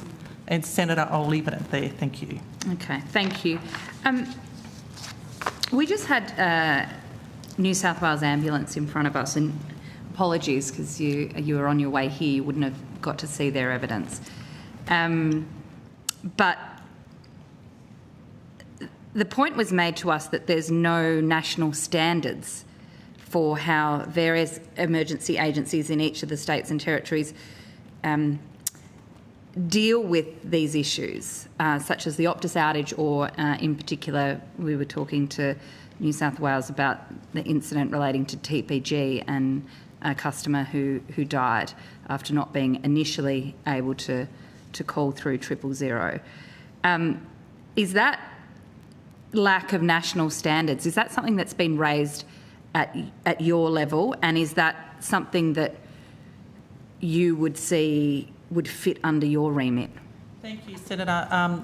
It hasn't been raised with me because I've been in the role 4 months. This occurred when the previous Deputy Coordinator General was there. I might ask David to answer that question and I'll make some comments. Yeah. No, thanks for the question, Senator. Look, that's you know, in our constitutional system, we're well aware that there are different arrangements in each of the jurisdictions. Yes. And we're really well versed working in that setting.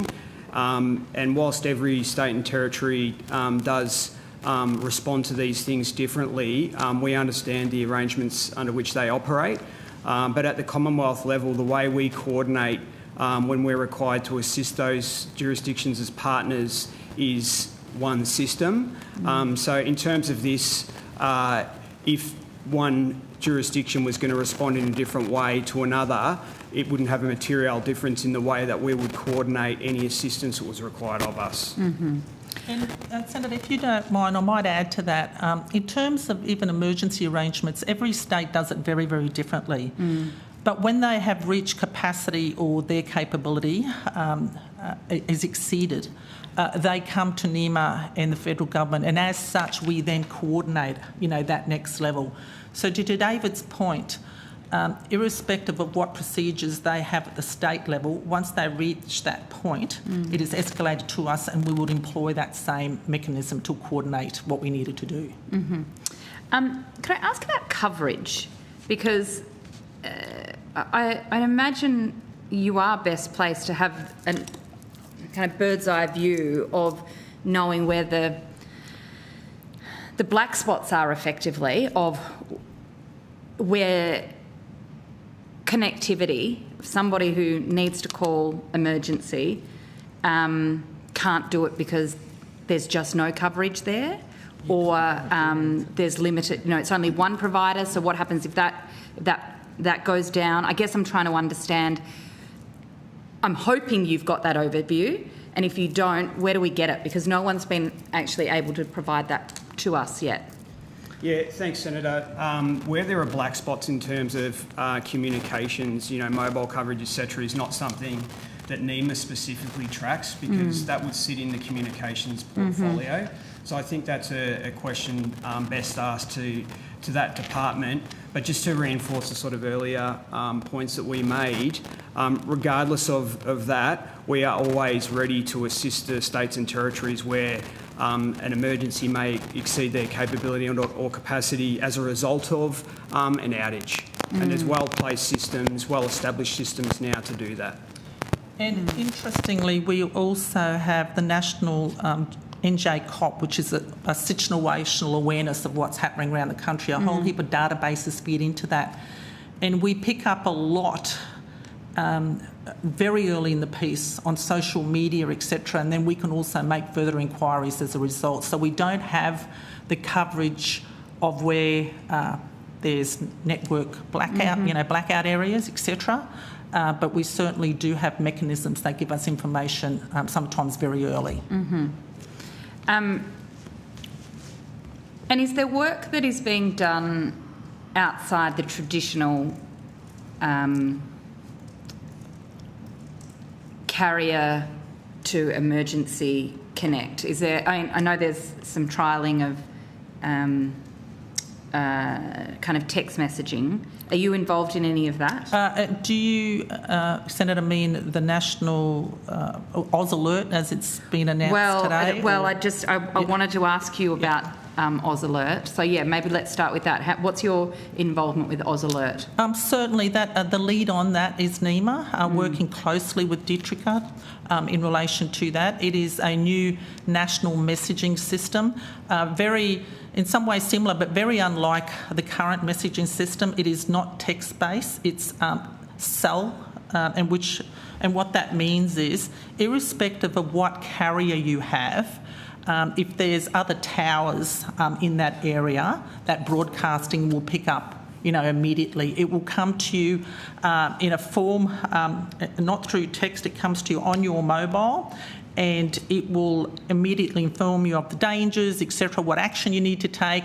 It'll inform you where it is taking place. You can frame the messages to a polygon or to an area, a street area. It will be delivered to telephones in that area within a 160-metre radius. So, I mean, that's pretty... that's thorough, and, I mean, that sounds like mobile roaming in a way. If it doesn't matter who your provider is, that the message can still get through, the communication can still get through.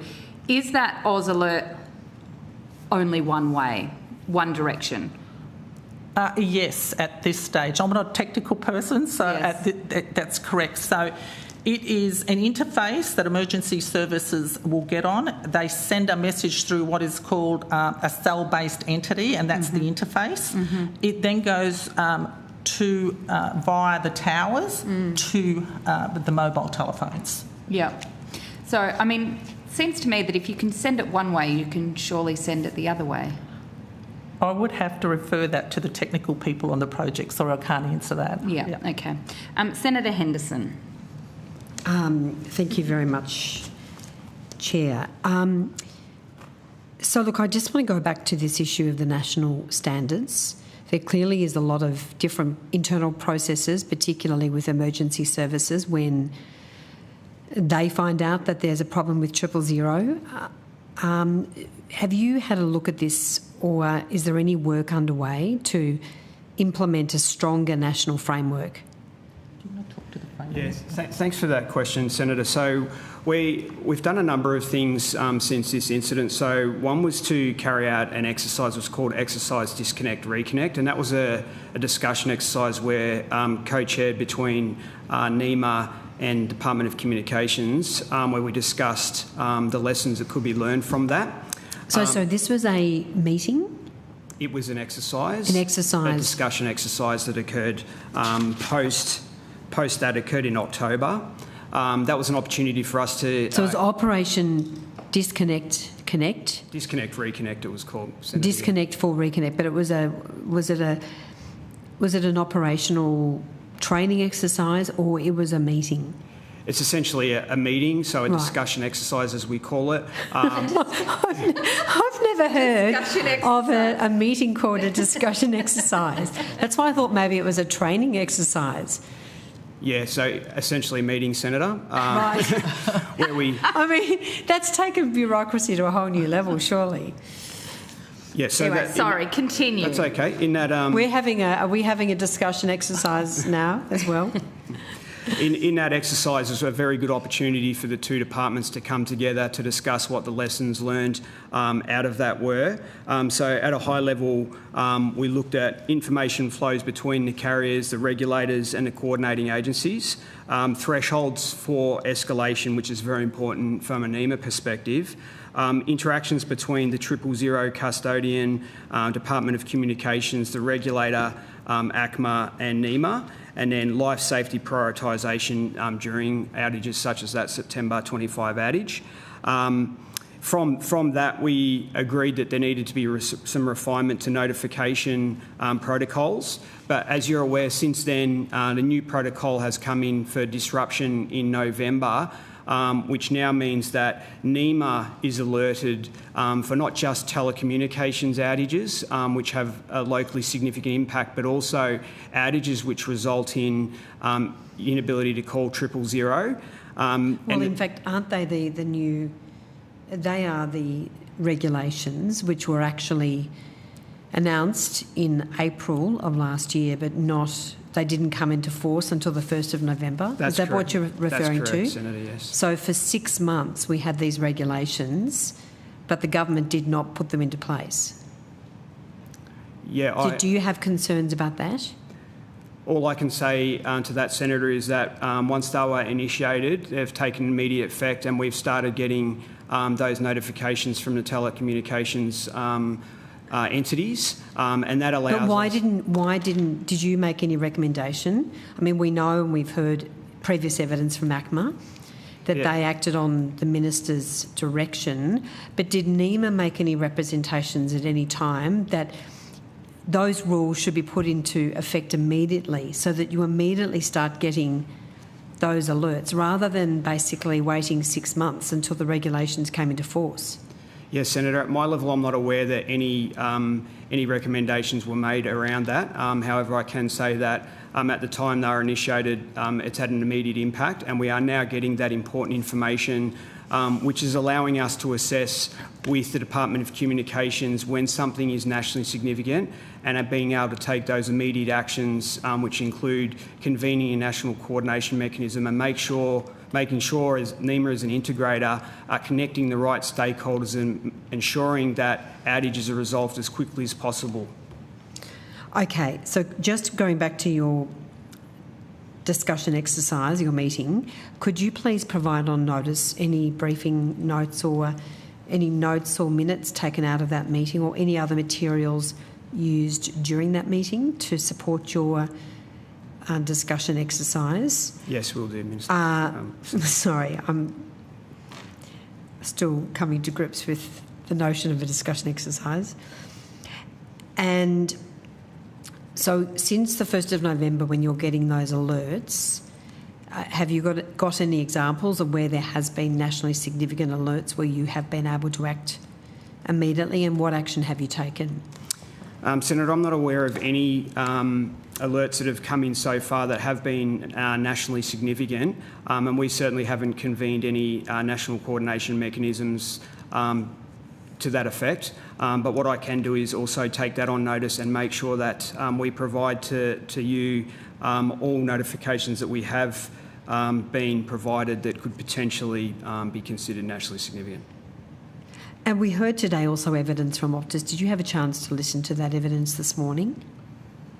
Senator, I was unable to listen to that. Okay. So just to surmise, Optus has raised concerns that its so-called backup procedures, the ability to camp on, the ability to identify if there are defective devices, software not working, that is still a work in progress. So there is an enormous amount of uncertainty about whether the industry can provide Australians with the assurance that when they have a phone, it will be able to connect to 000. Have you got any comment to that or raised any concerns in that regard? Senator, in our role in NEMA as an integrator, we would be waiting to be advised of particular outages from the telcos, and then we'd be in communication with the Department of Communications to discuss how we as NEMA might do that national coordination which could assist the resolution of that, but we're not directly involved in that first part you mentioned. We also heard evidence today that the Google's Pixel device, people are able to use that if they don't have a signal in, say, in remote Australia. They dial 000, then that mess is then converted to a message which goes via their satellite service and back into the 000 ecosystem. Are you involved in that service or other similar services? Senator, I wasn't aware of that technical capability, and NEMA's not involved in that. Well, that seems to me to be fundamental. If that technology is available, that's a life-saving, a game changer. So you haven't done any work or investigation into that technology? NEMA hasn't done anything. That may be a question that Department of Communications could answer. Okay, so there's been no discussion, or because you could imagine that if you can go anywhere in this country with any device and you don't have connectivity, but you can send an emergency message which ends up with the local emergency service. I mean, that can save lives and many lives. Yes, Minister. Yeah, sorry, Senator, I acknowledge that, but we in NEMA haven't been directly involved in that. All right. Well, if I might ask you to take on notice whether there's been any information provided to NEMA in relation to that. Are you also looking at any other technologies which will provide greater certainty and assurance to Australians when they are seeking emergency call support? Senator, so the answer to that question is yes, the Oz Alert, which Deputy Coordinator General Carroll just mentioned, but there's also public safety mobile broadband, and I might pass to Deputy Coordinator General to answer that. So public safety mobile broadband, which we were also looking at, is the bandwidth within a spectrum that is prioritised for emergency services workers. So that can become quite congested, and what it does is actually prioritise that just for emergency services workers. So that also, public safety mobile broadband, as it is called, is also being worked on by NEMA with states. So is that essentially reserving spectrum for emergency service purposes? That's correct, yes. And so you've got a current reservation of spectrum, but it's insufficient? So, sorry, whilst technically I've got to be careful of what I say, but what happens at the moment, we work on spectrum, but it's not just purely dedicated to emergency services. And have you made representations to government that you should have spectrum reserved just for emergency services? So what we're looking at is, what we're moving forward is just that this would obviously shore up that emergency services gets the priority in relation to bandwidth in the spectrum. And, sorry, Chair, if I can just finish.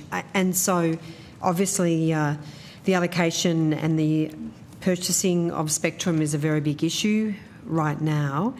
And so, have you produced any papers or submissions in relation to the allocation of spectrum just for emergency services and NEMA? And how are you progressing? Because this decision is due to be made pretty soon. Yes. I apologise, Senator, I just don't know where it sits at in terms of how much we've taken this forward, only because I've been in the agency for 4 months, but I'll take it on notice. If you could, please. Because I do know that a number of organisations and various emergency services are very concerned about the amount of spectrum that they receive and the overcrowding, for want of a better word, of spectrum.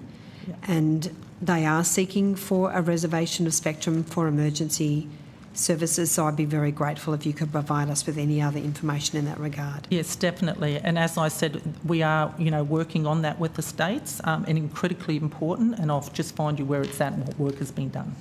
Thank you. Thanks, Chair.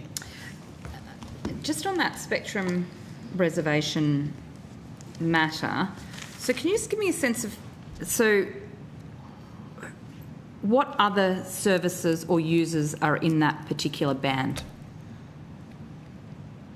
From what I understand, again, have to be, because I'm not the technical expert, but within bandwidths in spectrums, there are other people that use it, the broad community, etc. And what this PSMB, a piece of work, is looking to do is to dedicate just some of that bandwidth for emergency services only, so you're not competing with others. Yes, I understand that that's the pitch. I guess what I'm trying to work out are who are the biggest group of other competitors. I would have to get back to you on that, Senator, if you don't mind. I'll take that on notice. If you can take that on notice. Thank you. And I'm not sure if this was picked up in the question on notice from Senator Henderson, but just to be clear, obviously the cost of spectrum is quite topical at the moment. And we've got the big telcos having to work at, work out how we deal with that. But also the size of that spectrum, or the width of that spectrum, I would like to understand as well, in terms of if it's going to be reserved, how much are we talking? What are we talking? Okay. Thank you. Thanks. Senator Gosh, you got any questions? I don't actually. Thank you very much. All right. Well, thank you for coming in today and being here a bit earlier so that we could get you on. Thank you very much. Thank you very much. Thank you. Thank you. Thanks, Senators. Cheers. And that concludes our hearing today. Thank you to all the witnesses who appeared, to Hansard and Broadcasting. Appreciate your work as well, and to the committee secretariat staff, thank you.